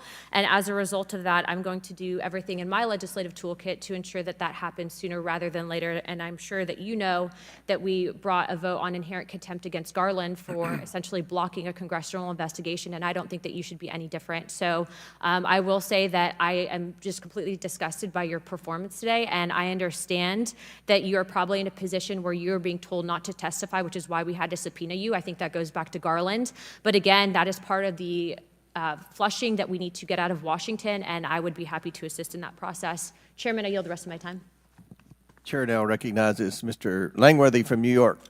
Thank you very much, Mr. Chairman, and I appreciate you bringing this hearing forward with a subpoena. Director, yesterday I made the decision to get in my car and drive to Butler, Pennsylvania in preparation for this moment and asking you questions about the events of the assassination attempt on President Trump's life. I've done several presidential events prior in my career, and I wanted to see this site with my own two eyes because I don't believe the video footage tells the whole story or looking at things on a diagram. And I was absolutely appalled when I went to the site, when I saw the fact that I could have stood on the roof of that building, the AGR building, and hit that podium with a 9-iron, and I'm a lousy golfer. And the fact that that was not included in the perimeter is a complete dereliction of the duty of the U.S. Secret Service. I mean, there are very few rooftops that needed to be secured, and the fact that Secret Service, as they were putting a site plan in place, did not think it was necessary to man those rooftops, you have completely walked away from your duties. You had one job, and that's to protect the future President of the United States or to protect all of the other protectees.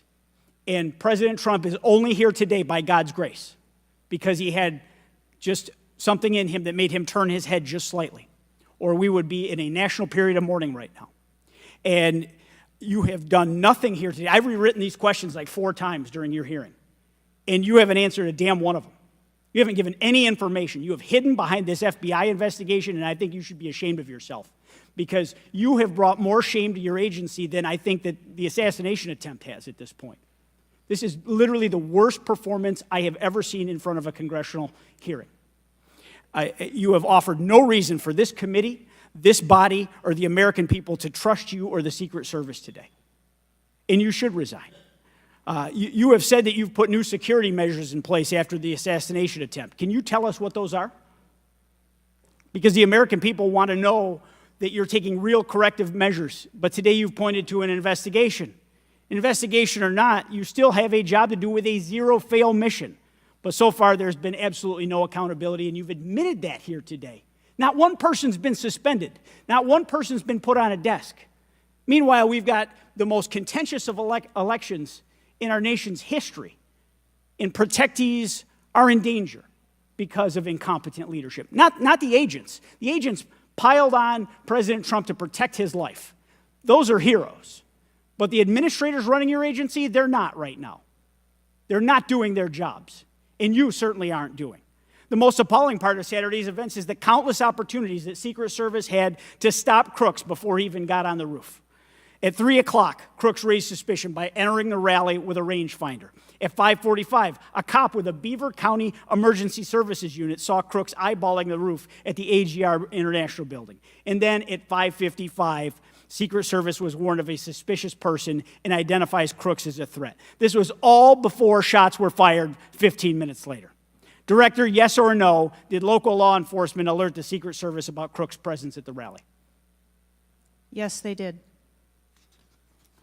The shooter came to attention of law enforcement almost an hour before President Trump went on stage. Law enforcement alerted the Secret Service of the shooter. Over and over, you've said there's a difference between a suspicious individual and a threatening individual. Can you explain what the shooter needed to exemplify to be called a threat?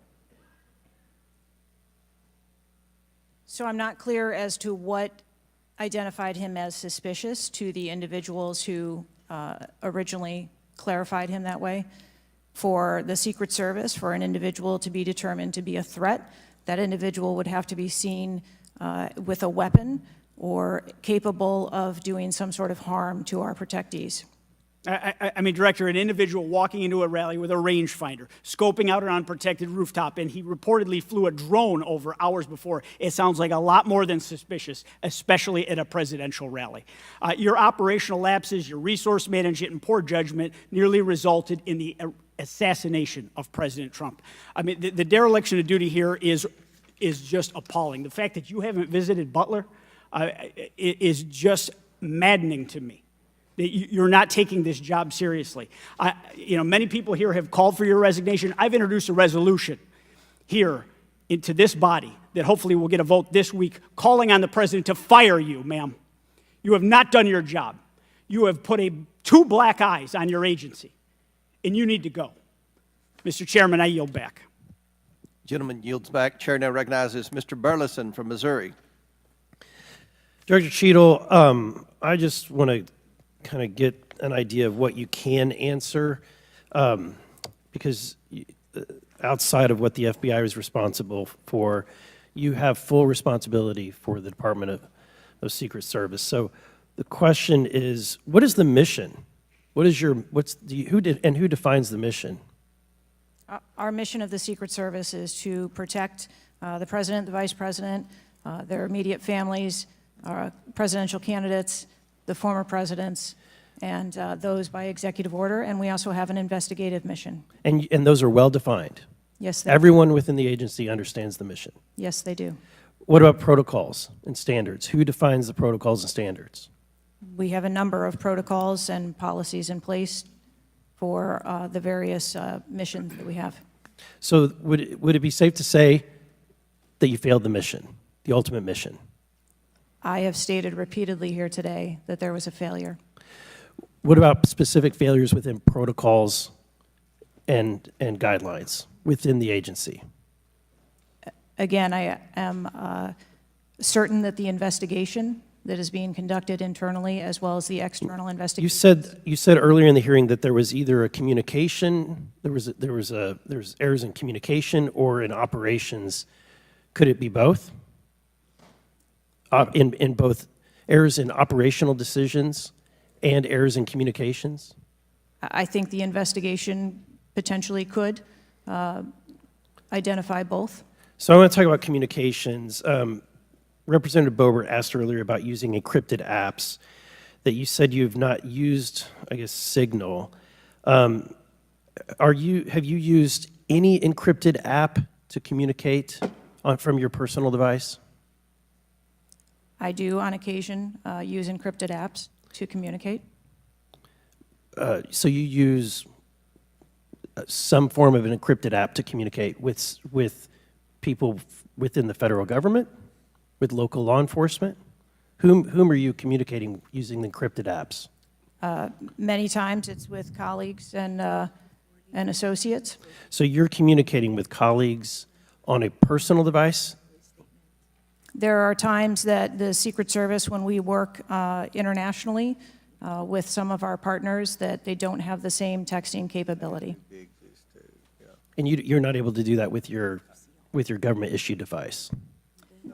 Recently, we have been able to install some of those apps on government devices. Okay. Let's talk about some of the things that we can get access to. I'm actually shocked that you are using your personal device and encrypted communication tools. I think that might be the most shocking thing that I've heard today. I didn't expect for you to say that. We have requested, this committee has requested multiple documents. And this is not, under the purview of the FBI, this is under your purview.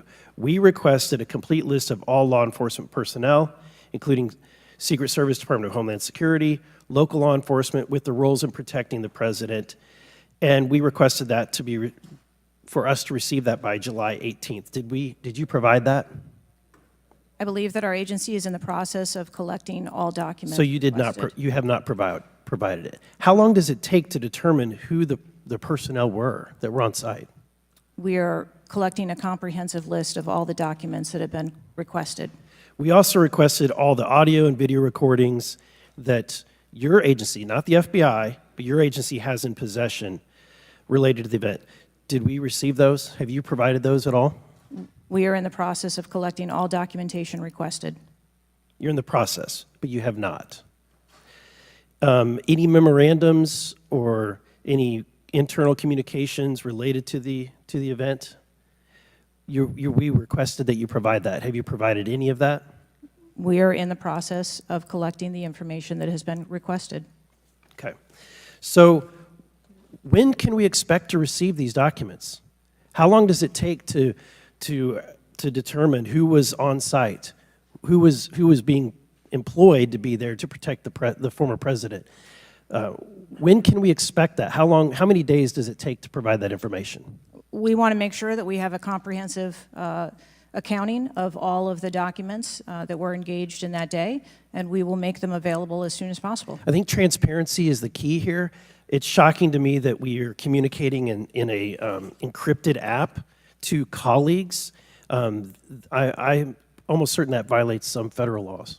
I would like to clarify, you didn't ask me whether my communications were government work related or whether they were personally related. You're communicating with colleagues. I don't communicate government business with colleagues on a personal device. I communicate on my work device. Are you using an encrypted device on your work device? I am not. No encrypted apps? No, I do not. Okay. Thank you, Mr. Chairman. Chair now recognizes Mr. Waltz from Florida. Thank you, Mr. Chairman. Madam Director, please, I'd like to direct your attention to this video. And I sincerely appreciate the clarity on this. Can we turn up the volume, staff? I just want to ask you, because this has popped up. Republican Congressman Mike Walz, he said on social media on Saturday, and I'm going to read this for you because it does talk about you, Secretary. I have very reliable sources telling me that there have been repeated requests for stronger Secret Service protection for President Trump denied by Secretary Mayorkas. Your department has already pushed back on that, calling that absolutely false, but he is putting this on you. Can you respond to that, please? Well, that's a baseless and irresponsible statement, and is one that is unequivocally false. Director Cheatle, did you speak with your boss, Secretary Mayorkas? You fall under DHS. Did you speak with him on the 14th, the day after? Yes, I did. So you spoke with him before he made that statement? I spoke with him immediately following the incident. Did you inform him that all requests for additional resources for President Trump had been fulfilled? Or that it was false to say they had been denied? I informed him that the request for that rally that day had been fulfilled. Okay, you continue to answer that very carefully, because I made a broader statement. The agents that came to me made a broader statement that his permanent protective detail for years now have been asking for more. Is that correct? I do not have specific incidents of those requests. Is it correct that they've been asking for more? I have heard the same reports that you have. Without having them in front of me, I am unable. Those requests are made in writing. I mean, the agents are telling me they make them in writing. This isn't a verbal agency. Things are made in writing. I understand what you're saying. I don't have those requests in front of me here. I'm not asking if you have them in front of you. Are you aware that they were made? As I said earlier, there are times when requests are made, and depending on the availability of assets, or if there is a way that So there were times when they were denied? If there is a way that vulnerability can be mitigated in a different way, then that is why So there are times when they were denied, for a variety of reasons? That is why the Secret Service has a multi-layered and multifaceted security plan, so that we can pivot if we need to. In the wake, in the immediate 48 hours of an assassination attempt on a former president, could be the next leader of the free world, almost had his head blown off, your boss says that's irresponsible and false to say things are denied. And you had talked to him. So did he just make that on his own, make that up on his own, or did you tell him that? We were speaking about the requests made at the rally. Staff, can we show the next slide, please?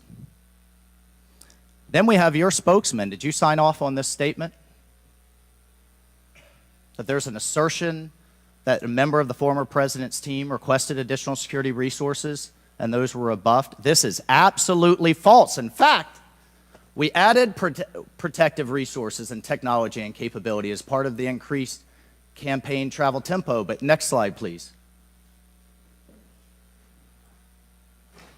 Next slide, please, staff. We have the Washington Post article that then says we now have senior Secret Service officials saying there were at times when it was denied. So which is it? Again, there have been a number of conversations going on here. Did you sign off on that spokesman's statement? The spokesman's statement, I believe, was related to requests that were made. Did you sign off on it? For the requests that were made at the rally. Did yes. you sign off on the statement before it went out? I sign off on my press spokesman's statement before they go out. I would hope you would in the wake of an assassination attempt. Yes. You did. Mm-hmm. Categorically false that any requests were made. You signed off on it. Thank you for that. Thank you for that clarity. Madam Director, how many press conferences have you held since the assassination attempt? We have put out press releases. How many press conferences have you held? Gone to the mic, taken questions from the public, from the media? How many? I have not held any. How many has Secretary Mayorkas held? I don't. 0. How many has the FBI held? 0. How many has the Department of Justice held? I know you know the answer. I believe there was a press conference in Butler after the incident occurred. By local law enforcement, not by you and not by the Department of Homeland Security. So this is how misinformation flies. I mean, in the darkness, in the absence of information. Now we have 9 days later before a congressional committee, we all represent almost 1 million people, and you still don't have answers. Are you aware that national news anchors are saying this was a hoax? On national television, they're saying, no, the president wasn't shot, it was flying glass. Are you aware of that? I have not heard those reports. Are you aware that, I mean, there are rumors rampant online that there were multiple shooters? Yes. Are you aware that because the shooter had overseas encrypted platforms in Belgium and New Zealand and in Germany, that a lot of people are speculating there could have been foreign involvement, logically? Are you aware of that? Yes. And have you done anything to disabuse any of these notions today? No. You haven't. Madam Director, I would fire you. Regardless of the failure, I would fire you just how you've handled it since. You should have been the first to the mics to say, America, world, I want to assure you we're going to get to the bottom of this. I want to assure you full transparency. Our agency clearly had major gaps here, and I want to personally take responsibility and accountability. You should have been the first, standing alongside Secretary Mayorkas, and I would even go so far as to say have daily press conferences, updating everyone on what we know. But you haven't had any of that. What are you hiding behind? I am not hiding. Because you're making the situation worse. I think you've heard that on a bipartisan basis here. You are making this situation far worse in the absence of information. Let's move on. This is truly astounding. I want to be clear, because you keep dodging the issue. Has President Trump's permanent protective detail requested additional assets over the last few years? He is clearly not your average former president. He's not Jimmy Carter in an old folks' home. He's not President Bush painting out in his barn. He has multiple residences, a lot of rallies. He's very publicly engaged, and he has a foreign threat in addition to domestic threats. Have they requested additional resources? That's the last question, but please feel free to answer. Thank you, Director. Thank you. We have continued, as I stated earlier, to increase over the past year the assets that are at the former president's residence and supplied to his detail. Mr. Chairman, if I could just ask for one more indulgence. It is clear you have not been to Butler, Pennsylvania. Leaders lead and should be on the ground. You have not been there. Instead, you went to the RNC, but you weren't originally even going to go there. Where were you originally scheduled to go besides the RNC, a national special security event? I was always scheduled to go to the RNC. Mr. Chairman, I would like to enter into the record that the director was scheduled to go to Aspen, hobnobbing around with, I don't know what liberal elites go to Aspen. That was where you were originally scheduled to go to speak at a forum. I was scheduled to go to the RNC. I was going to leave the RNC for 24 hours and return back to the RNC. I hope, as your predecessor, Julie Pearson, with a security incident on the White House and under the Obama administration and Reagan's Secret Service detail lead, I would hope you would have the dignity for the sake of the agents in the service to resign. Gentleman's time's expired. Thank you. I'd like to enter a few things into the record. First of all, the remaining articles that Mr. Biggs was wanting to enter into the record, without objection, so ordered. Next, I have a written statement from Representative Mike Kelly of Pennsylvania. His district includes Butler, and he has a written statement that we'd like to enter into the record without objection, so ordered. A bipartisan 114th congressional report titled United States Secret Service, an Agency in Crisis. This was prepared by former Oversight Committee Chairman Jason Chaffetz and former Ranking Member Elijah Cummins. And lastly, the issue subpoenaed compelling Director Cheatle's appearance at today's hearing without objection, so ordered. That concludes our question segment. I want to thank the Director for your testimony today. I now yield to the Ranking Member for closing remarks. Thank you very much, Mr. Chairman. And Director Cheatle, I also want to thank you for your patience over the course of what must have been a very long and trying hearing for you. It has been an unusually encouraging hearing and an unusually depressing hearing. And what's encouraging, Mr. Chairman, is that we came together to issue a strong statement deploring and categorically denouncing political violence in America. And I also didn't see any daylight between the members of the two parties today at the hearing in terms of our bafflement and outrage about the shocking operational failures that led to disaster and near catastrophe on July 13th, 2024. What is depressing is the extraordinary communications gap between the Director of the Secret Service and Congress. And I don't want to add to the Director's terrible, horrible, no good, very bad day, but I will be joining the Chairman in calling for the resignation of the Director, just because I think that this relationship is irretrievable at this point, and I think that the Director has lost the confidence of Congress at a very urgent and tender moment in the history of the country, and we need to very quickly move beyond this. But what I will say, Mr. Chairman, is that I took this hearing to be about two major policy failures, and one policy failure is the one that got the vast majority of the attention, which was the failure of the Secret Service to effectively respond to a gunman on a roof within 150 yards of a presidential visit and speech.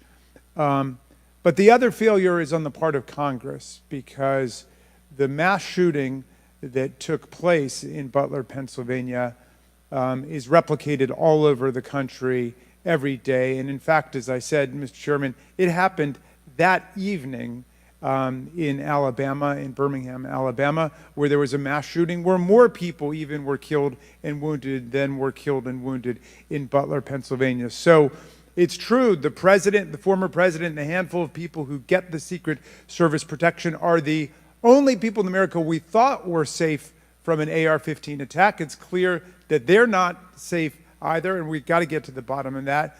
But we also have to get to the bottom of the larger problem, which is that the whole country is living like this, in fear and in terror of assault weapon attacks in movie theaters, churches, synagogues, mosques, supermarkets, Walmarts, any place where an audience or a public gathers. And the worst was in Las Vegas, where a gunman got up on a roof and then just mowed down 60 people below him and wounded hundreds and hundreds of other people. So we've got to deal with that problem. Yes, we've got to move as swiftly as we can to deal with the problems of the Secret Service, but the broader problem is still there. And I just wish to the heavens that our colleagues that could get together on the question of presidential security against an AR-15 attack could get together on the question of public security against an AR-15 attack, because all of us are vulnerable. All of our families are in danger by this, and the rest of the world doesn't live this way. And we have to look to see how uniquely strange it is that we allow 20-year-olds to access AR-15s, weapons of mass destruction, and show up in public places to endanger other people. And I hope, Mr. Chairman, we can work together on that with the same spirit of bipartisan commitment to the public safety that was exemplified here today. And I yield back to you. Ranking member yields back. I'll deliver my closing remarks. Director Cheatle, I subpoenaed you to appear today to get answers for the American people about the failures that led to the assassination attempt of President Donald J. Trump. Unfortunately, you refused to answer today. And this committee is not known for its model of bipartisanship, but I think today we came together unanimously in our disappointment for your lack of answers. You've stated that the FBI will investigate and give a report, and you estimate 60 days. We've been waiting for months and months for lots of different bits of information from the FBI. We have no confidence in the FBI. The majority of this committee has no confidence in the FBI. I sincerely hoped that the hearing today would give not just Congress confidence in the Secret Service, but the American people would have confidence in the Secret Service. We don't have confidence, not just in Congress, but I don't believe the American people tonight when they go to bed are going to have confidence that the Secret Service is the best it can be at protecting President Biden, at protecting the First Lady, at protecting President Trump, at protecting their families. That's what the primary role for the Secret Service should be. And some people have said and speculated, well, there needs to be more money and more employees. As I stated early on, $3.1 billion, I believe next year it's going to be $3.2 billion budget, over 8,000 employees. If the Secret Service is spread too thin in doing things like inspecting counterfeit, which is what the Secret Service was created to do, was to inspect counterfeit money and things like that with the Treasury. If it's spread too thin, then we need to come together in Congress, and I think we can do that in a bipartisan way to narrow the focus of the Secret Service, to protect the leaders of our country, to protect our elections by protecting our candidates. And I don't believe we have any confidence that you can do that as the leader of the FBI. I sincerely hope that we would adjourn this committee hearing and have confidence not just in the Secret Service, but in you as director of the Secret Service. But we do not. Taking responsibility requires a lot of things. It means providing transparency. It means answering simple questions. It means providing a specific timeline of July 13th to this committee and the American people. I mean, it's been 9 days. There were people that were demanding that we have a hearing the next day or 2 days following the shooting. And I said, no, we need to give the Secret Service ample time to be able to answer those questions. 9 days. 9 days. And I don't think we answered very many questions that the American people have. I don't think there was I've never said this before, and I've presided over a lot of hearings. I don't think there was one question asked by anyone that the average American hasn't already asked at a diner or at church or at a ball game. The American people have questions. They deserve answers. Congress deserves answers. You were subpoenaed today to provide answers, and ma'am, you did not do that. So, as Ranking Member Raskin stated, he and I will be sending a letter requesting that you submit your resignation as a step toward accountability in what happened. And one of the biggest frustrations that many of us have, especially on this side of the aisle, is that there's never accountability in this administration. And when you look at the debacles, prior to July 13th, I mean, it would be hard to beat the withdrawal in Afghanistan, the debacle there, and no one was held accountable. To this day, no one has been held accountable for that. But here we have clearly video showing people notifying the police, and the police are blaming the Secret Service. The Secret Service are blaming the police. Homeland Security is blaming everybody. But at the end of the day, after this hearing and after our request for information, we don't have any answers for the American people, and we don't have that confidence that you can lead the Secret Service to restore the confidence. And again, I commend the ranking member for joining with me in the letter asking your resignation, and we certainly hope that you will take that to heart. With that and without objection, all members have 5 legislative days within which to submit materials and additional written questions for the witness, which will be forwarded to the witness. If there's no further business, without objection, the committee stands adjourned.